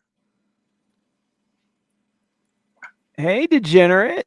What's going on, young man? Good, I'm good. Did the package come yet? No, maybe like this weekend or something. Are you guys like double teaming me? Angel is Dodgers and now Degenerate. I'm just doing this to troll you as a Yankee fan, you know? Let me go get my Yankees hat. Oh boy, you guys and your sports teams. So I'm a degenerate. What do you think about the Blake Foster situation, the Austin St. John? I didn't hear Dust either. What do you guys think?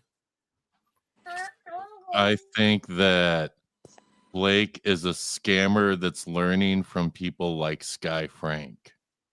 And Oh Austin boy. St. Ooh. Or was he a scammer originally and she's learning from him? No, I don't know. Probably. Maybe they were both scamming and they're learning from each other. And yeah, I don't know. It seems like those kids were doing it for a long time, though. yeah.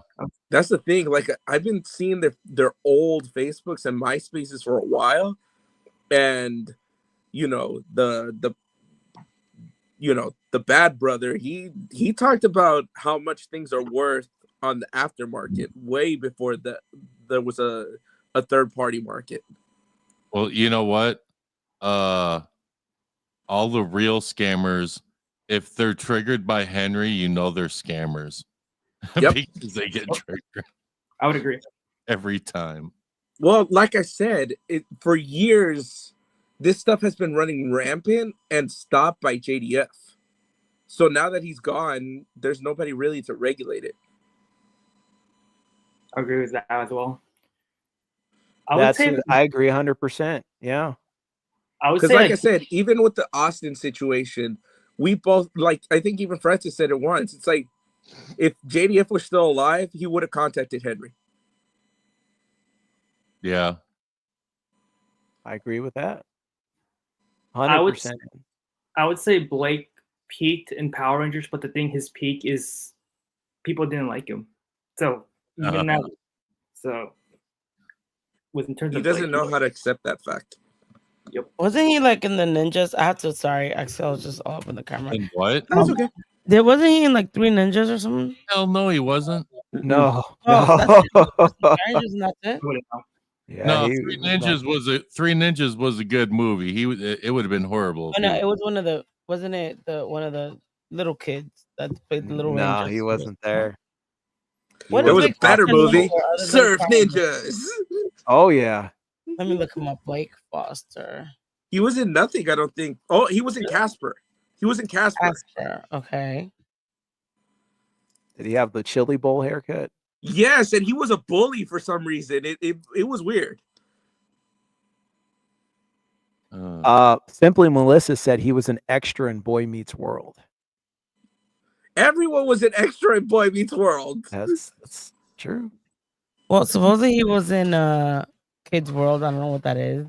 Okay, Rusty, A Dog's Tale, and the Drew- Brady Bunch in Mhm. the White House. So Drew can back me up on this, and probably Degenerate. So because me and Drew grew up in the LA area, so I grew up in South Central, and so they would actually bring in the 90s these like acting coaches or like those hiring assistants, right, to audition kids at school Yes. in the LA area.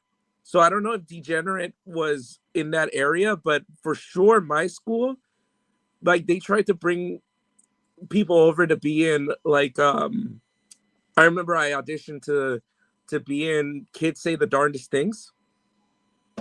Mm-hmm. And I think Boy Meets World was on there as well, looking for teens. Angel, you were telling 110% of the truth. That's how I got the Power Rangers, but they did mine through mail. But did bring they would go down to the schools, even in the high desert. They would bring people from the high desert down to LA, to Culver City, different places to go film and tape. And that's when I found out, like, when people were talking about what's her name, Topanga, what's her name? Daniel. Oh yeah, Daniel Fisher. Yeah, they worked with her, and everyone that came from my school that was there, I was like, well, how was it taping Boy Meets World? They said, it was all right, but Fred Savage was a jerk and Daniel Fisher was a jerk. And we don't want to go back and work on that set because it wasn't that they were just a jerk. They said it was a really bad time being around them. And I was like, that's pretty crazy because, like, wow, they really like that. I was like, yeah. And then my best friend was in the Wonder Years and he was around Fred Savage and he was like, oh man, everybody hated Fred Savage on that set. They hated him. I was like, dang, dude, what's wrong with those Savage boys? Like, From nobody what else I does heard, that. they act like they acted like royalty, like little princes. Yeah. Wasn't it the same with that guy that played Screech from Saved by the Bell? Yeah, Dustin Diamond was okay. From what I heard, what people said when he was on the show, he was okay. It was when he left the show, they said that he got like all crazy like that. And he started just talking about everybody and everything, and then he put everybody down. But then like people like Tiffany Amber Thiessen said, like, it was weird because when we were on the show, sometimes he wouldn't have a place to stay, and he actually lived with me and my family, and like we helped kind of take care of him. So like we don't know what he was coming from. Yeah, he was the Like, youngest one out of all of them too. yeah, they had said that. Like so it was kind of weird. And then he got really cool and changed his ways, and then he passed away. It was like that. I did meet Mario Lopez, by the way, at that Power Ranger audition. Speaking of people from Saved by the Bell. And he had the most incredible teeth I have ever seen on a human being in my life. I couldn't believe it. I was like, are those real? And they sparkled. So you met him way before. I have a question for you because I met him later on. Uh-huh. His hair was out of this world too. His hair was yes, it was. It was very nice. Like it was like it's hard to explain, but it was like the most well coiffed hair I've ever seen on a human being. Now that I'm thinking about it, I was like, it sure was. He was just perfect. Like when he sat down, it was like he needed theme music and just really like strobe lights or something because he was just a celebrity. You know, when you saw him, you were like, teeth perfect, hair perfect, skin perfect, eyebrows are on point. Like everything was just, it was wow. And he looked like a star. Like he really lives that. But he was the nicest guy. You know, that was the thing about it. He was not a jerk. He was not like, oh, I look good, so I'm better than everybody else. No, he was totally humble and really nice and really giving. Yeah, when I met him, he like greeted everybody and he like took time to like talk to you. Yeah, he was cool like that. Like my dad, you know, who was grouchy because he was like, I'm not paying them any money to get you an agent. They're crazy. You know, even he was like, sir, how are you? How you doing today? He was like, you're that guy on TV, aren't you? He's like, oh man, it's nice to meet you. My dad even had to be nice to him just because he was so nice. You know, that was the thing. And you know, he was that kind of guy. So he's a unique guy, man. And I'm glad he's always around, he's working, he's doing his thing because he definitely deserves it, you know. People met what's his name? Mark Paul Glosser or yeah, okay. They said he was cool. You know, people that I met that were around him, they said he was pretty cool. Yeah, I've heard the same thing, that he's really nice. Yeah, they said that whole group. Lark Voorhees had some mental issues for a long time. And it's funny we're talking about Mario Lopez. So I got my Disneyland sign because of him. Oh, really? Yeah, because he has the original sign, and I was like, man, that's cool. So when they did the mini sign, I was like, I gotta get that. Oh, wow. Yeah. All right, guys, listen, I gotta go. Okay, Dust. All right, Dustin. Well, thanks for coming, man. I hope you feel better, buddy. Yeah, I'm good. You guys have a great night, and Drew, happy birthday. Thank you, buddy. Thank you for coming. That means a lot. Later. Everybody give it up for Dust. He does a lot for a lot of people, and he's a fantastic guy.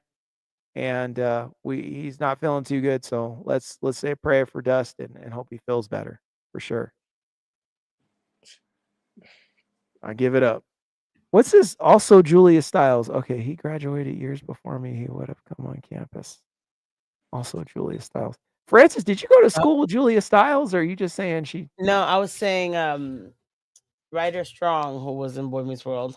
Oh, from the university. Sean? He graduated before me. Yeah, he graduated before me, but I would see him on campus, and Julia Stiles as well. They would come on campus a lot. There were a lot of people. I met like Snoop Dogg. It was just a lot of people. So that's what I was talking about. Okay. Did you ever talk to Julia Stiles?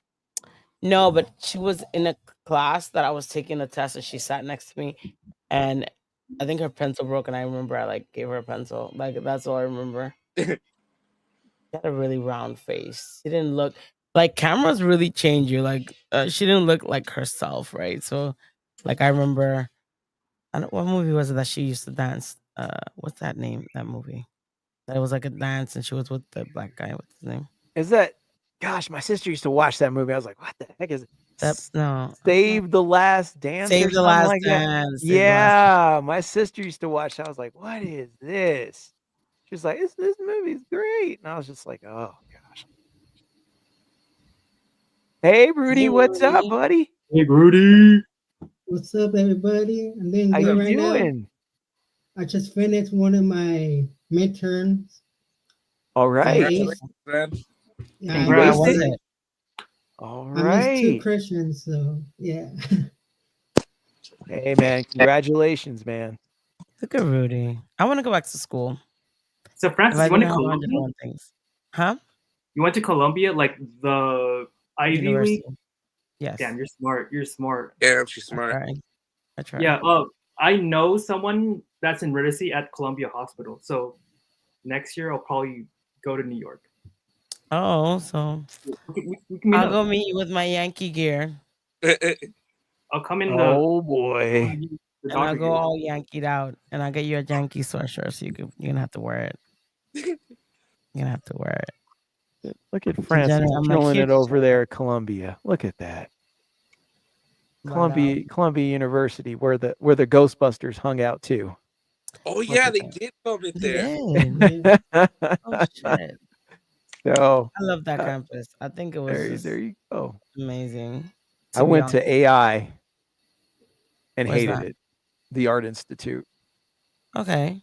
I went to Art. I mean, the good thing is with Columbia that I feel, because I had to choose right between Columbia and YU and all that, and it was a campus. Like literally, I could go in the campus and you wouldn't think you were in the city. You would think you're like in the suburbs and it's nice and quiet. You don't even hear the cars or anything, and then you like step out and you're like, oh, I'm in the city. But Didn't they base NYU off of Columbia, Drew? NYU doesn't really have a campus. That's the problem. Maybe. Is there? Oh, I sorry. think. Stupid. I'm thinking MCU, Marvel, Empire State University. There we go. Oh, Empire State University. Yeah. Yes. Possibly. It's hard to say. Sometimes people, you think it might be in the same city, but they might have based it somewhere else. Answer, how are you? Hey, Drew, happy birthday. Thanks, buddy. I appreciate it. Where are you going? I gotta go pick up my mail at where I have my mailbox at. I just got off work. Gotcha, man. Thank you for coming in and saying hi and gracing us with your presence. And I know you're gonna share some Of knowledge course. with us and join in yeah. the conversation. Oh, I sure will. So Francis, ask that question about Blake Foster. Say about Stolen Valor. That's who I want to hear from. Oh boy. You will get that answer. Sorry, say what? We were talking about Stolen Valor earlier, and so I'm like, Answer is the person that I want to hear his answer, how he feels about Stolen Valor. It's a hard topic, to be honest, because everybody got that unfortunate First Amendment right, so it's kind of protected speech. Mm-hmm. They can say whatever they say as long as they don't cross that line where they benefit from what they say, because then that's when it becomes a crime. Because that's what we were talking about, Austin. Well, Drew and Francis. Yeah, I mean, I wouldn't mind going to a con and then asking them some questions, and then hopefully I get some answers, and then I drop some facts. So, who knows? We shall see. Maybe I'll live stream it. Yeah, I would. That's what I was gonna say. I said, make sure you get some video because that sounds like something crazy right there. Oh yeah, it would be funny. I just want to hear what he would say to an actual veteran. I think you avoid the situation. I think he'll probably chicken out and have like Zach Taylor McGinnis be like move or something. To be He'd honest, probably call security more than likely, since you he was think? walking around with those Yeah. security guards. Yeah. Well, I mean, so apparently he wasn't a ranger stop that he walked around with security because he thought Henry? Henry was gonna come Yeah. after him or something. No, that's totally true. You know, he did walk around. Let's see. Nah, he was just trying to make himself feel big. Oh man. We have somebody else on the bottom. Donald Nevitt wants to come up. Ooh, I don't know it. I'd have to bring somebody Answer, what down were though. you wanted to say something about Blake Foster? I don't think answer He left. keeps going down that road. Blake may come across a situation where he may not be able to recover from, especially if someone says, well, he deceived me and it's basically theft by deception. He told me one thing, I paid him this, and now he doesn't want to give me the refund, but he doesn't want to give me something that I didn't ask for. I agree. That's what I You said. can keep Like, playing why those. doesn't he just offer it back?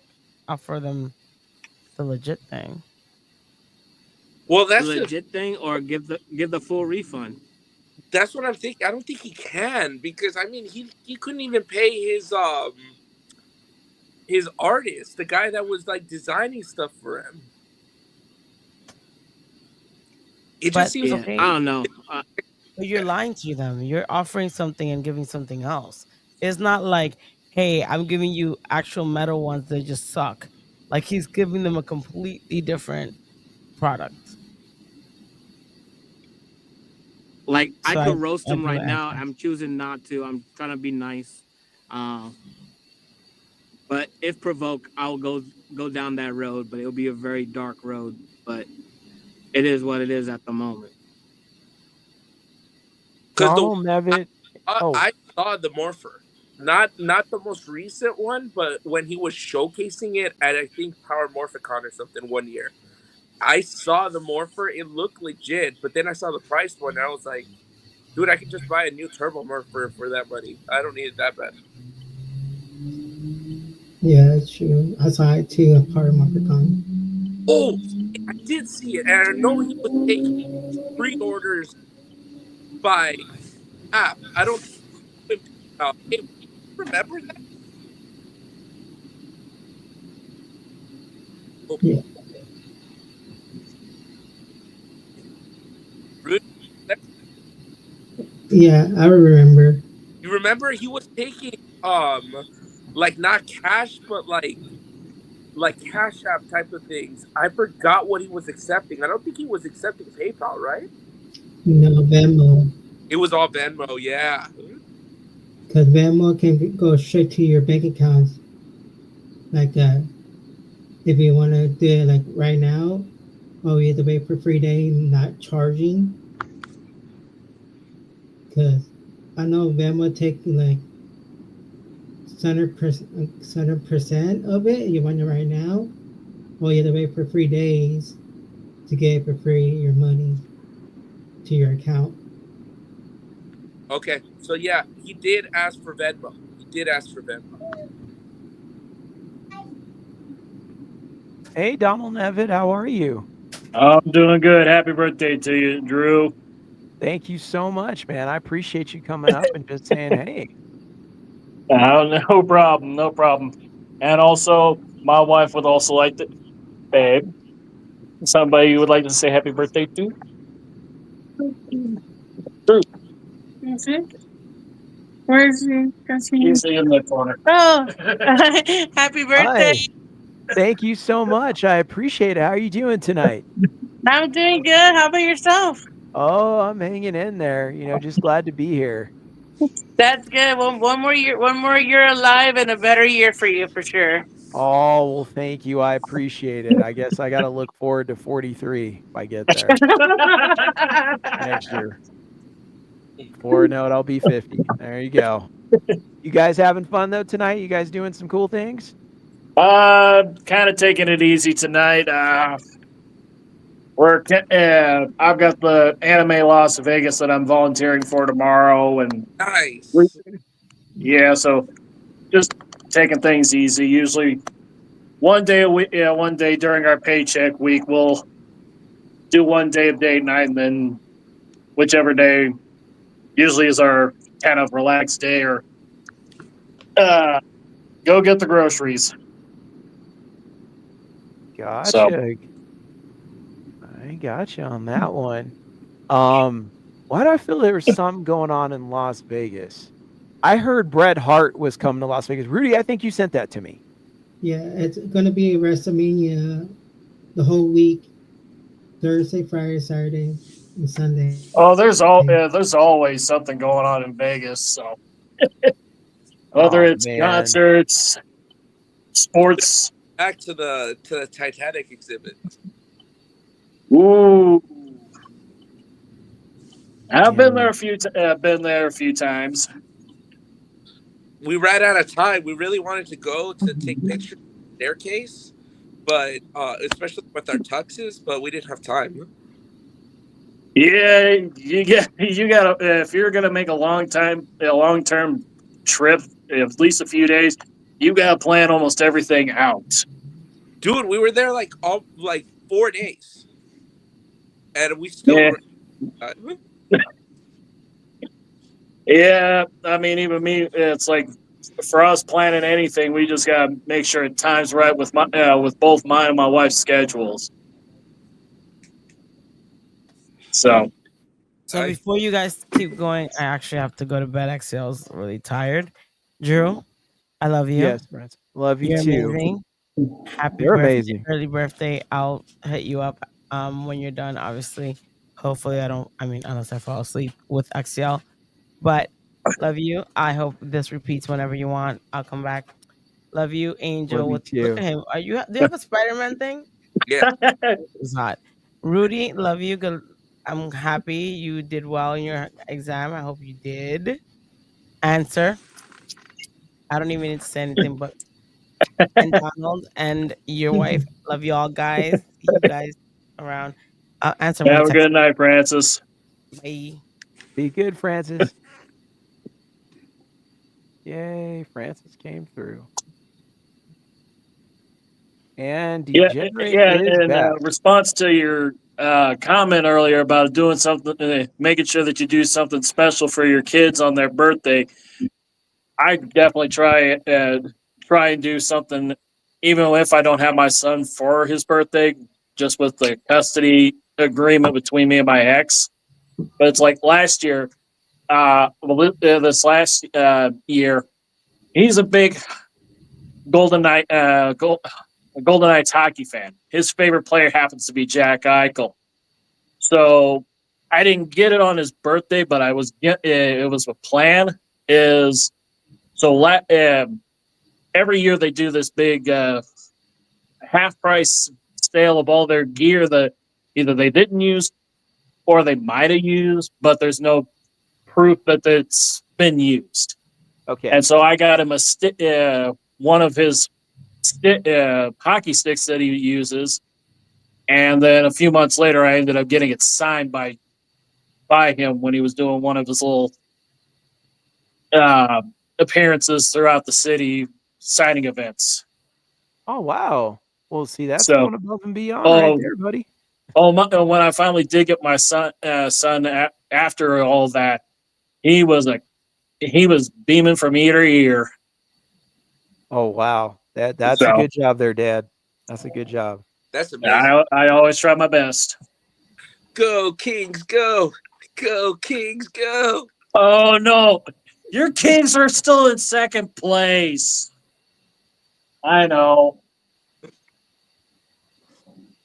Angel Pest is just rooting for his Kings. I realize that. Yeah, my sister in law is a Kings fan. Well, she supports both the Kings and the Golden Knights, but when the Kings are here, yeah, it's all about them. So I go to the stadium to watch a game though. I would be down to watch the Kings versus the Knights. I have been to, I think 3 or 4.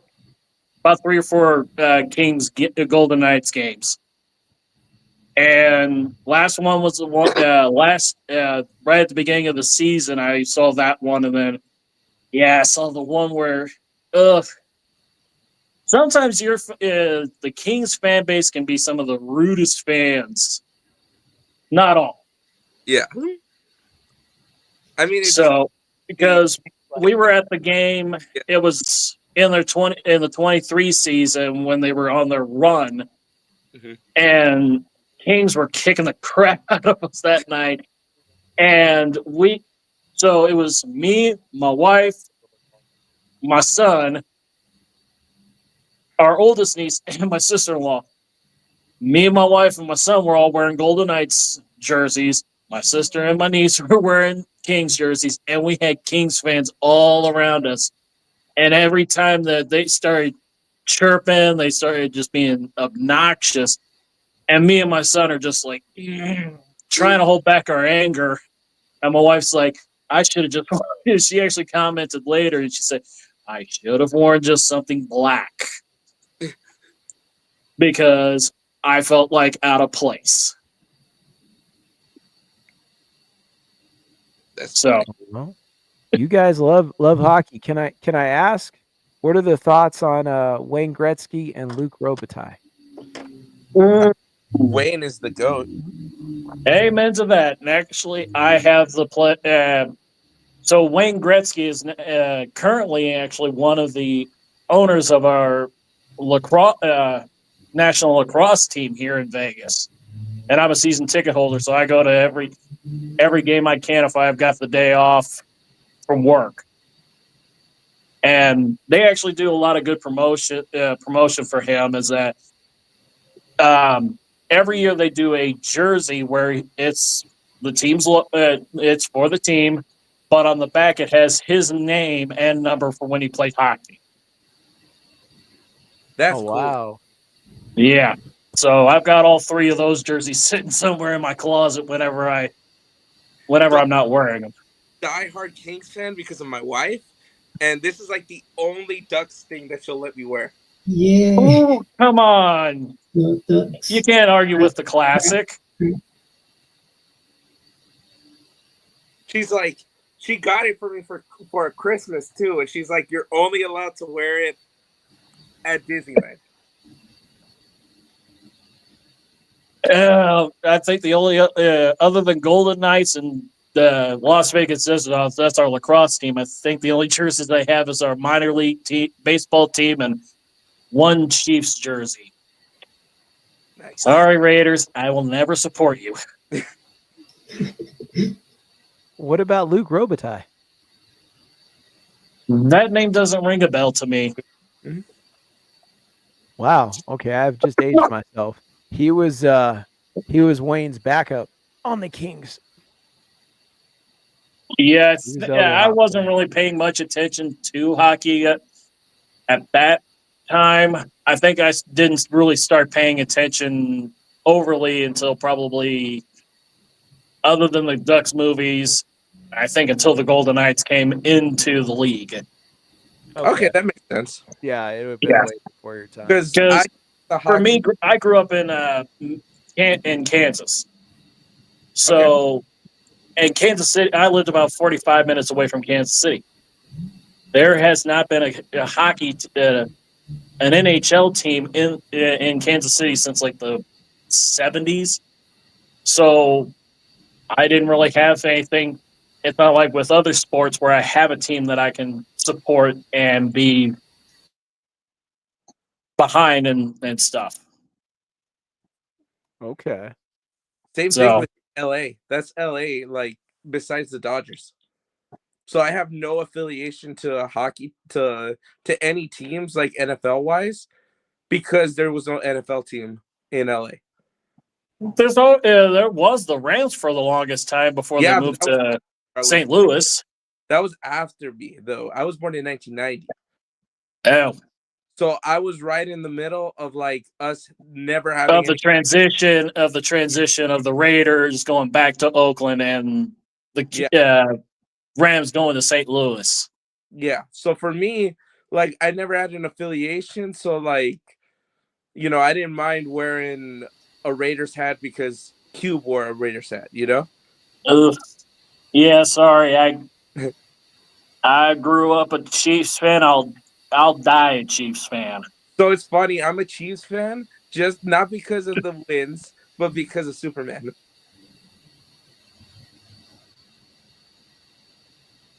So I But figured I'm the a Raiders had what was considered to be the greatest. And I'm not a football guy, but they say the greatest football player of all time, Bo Jackson.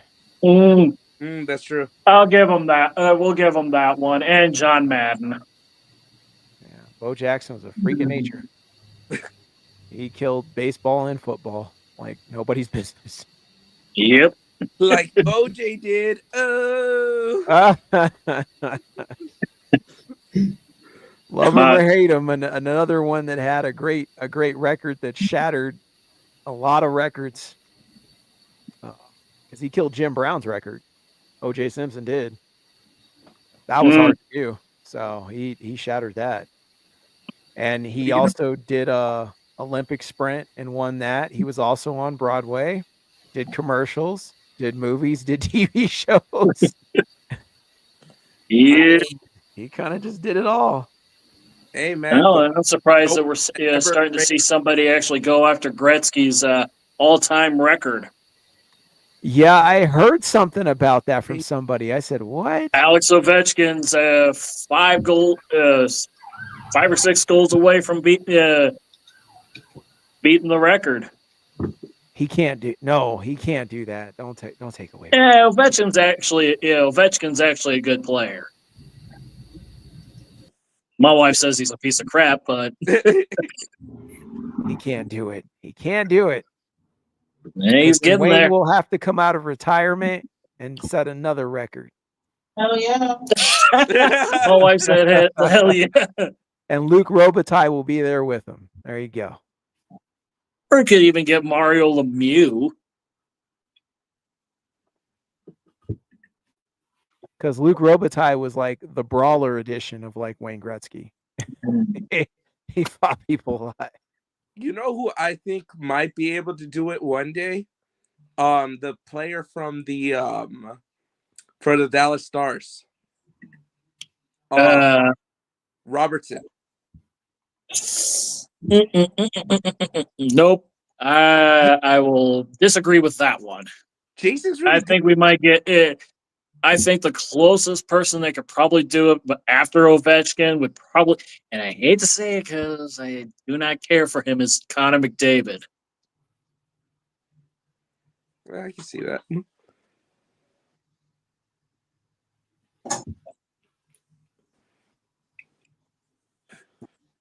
I don't think I think that he's probably Robertson. He's young, but He's young and quick though. That's the thing. That mother is like lightning, dude. yeah. But it's about who your it's who's on your lines and who's on your team. That's true. So realistically, unless Dallas can continue to prove themselves over the course of his career, I don't know. I want to see him and his brother play against each other. Against or with each other, kind of like what we've seen with the well, both, but the Kachuk brothers. No, I know both would be ideal, but like at least just to see them play against each other would be cool. Yeah, we've seen that a few times with certain family members. I know, but like I'm a fan of both of theirs. That's why I'm like I would love to go see them both play against each other. Yeah. I mean, we'll just have to see what happens. Who?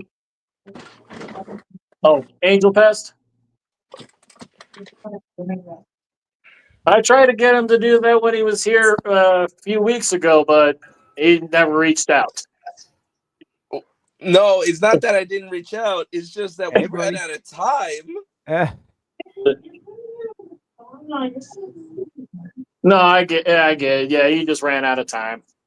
Like the only time I could talk to my cousin, who's like an older brother to me, was literally I had to sneak out at like 1 a.m. to be like, "This is the only time I have right now to see you." Yeah, but yeah, like my wife said, next time you're in town, well, we'll definitely hang out. Oh, 100%, 100%. We need to go back because my wife wants to get like we're so close to Pearl for MGM rewards, so we're like, screw it, let's go. I'm already at Pearl. Nice. My wife said, just said you're gonna become her BFF. Oh, for sure. Oh, your wife. Oh no. My wife is Puerto Rican and Cuban, so she's feisty. Ooh, Mexican Native American. Nice. So, yeah, I know the feistiness. But yeah, I've got automatic. I think with all my players cards that I have, most of them are the second tier. I get them automatically Oh, cool. because I know Caesars and MGM do their veterans salute program, so you automatically get upgraded as long as you have a military ID or you can show proof of military service. Oh. And boy, does that help out a lot when trying to find parking anywhere. Oh, I bet. There's like veteran spots too that I've seen. I haven't really found those parking spots too many times. I tend so like especially like if I go to a hockey game or event. Ooh, He's taunting me. He knows I want those shoes. Nice. He's the only other person on this planet I know that is a fan of that stupid movie as much as I am. Which movie's that? Thrashing. I have not seen that movie. The Ration? Angel. It was Josh Brolin. It was right after he did The Goonies. It was a skateboarding movie that took place in SoCal and Dogtown, where he has to enter the LA downhill skateboarding competition and fight off a very young Robert Russell. So who runs a group an called Together. early Josh Brolin. Oh yeah, Baby Josh Brolin. Yeah. I wouldn't say baby. He was in his 20s at the time. Yeah, one of his first film roles. No, it was his second. Yeah, it was number 2. It was right after The Goonies. He did it. Right. So I'm telling everyone right now, it is one of the best movies you will ever watch. You can watch it for free on YouTube. It is a time capsule of LA in the 80s. Thank you. I'll definitely have to give it a look. See, I love it's Thrashing. so bad, it's good. I promise you. I love Thrashing. I'll take your word for it. You know, that movie is pure Southern California 80s love, and that's a time I definitely miss. You know, because I grew up in that time, and I was like, man, that was such a time at that time, and that movie kind of takes you back to that place. And it's, even though I'm not a fan of I was never a Red Hot Chili Peppers fan, but it's also their screen appearance too. My wife just did a guess because we've seen Red Hot Chili Peppers. Oh, sorry, I just wasn't that big of a fan, but their first appearance, TV wise, was in that movie, and they are them. They play them, and they're on stage playing. We'll forgive you for that one. And what did you play? This they is didn't right in 80, 85, 86. So you have the original guitar player and everything. So there you go. What's that, Angel? With the duel? Mm-hmm. Yeah, that's where they came out. The scene. No, they were on the skate thrash party. Yes. When they go to that bar, and the bar has a stage, and they come out and they do that free thrash, that thrash offered the skateboards and they throw it in the audience. And they said the band that gets you pumping, the band that gets you moving, the Red Hot Chili Peppers, and then they come out and they play and they do their thing. And that's where Josh Brolin gets to Pamela Gidley, and they go outside and hang out, and that's how they meet. Like because he saw her earlier when he challenged the Daggers at the ramp, and then he met her at that club, and then they go outside together. They sneak off because the Daggers are all doing their thing and not paying attention, so he could sneak off. And that's when they go out on their date and everything, and that's how the whole romance Spoilers. story begins with them. So Thrashing was fantastic movie. It has Which one of the best soundtracks. Like people talk about yeah. Guardians of the Galaxy, Top Gun being some of the best soundtracks. No, Thrashing has the best one. Yeah. Bro, that's that song. Which one? That plays when they're like skateboarding down Hollywood Boulevard. That's Okay. like the perfect song for it. Yeah. My favorite song was Staring Down the Demons by Annie Motion when he after he broke his arm and he's training and he's trying to get his skills together with his broken arm, and he keeps messing up and falling when she rides by in the bus when he's looking up at the sky because his arm's broken, he doesn't think he can do it. She rides by in the bus, and it's his whole training montage is to that song. So that's my song. I play that all the time. Love that song. Love that movie. It is the definitive skateboarding movie that really just does it right, and I enjoy it. And we had our surfing movies too as a kid. I don't know if you guys are a fan of surfing movies in the 80s, but I was. Surf Ninjas. Yes, I love Surf Ninjas, but that wasn't until 93. Johnny Tsunami. Johnny Tsunami. Oh man, North Shore was the most famous surfing movie. So that came out in the 80s. Universal did that. So I enjoyed that. And did you ever watch Lords of Dogtown? Of course. I might have watched that one once or twice. I think for me, the reason why I probably some movies I haven't seen is just because I tend to stick to sci-fi, fantasy, comedy type movies. Mm. Gotcha. Yeah, it was the environment I grew up in. My dad's a total sci-fi nerd. I kind of followed in that a little bit. Did you notice my hat? I can't.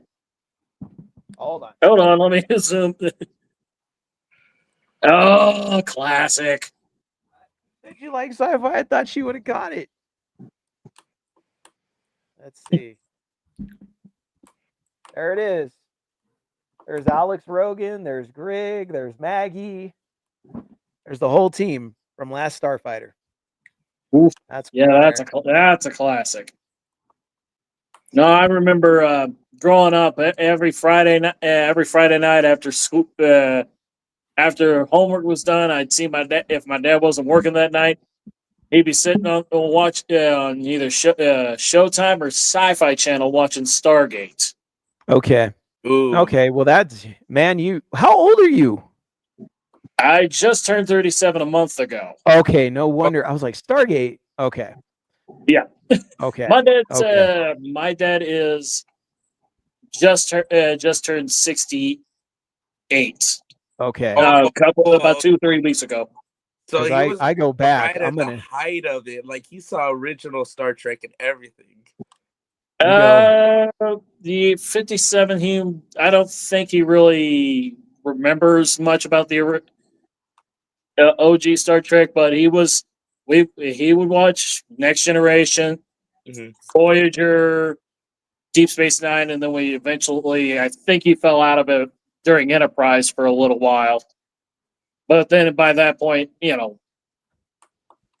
4 kids, 4 kids, and working odd hours, working as a police officer. He didn't have a lot of time to keep up with a lot of the shows. So eventually, Stargate SG-1 was his show for a while, and then when they revived it, we both fell in love. I fell in love with it because of him through Doctor Who. That's why I did the spoilers. Okay. See, I want to get into Doctor Who. I just don't know where to start, especially because it's all on Disney Plus. Actually, it is not. Only the newest season. If you want to watch the first part of New Who, it's on Max, or if you want to watch Classic Who, it's on Tubi. See, I don't know where to start. That's the problem. Start with it classic. depends on your preference because the original series was from 1963 to 89. Because I want to watch something newer and then jump into the classic. Because I know myself, I want to dip my feet in a little bit before jumping straight in. Because I'm a sink or swim kind of guy. Yeah. New Who is definitely has its ups and downs, just like a lot of TV shows. But yeah, on Max, it has. Excuse me, pardon me. It has every season until until the newest until the end of 2022. So you'll get all of them up to Jodie Whittaker, who was the 13th Doctor. Okay. So I would start from start at the beginning.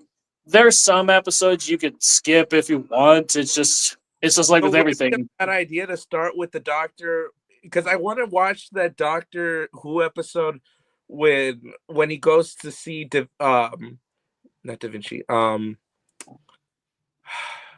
can't remember who, but the artist. Van Gogh. Van Gogh, yeah. That was the 11th. Okay, should I start? I would start with his predecessor because the 10th. Okay. Yeah, Tenet is one of the probably of New Who is probably one of my favorites. Okay. So, I mean, you would want to start because you want to start with in succession. Start with the first series, which was Christopher Eccleston, and then just kind of gradually move into each season. Okay. Because some episodes, you'll always get a little lore drop in each season, or you'll get a little hint of the history. I mean, it's over 62 years old, so you're gonna get a lot, and a lot of time you get a lot of lore drop. Okay. So you guys missed. Maybe you didn't. My science fiction breakdown. Early, no, I didn't hear that when I started. Yeah, I don't think I heard that. Because see, I was born in '83, so my dad was born in 1938. So I go back. My brother, what's he now? 52. So I had my older brother. So we go back to Doc E. Sampson, the Galactic Control, the Lensman, the early 1900s science fiction. We go back to that time. We go back to Edward Rice Burroughs and John Carter when the original books, when that started out. We go back to classic Star Trek. My brother more so because he took a more liking to Star Trek. I was bigger into Star Wars. There's every fan. There's fans on both sides. Prefer one over the other. I go back to 1978 original Battlestar Galactica, as well as classic Galactica. Huge fan. Buck Rogers, Gil Gerard, who I did meet.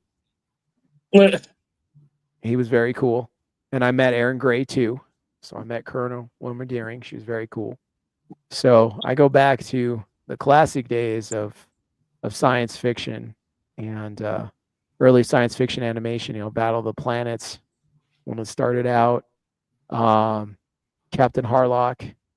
Star Blazers, Battleship Yamato, when that kicked off. That was all the stuff that really brought me in to science fiction. Of course, Dune. Ooh, there's a classic. Frank Herbert when he kicked that off, and huge fan of Dune. Usul, we have worm sign the likes of which even God has never seen. You're talking about the David Lynch version of Dune, yes, Planet yes. Planet of the Apes when they kicked off when Charlton I Heston was was about doing to his say, if thing. you forget Planet of the Apes, I will. Oh, yeah, you can't mention any of those without mentioning Planet of the Apes. Yeah, when Charlton Heston was kicking it off in the first one, and of course, I'm a huge dirty ape. I'm a huge original Tron fan. So the original Tron was is always and will always be one of my favorite Sorry things. about that, No guys. problem. My dog's I watched if I the get a little classic too Flash loud, she Gordon. starts going crazy. Gotcha. Classic Flash Gordon when Buster Crabbe was Flash Gordon, the original Flash Gordon, and watched him. And then when Sam Jones did his thing in the 80s and in the movie, I got to meet Sam Jones. He was super, super cool. Signed a really cool Flash Gordon poster for me. Really neat guy. So yeah, Flash Gordon is one of my favorites. Even I'm gonna get a rare one. Let me see how science fiction everybody is today.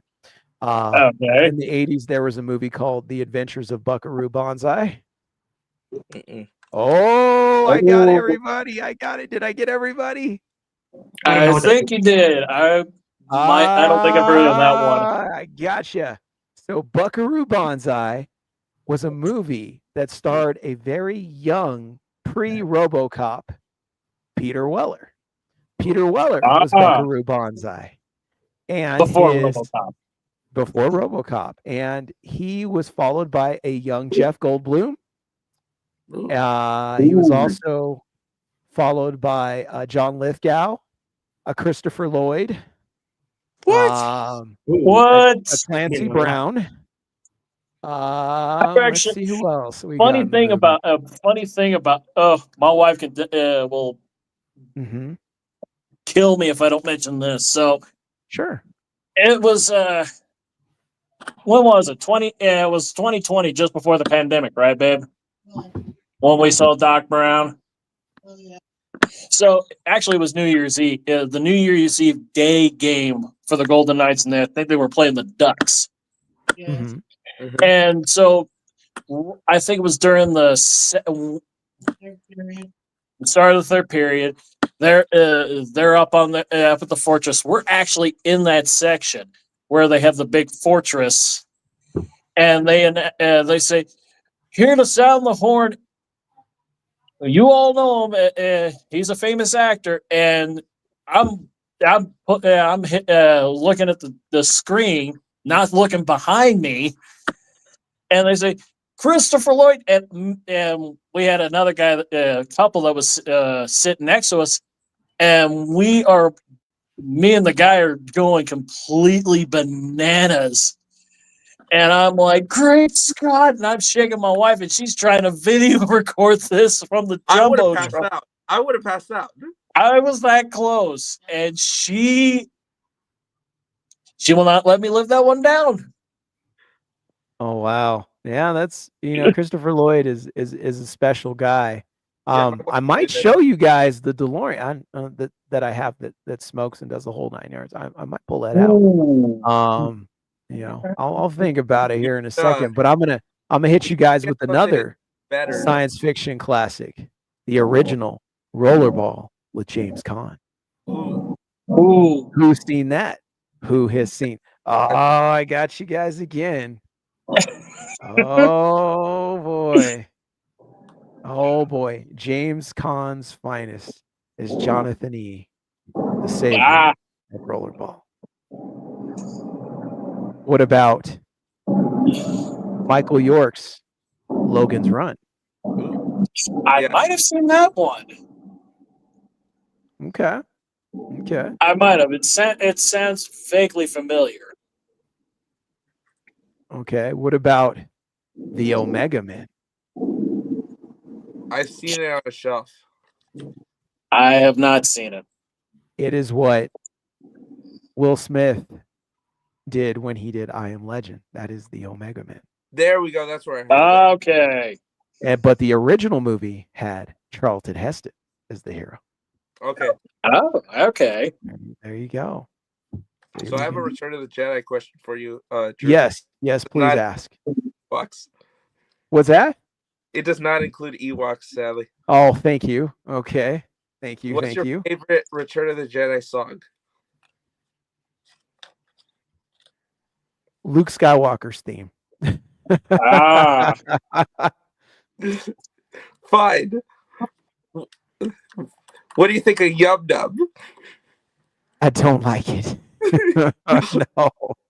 No. Curse that song. Do you prefer do I need to show you the sweatshirt empty neck to show you the love I have for Ewoks? Do I need to show you the sweatshirt? No. I think it's the evaporated Ewok on my sweatshirt.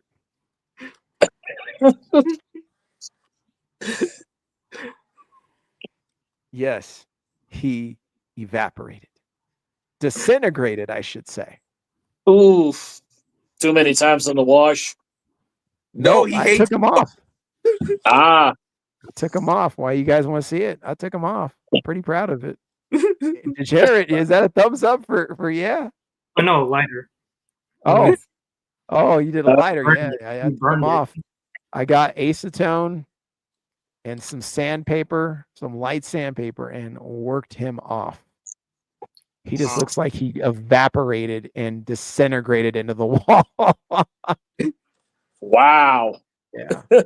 Yeah. So you got Luke, you got Han, you got Leia, you got Chewbacca, and then at the bottom there, you just got this thing that looks like it just faded into the wall.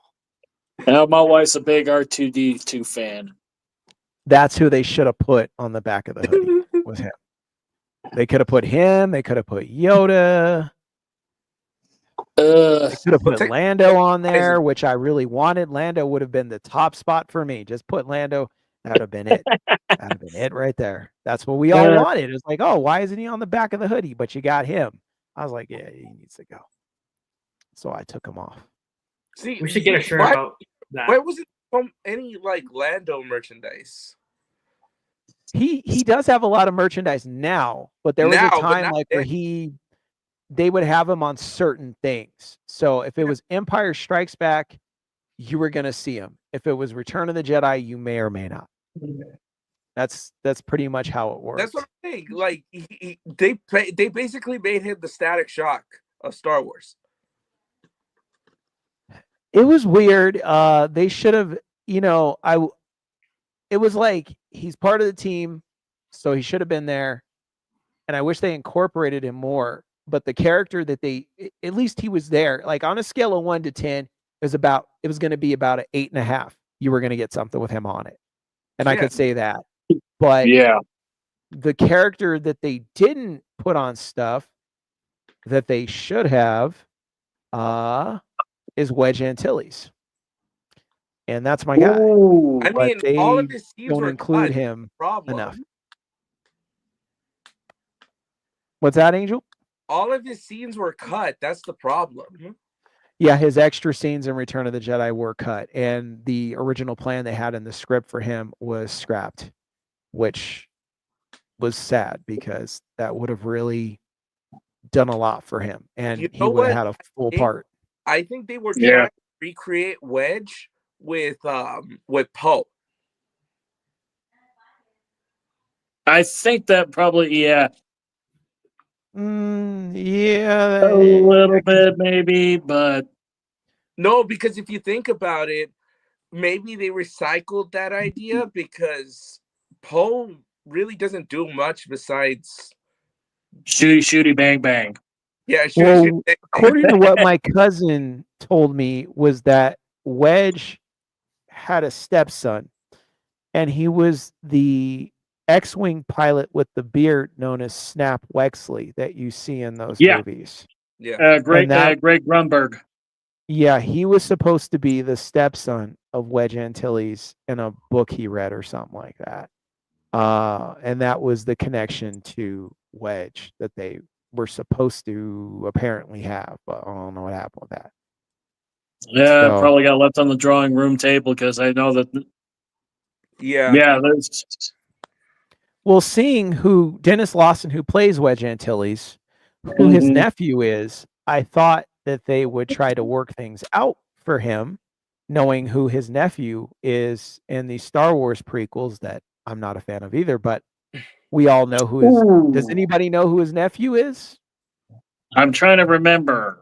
Think of the cast. Who is the almost one of the main characters? He would be close to the exception of one person. So you've got your main cast member and you've got your other one. Main cast. Hero. Obi-Wan? Yes. Ewan McGregor. Oh, his yeah, nephew. that's right. That's right. I Is the forgot. nephew of Dennis Lawson.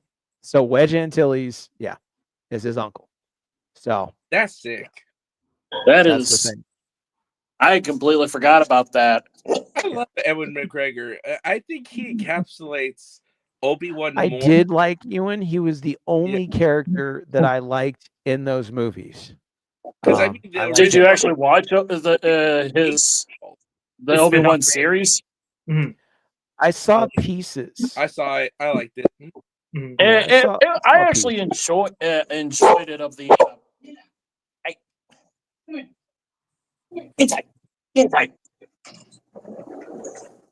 Well, they rewrote I too actually many did. things. I actually enjoyed. It was probably the better of the anthology or post sequel series stuff that came out. Besides Rebel One. Yeah, Rogue One was the only thing I sorry, liked outside, and certain things of Mandalorian I thought were okay.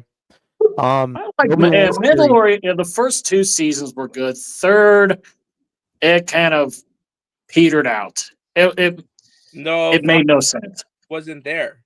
He wasn't watching his baby. He even said it. He said, "No one will ever touch Mando ever again if I'm not there."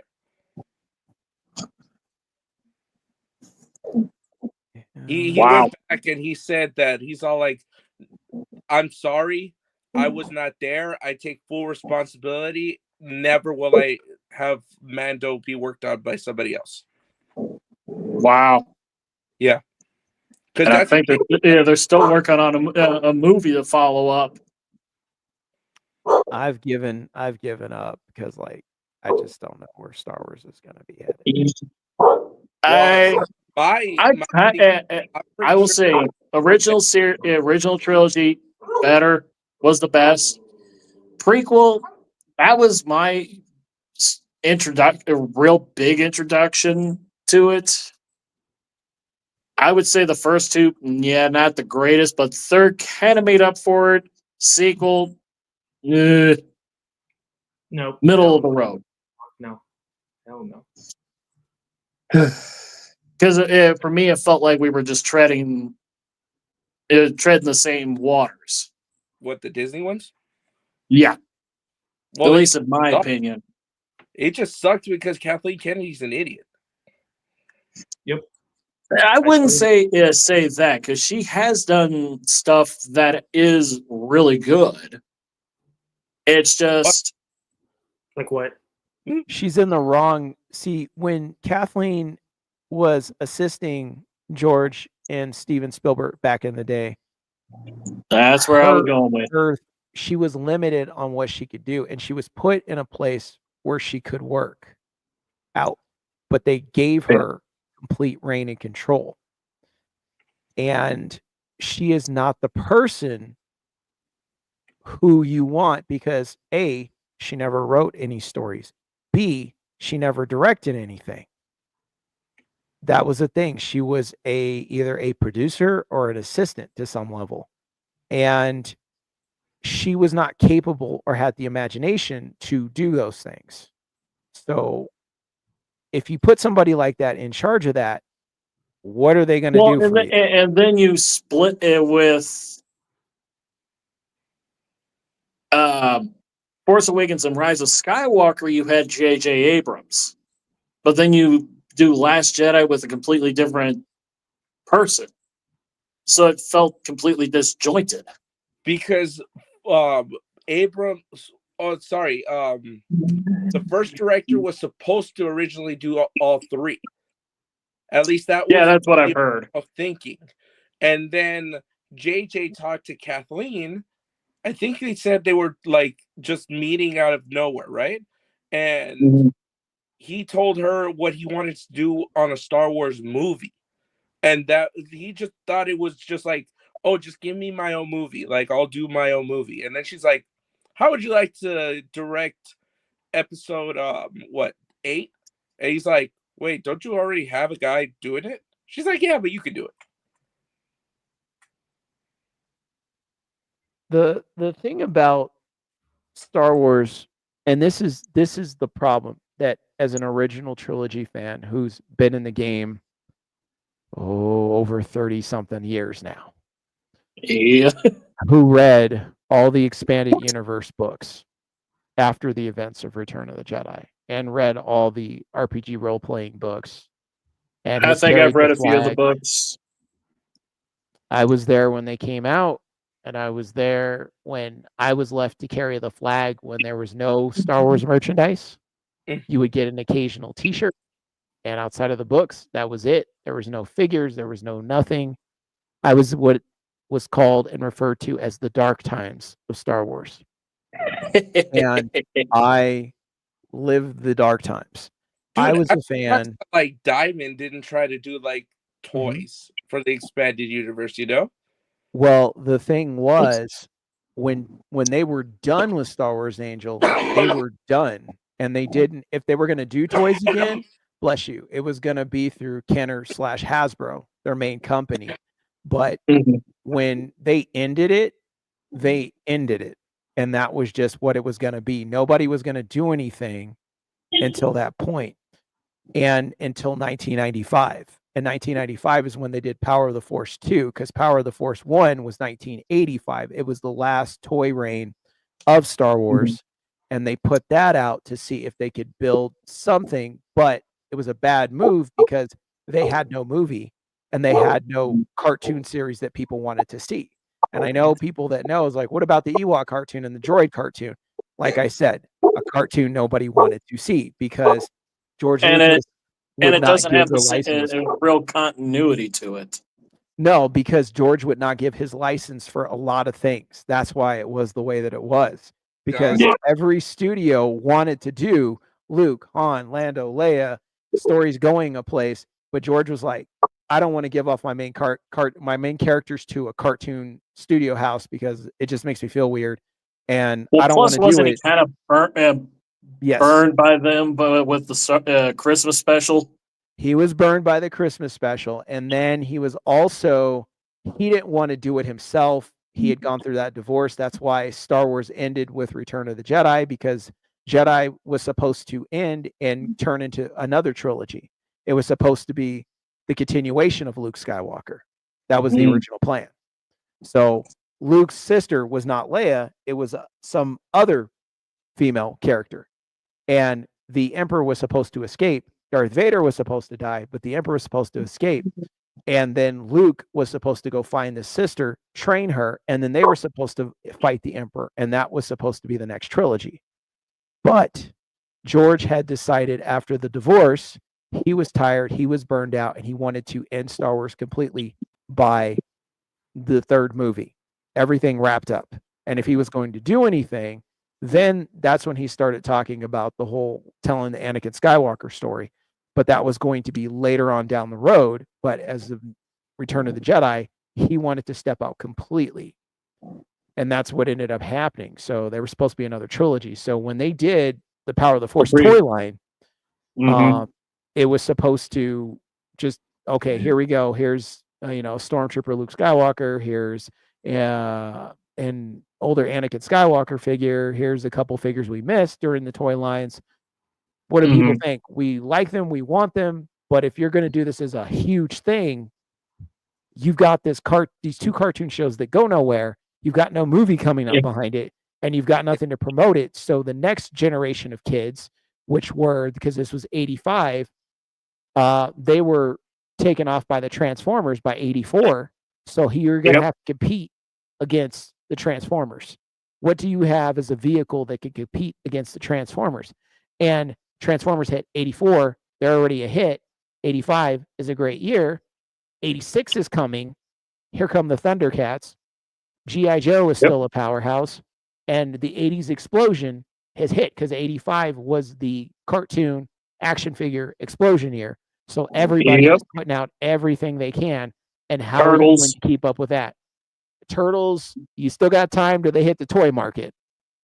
Comic book, yes. Toy market, not until 87 when they did the miniseries, and then early 88 they put out the action figures. Yeah, for the cartoon. He-Man is still doing his thing at that point, so he had to compete against all that. And if he Plus, did then you a start movie getting series, more of the comics were starting to get exploded. That start to get dark as well. not yet. That didn't happen until 90. Well, the dark ages of the comic industry was in the 90s, but dark and gritty stories in the comics was in the 80s. Which comic book? Debatable. Which comic book series are we talking about here? I'd have to go with either probably something mostly like Daredevil, Watchmen, Dark Knight Rises. Okay. Dark Knight Returns. Dark Knight Returns. Yes, you could say that, but they were not trying to promote toys for that at the time. The stuff they had was the golden shiny era, so the superpower figures, which Kenner did, and then Marvel had the Secret Wars. Yes. So you had looking forward to seeing how hopefully they can finally pull this one off, because they're doing the MC. They're doing Battle World. They're doing Secret Wars, the newest one. The one that'll be the second Avengers movie. They're doing Doomsday, which will set up Secret Wars. Yeah. But it's like ever since Endgame, and for me, ever since Endgame, it's a lot of the MCU movies have been hit or miss. Yeah. Dude, so that's what Star Wars had to compete there. about. I've got the freaking Eye of Agamotto right here. I got right there. I've got better. I've got better than the Eye of Agamotto. Yeah, at least they were setting the universe though. After Secret Wars. What's that, Degenerate? Well, that's the After thing. Legends, Captain America shield. Oh, I hate you so much. And I've also got. I gotta pull this off the shelf. The Mjolnir. I have that one. I just don't have. So the shield my wife got for me Christmas of 20. I think 2020.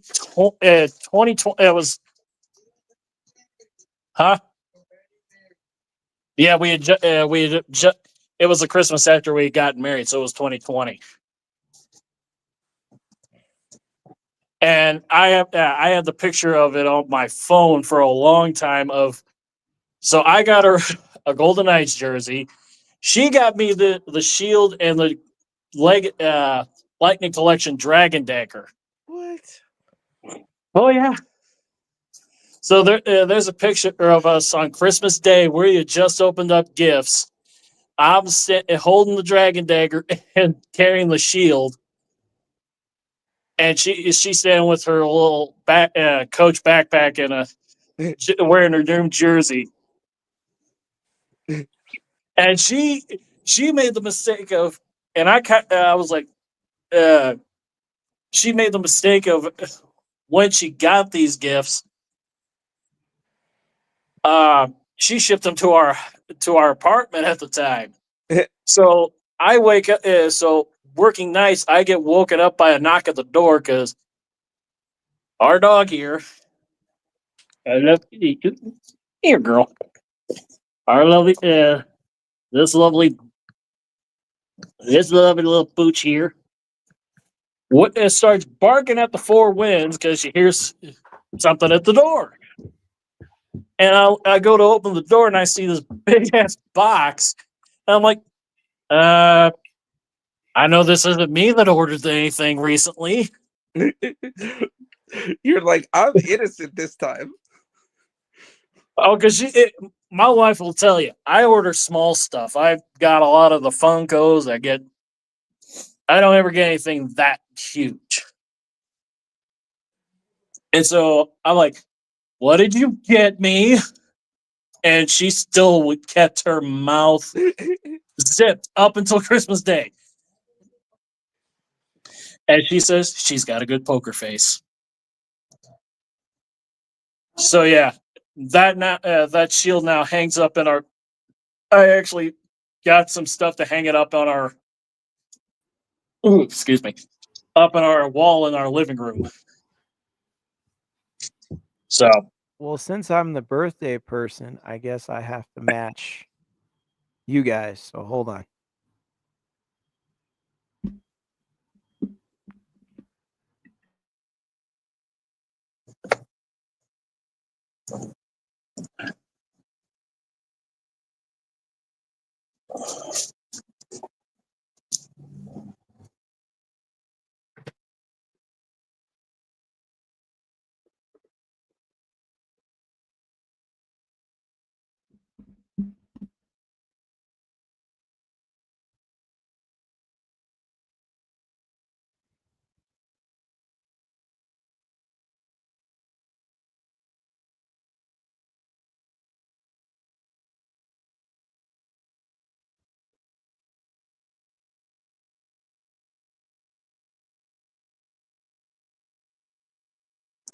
I think we lost Angel.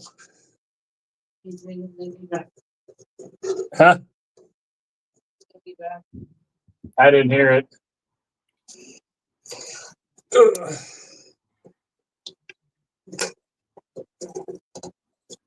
Dang it. I can't even get the friggin' thing over to charge the phone.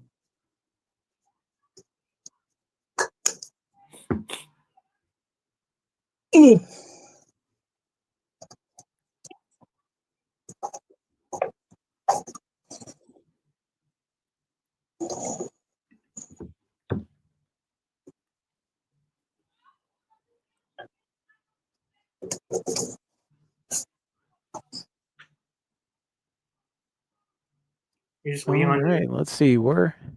If Angel's coming back. maybe, I don't know. I hope so. Let's see.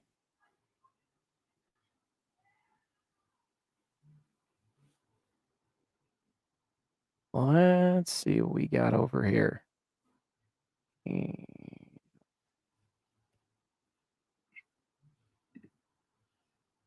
See if I can get a hold of him, everybody. Okay.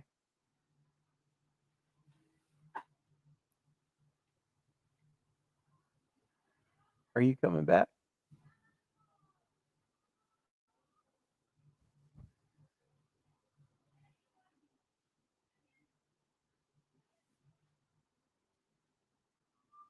I brought the shoes out too, and I haven't even gotten to those yet.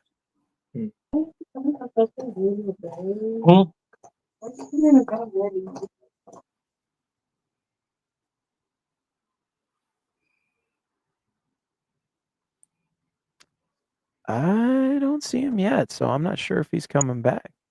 I'm not sure either.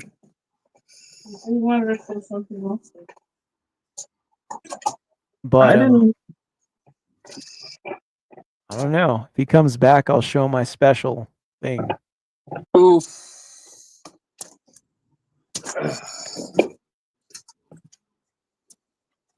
Yeah, I had to put my phone on a charge. or at least a little bit. All right, I'll set my special deal. So I I had people that had asked. I don't even know if anybody's still out there, but I did say that I would bring the custom shoes back, which I will definitely do, because I already brought them over. So I guess I could do that. Yeah. Put that up, but where's Degenerate? Where'd everybody go?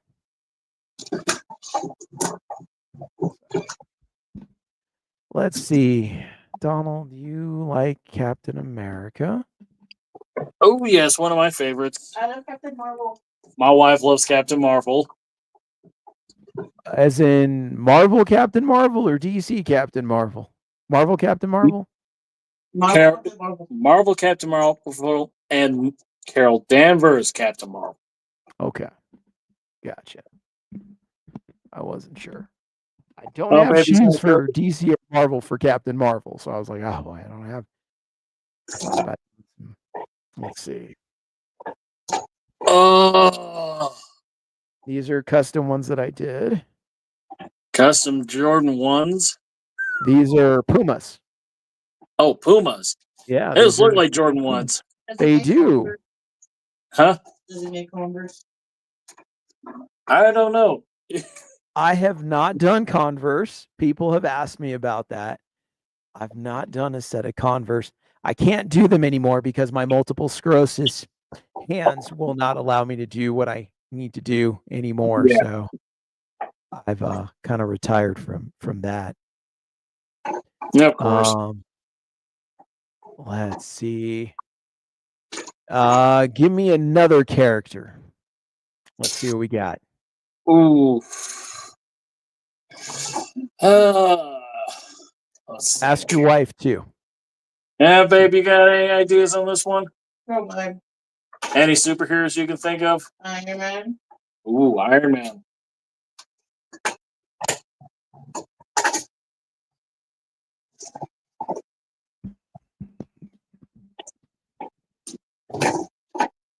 Oh, damn.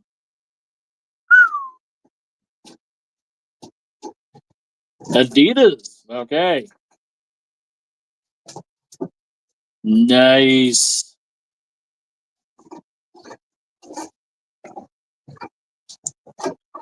Those ones are very nice. I do have Iron Man. He What does else have you Iron Man.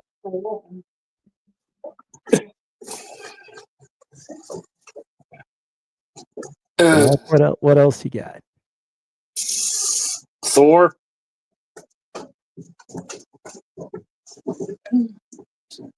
I think he's pretty much got the entire crew, every Marvel character. How about Loki? He's looking for Thor.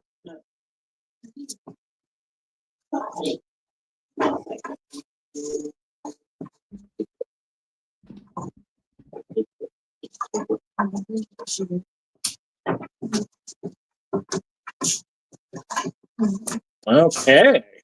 Nice. Another. See, to me, they look almost. Yeah, I can see the Adidas logo, but it's like they look so much like like Jordan 1s. Yeah, it's the style. Give me Ain't another nothing one. wrong with it. Give me another one. I think my wife said Loki. No Loki. Was never a big Loki fan. You know, all this stuff is all geared towards the comics. So, because I read Marvel, we go back to the 60s when they started, when they went from Timely to Atlas to Marvel. So I go back to that through the 80s. Yeah, So everything I have is comic book ran. Silver Age. So, and then for DC, same thing. So I saw the movies; they're okay, but my basis will always be comic book based. Have is going to be comic book based. Yeah, my father-in-law has a pretty extensive comic book collection. He will not. He never brings it out. Mm-hmm. The only person that has seen it, I'm the only one who has actually seen this collection. Oh, cool. No, Cool, you're cool, so cool. like that. Like when I die, it's gonna go to my daughter. Yeah, basically, he told me that when he passes away, he's gonna basically gift it as to my Okay. wife. Well, I Okay. took all this stuff too. Yeah. Very So cool.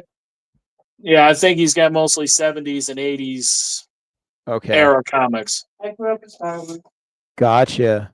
My dad actually owned a lot of stuff from the late 30s through the 40s as a kid because he was born in 1938. So, Yeah. he would just, he had it. So he grew up in a very unique time. Oh yeah. So yeah, give me another character, guys. What other character do you got, babe? Spider-Man. Well, let's go with Spidey. Oh, that's an easy one. That's easy. Let's see. It's pretty difficult. Ooh, snazzy. And see, I'm a fan of the double laces, which was something that was big in the late 80s and early 90s with a lot of Yep. LA geared tennis shoes. And they have not come back. So I've kind of resurrected them. So I do a double laces. So when I show them, I'll try to show the two laces inside the shoes. So this one is red and blue. Nice. Yeah, I don't think. Yeah, I've noticed that most shoes nowadays it's one color. Boring. Mm-hmm. My wife says boring. Okay, give me another one, guys. Let's see. The Fantastic Four. Oh, he's pulling it out.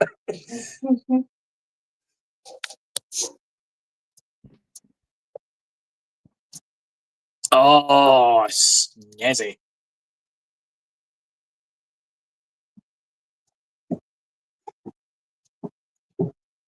Very nice, very nice. Yeah, it's one of my favorite pairs. I love the Fantastic Four. I'm a huge fan. So You got to see the new movie that's coming out. I think this year. Degenerate. You want to see those? You got to come back up too. But I'll pull them out for you. So you got to see. Oh, I think the wife's got a good one here. What we got, babe? She does. Punisher. Of course. Hello. Well, hey, Dee Dee. I'm glad you came on the shoe galleria, as I like to call it. Punisher. Give me a second.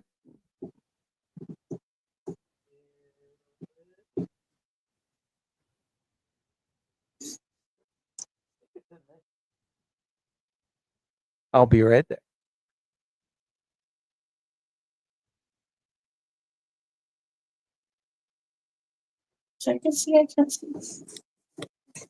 Ah, there they are. Hold on one second.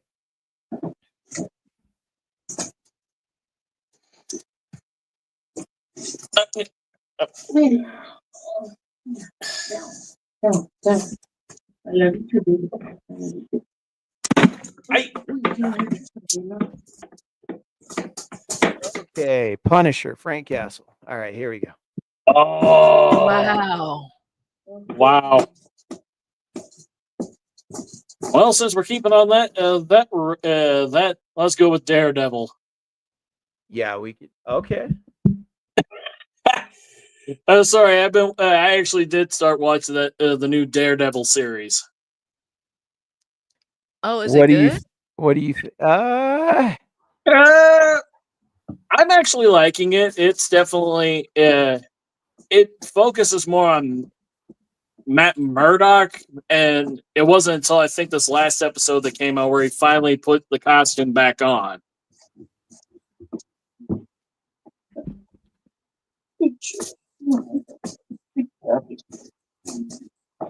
Nice. Oh, I have the one. Deadpool. Do we got Deadpool? No Deadpool. And I'll tell you why. Oh. I'll tell you why. Because I only liked him when he was originally created and when they kept him the original character he was designed to be. Once they turned him into a clown show, I was out. Okay, fair enough. Wolverine? I was just thinking of that too.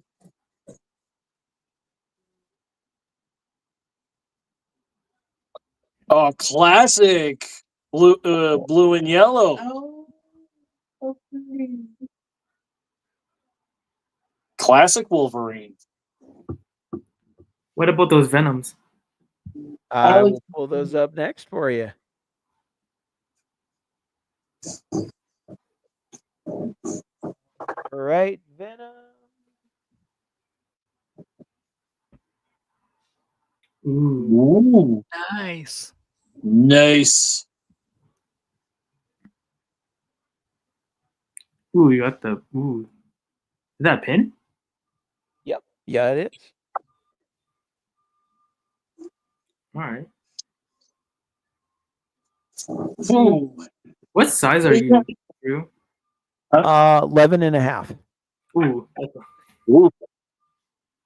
What size are you, degenerate? Like 10 and a half? I'm a 10. Nobody has my size. What size is 11 and a half. What else? What else we got? DD, come up with one. Do you have Nightcrawler? I Oh. don't have Ooh. Nightcrawler, but that would have been a good one to do. The X-Men, I have two that just focus in on characters, which would be one of them would be Wolverine, and then I have one that just stands for the team. I won't tell you which Ooh. other X-Men I have. You have to guess, but I do have just Drew? a team X-Men shoe. as I like Cyclops? to call it. Huh? Cyclops? He's on the team shoe. Oh. So this is the Beast, the blue guy? Beast? Do you have Green Goblin? No. Huh? Do you have Green Goblin? I don't have Green Goblin, but that would have been a cool one to do. Magneto? Don't have Professor X? Magneto. That's another cool one. I that would have been cool to do. What about Professor Xavier? No, don't have Charles. My Jean favorite Grey? X-Men of all time would be the shoe. I don't know. I've mentioned him a lot, and I've shown up with his gloves, wearing his gloves when I came on. Oh, Gambit. Ah, you got it. Yes. Okay, yes. You told me to come in. And these ones are Jordans. Okay. No. Ooh. That's cool. Nice. If you guys are wondering why the small pin and the big pin for Wolverine and Gambit is because years ago at Universal Studios, when the cartoon had taken off, they had a promotion out here in California for Universal Studios for the Marvel characters. They briefly did. And they had these small pins that I always wanted to get. So when I did the shoes, I went looking for those pins to put on the shoes because I never got a chance to go. And I always wanted to get a pin and I never did. So the Wolverine pin and the Gambit pin were the two that I wanted. So when I did these shoes, because they're my two favorite X-Men are Gambit and Wolverine, then I made sure I put those on the shoes. I love Gambit. My wife loves Gambit. The cartoon. He's my favorite X-Men. My favorite Marvel character of all time is Gambit. And then Wolverine would probably be second. So Gambit and Wolverine are my two. Because Star Spangled Man with a Plan is my number one, and Spidey's my second. I think I could probably post it to the chat.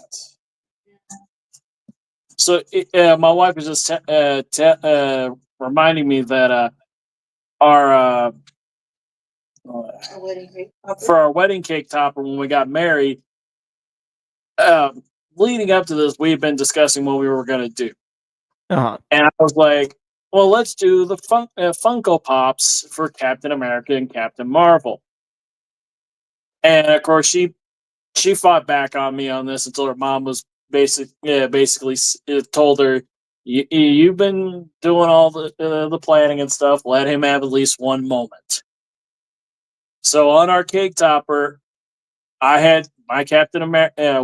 I bought a Captain America Funko, and I don't have Captain Marvel. And then we did hers as Captain Marvel. Okay, that's cool. So Very cool. Since we're on the X-Men run, I'll show you guys my basic, just an X-Men shoe, which Scott is on Cyclops. nice And ones. let's see, he's right there. Oh, that's cool. Nice. Nice. So, and the two different X's are to represent his belt buckle and then his communicator X. So two different yeah. And then I did the yellow and blue laces. Yeah. Mm.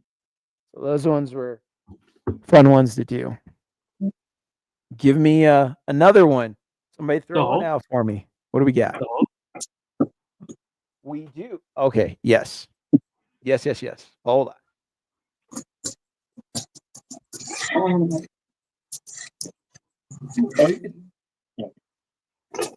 I'll just took up the video real quick.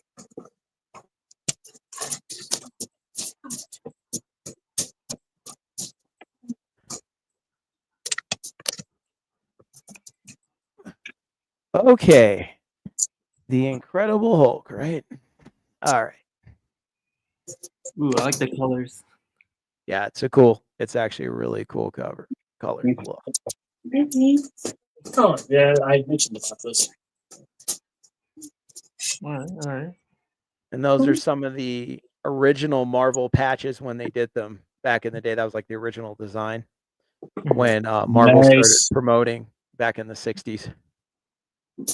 Yeah, these ones are really, really cool.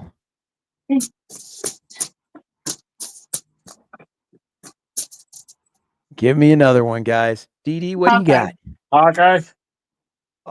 Of course, he's my favorite Avenger. So I was Hawkeye when nobody was Hawkeye. I was Hawkeye even before the arcade game. I was Hawkeye back in 1988. I wasn't even born yet. That's why I can go back. No, no. Let's see. Oh, it's so cool. That is nice. So yeah, those are really cool ones. Clint Barton. All right, DD, give me one. DD. Do you have anything that's like Winter Soldier, Bucky? I did not do Bucky, but that would have been a cool one to do too. I'm like, after I got done when I retired my hands from doing all this, like a lot of people brought up, well, you can't retire. Hey, you got to do this. I was like, my hands don't work like they used to anymore, buddy, and they're going out. So I got to maintain what I have. But that Winter Soldier one would have been a cool one. Thor? Do you have Thor? I just showed him. You missed out on that one. Yeah. Oh, okay. All right. Yeah, no problem. Oh, and I forgot I to got tell you one. that they have the blue and red sparkle laces. So it's more like an armor effect. And let's. What about Black Panther? I do. Ooh.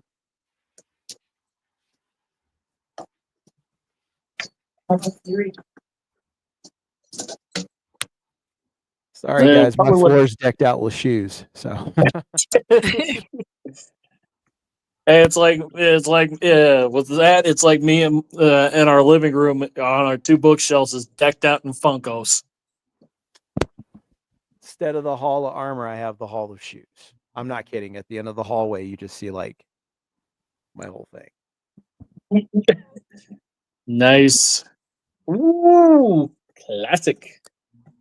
Can't go wrong with the King of Wakanda. Oh, it's fun. Oh, I got one. What about Okay. Blade? I don't have Blade, but that would have been an interesting one to do. I thought about that one because I do like his character a lot. So that was one that was on the table for a while. Do you have a Thanos? No Thanos. As far as villains go, I think Venom was the closest to a villain that I did, and one that is not. I mean, they did their comic. Well, Marvel was He was partial. more of an villain turned anti-hero. Yeah, that's that's as close as I got. Besides Decepticon shoes, Ooh. Oh, that's about it when it comes to villains. And Cobra and Decepticons, and then Venom. Trying to look. Yeah, I think that's as far as villains go. Or close to. Any of the Guardians of the Galaxy? My wife was asking any of the Guardians of the Galaxy. No, I was never a Guardians of the Galaxy comic book reader. I checked them out. Wasn't my style. The movies are, they're okay. My wife likes them, but yeah, they were never my thing.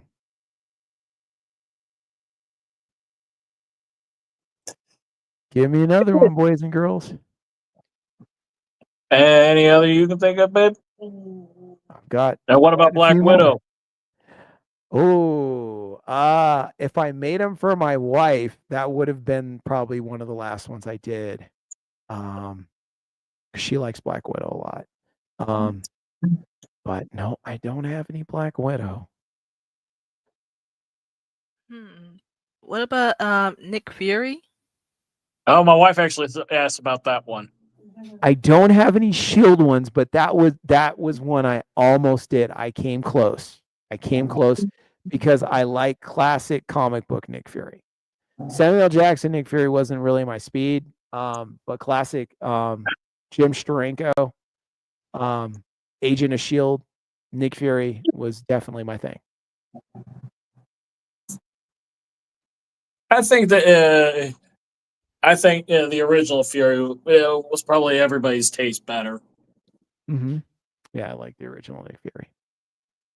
But hey, Samuel L. Jackson filled into that role pretty well. It was different. They took the liberties of the Ultimates universe on that one. They did, and Ultimates did that purposely to promote, so they could promote for him. Just like some of the early sketches when the comic books at that time were making Tony Stark look like Tom Cruise, because Tom Cruise was originally supposed to do it. Was the plan. He was supposed to be Iron Man. Oh, War Machine. I don't have any shoes for War Machine. I have the colors, and I have a really great hat, custom hat. I do custom hats too, but we'd be here all night trying to go through those. Custom hat I did for him, and a really awesome mini series on a shirt, full size of him. That is really cool with the matching hoodie. Ew. So with the shoes, there's a cool hat, and there's a cool shirt, and probably a cool matching hoodie to go with it, with everything I have. Hey, gotta make Including the the thrashing shoes. stats match. Which one? You gotta make it all match. Oh yeah, I do. My watches match too. So I do the whole thing. Give me another one, guys. Anybody from the Fantastic Four? I did the Fantastic Four, but I'll show them again. They're just right here.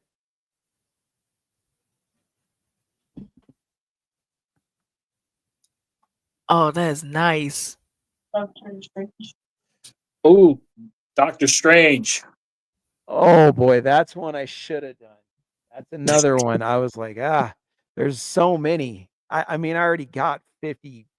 What am I up to? 56 pairs of shoes. Wow. So that's what I'm saying. It's like after a while, how and where can I put all these in an organized way that'll work out? Like I can only go so far. So what I have holds everything in my haul of shoes perfectly, Yeah, nicely. So I would have to do a whole nother thing to do that one. But no Doctor Strange, unfortunately. I do have a shirt and I do have a hat. That's really cool. yeah, that sounds like me and the Funko thing. It's like I'm starting to run out of space to put on our You can shelves. only go so far, buddy. It's like, Yeah. my action figure collection goes so far, because I can't do all the big vehicles. I can't do, like for Star Wars, it only goes so far. I have a full size over 1 foot AT-AT walker. I have an ATST to go with it. I have a Millennium Falcon that is out of this world huge with everything, and anything that was missing, I custom went and did, and I repainted it and pulled out and added in and put in new hallways and everything. I have all the X-Wings I want, which are Luke, Biggs, and Wedge. I have all the snow speeders that I wanted to get, but I only kept it to a certain amount of things because I can't hold it all. There's no way. So you have to kind of balance that out, with the piecing that you get. So, Exactly. give me another character. Ghost Rider. I Ooh, I forgot do. about him. I do. Good job. I didn't think anybody might get that one. I And let me completely go grab forgot it. about Ghost Rider. See, that's what I'm saying. Everybody forgets about Ghost Rider. I didn't though.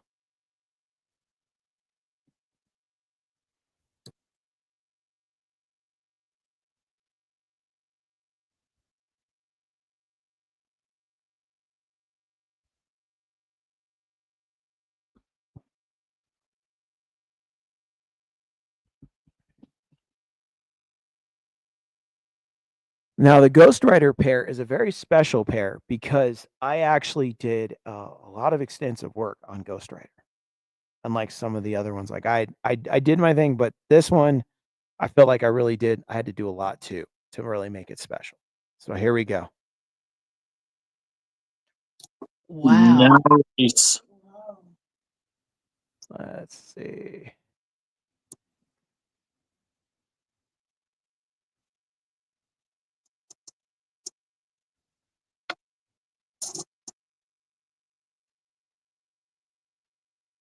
And those are hand painted flames. I did. What do you guys think? Oh, it's Yeah, those That's hand awesome. painted flames. And when I hand painted those were not easy to do.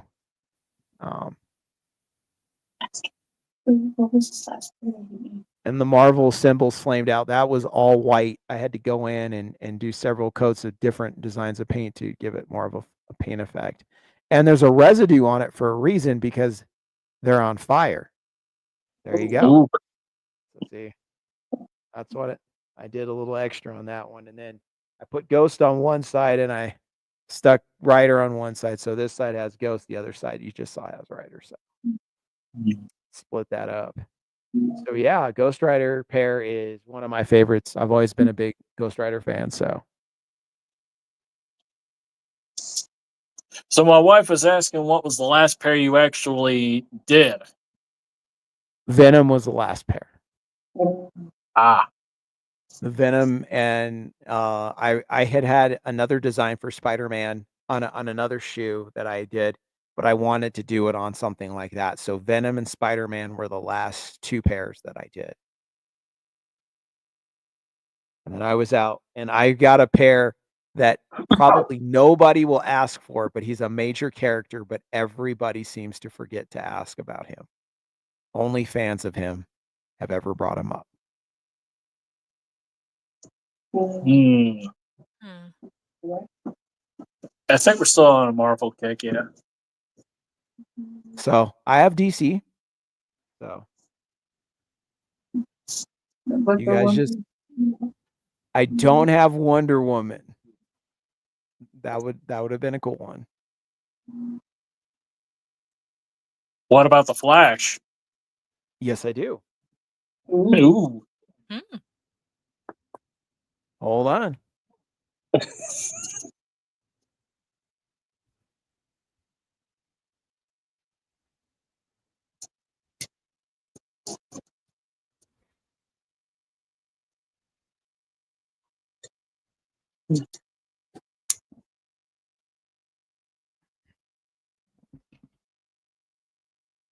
Okay.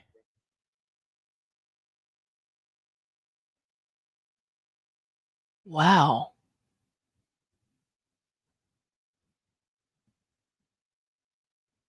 There's the Flash.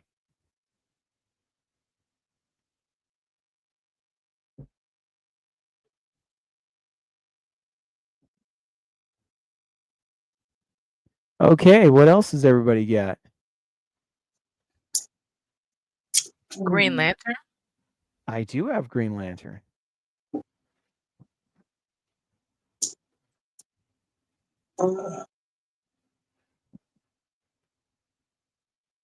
Oh wow. Wow. There you go. There's Hal Jordan. I have a DC pair right here, right behind me, but I wonder if you guys could figure out who it is. Superman. It's not Superman. He's a cross. Not Batman. He's one of the main rosters of the Justice League. Aquaman. Yes.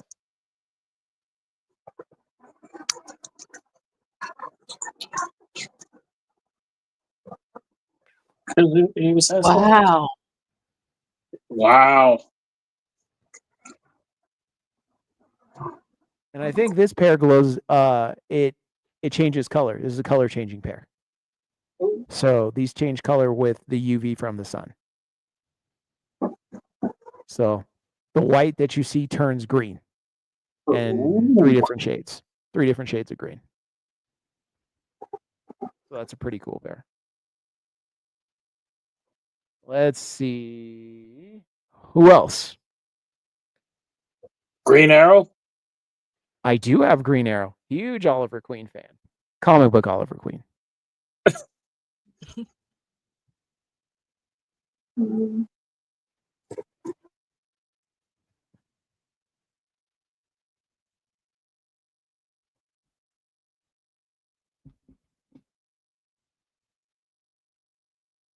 Okay.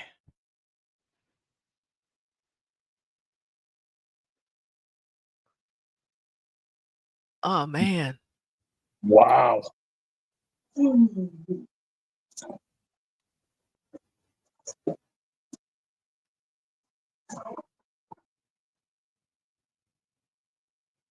There's Green Arrow. What else you guys got?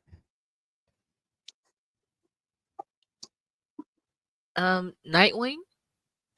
I do have Nightwing, of course. I forgot about Nightwing. Oh, he's my favorite. Silver.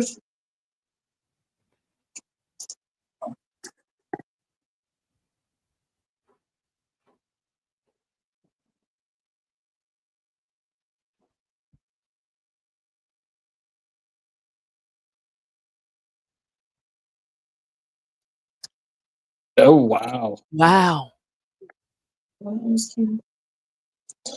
Silver Surfer.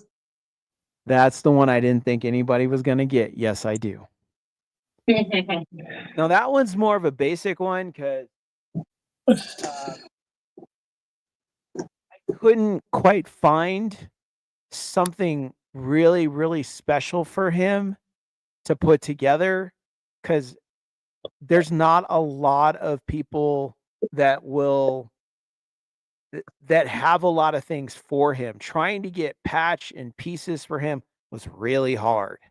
So all I could get, but the shoe is cool because it's all silver and black. I was able to get a pin, and these were, gosh, trying to get a pin for him was really hard. So there's not much to them, just the pen, because trying to get, I wanted to get like some labels and different things. It just wasn't happening. And to the threading, the gold threading, I mean, to get like gold or silver threading, I should say, was kind of hard to, like, it was kind of more rare. Like people had it, but they charged more for it. It was, so when I was trying to design it, and then like, okay, we'll just get me some silver threading and we could do, and they were like, oh, well, it's going to cost this much. I was like, whoa. So his was a little bit more of a challenge, but I did a pair and I did the pin. So that's all I had for Silver Surfer. So let me see. So I'm glad you guys got that one. My wife was the one that got that one. Good job, buddy. Good job. Let's see what else we got. Let me see what I got in here. Oh, okay. Yeah. Give me another one, guys. Well, actually, I'm going to get off because we're both going to have to get up early in the morning. So, yeah, sure, no problem. But at least we thought we'd get on and wish you a happy birthday. Well, thank you guys for hanging out with me. You know, we went through a whole bunch of shoes and we had a good time, and you know, that's all that we did our matters. thing. So, you know, I appreciate everybody coming and hanging out. And if nobody's got anything else, we'll end the stream. I wanted to, you know, kind of extend it out and at least give everybody a chance to come and say hey, and do that. But yeah, if nobody's got anything else, we'll end here in a few little bit of a second or something like that. So I'm thank good. you, everybody. Thank you. You know, thanks everybody. Thank you, TJ. Thank you, Degenerate, coming through there. Thank you, Big Rudy. You know, hope you guys enjoyed. I tried to. So thank you guys all so much. I really appreciate it. You know, Dee coming through and doing your thing. I really appreciate it. And yes, I did have a lot more shoes. There's quite a few more. So yeah, I did too many. No, not really. It all worked out. I wear them all, so it worked out good. But thank you guys for everything. I really appreciate you guys for coming through. And let me see, True Danger, is your son making? Is my son making shoes? That is up to him. I will gladly pass off the recipe formula for him to do it. He's only 8, so he's got some time before he can really get carried away with that. But if he does, I will teach him everything I know, and maybe he'll outdo me, which he's super, super smart. So I see that happening in the future if he wants to do that. But we'll have to see if he takes interest enough in that. He does have a pair of custom shoes. He outgrew them, but I did a pair of Spider-Mans for him long time ago. And so he had his own pair and he was really taken by those. So yeah, he might want to do it. Cool. Anybody else got anything for me?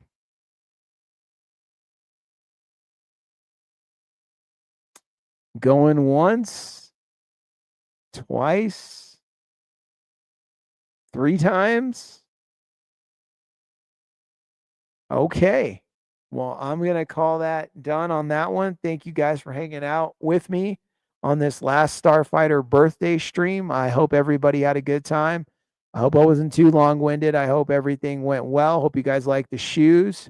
I did have a special something I was going to show, but Angel left and it wouldn't be right unless Angel was there. So I'll have to save that. Or should I save it? I don't know. But Thank you guys for coming out. Thank you guys for showing support. Much love to all you guys.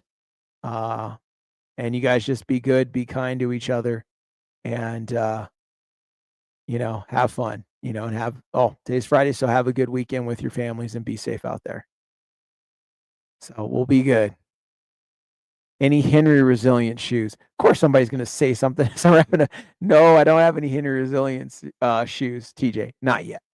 But I'm sure it might take me some time. I might have to do some breaks and work on it and break and then work on it. It might take me a minute. But if Henry really wanted a pair, we might be able to work something out and do red and black design or something like that.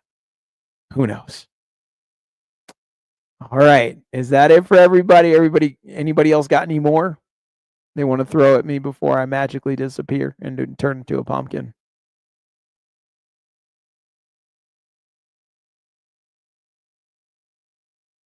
I don't see anything else, but thank you, Dee Dee.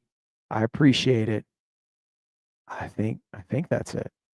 I just don't want to jump off and somebody goes, hey, and I'm like, oh man, I missed him. Okay. Well, thank you guys so much. Be kind to everybody and have a good weekend. Stay awesome and stay dangerous at all times.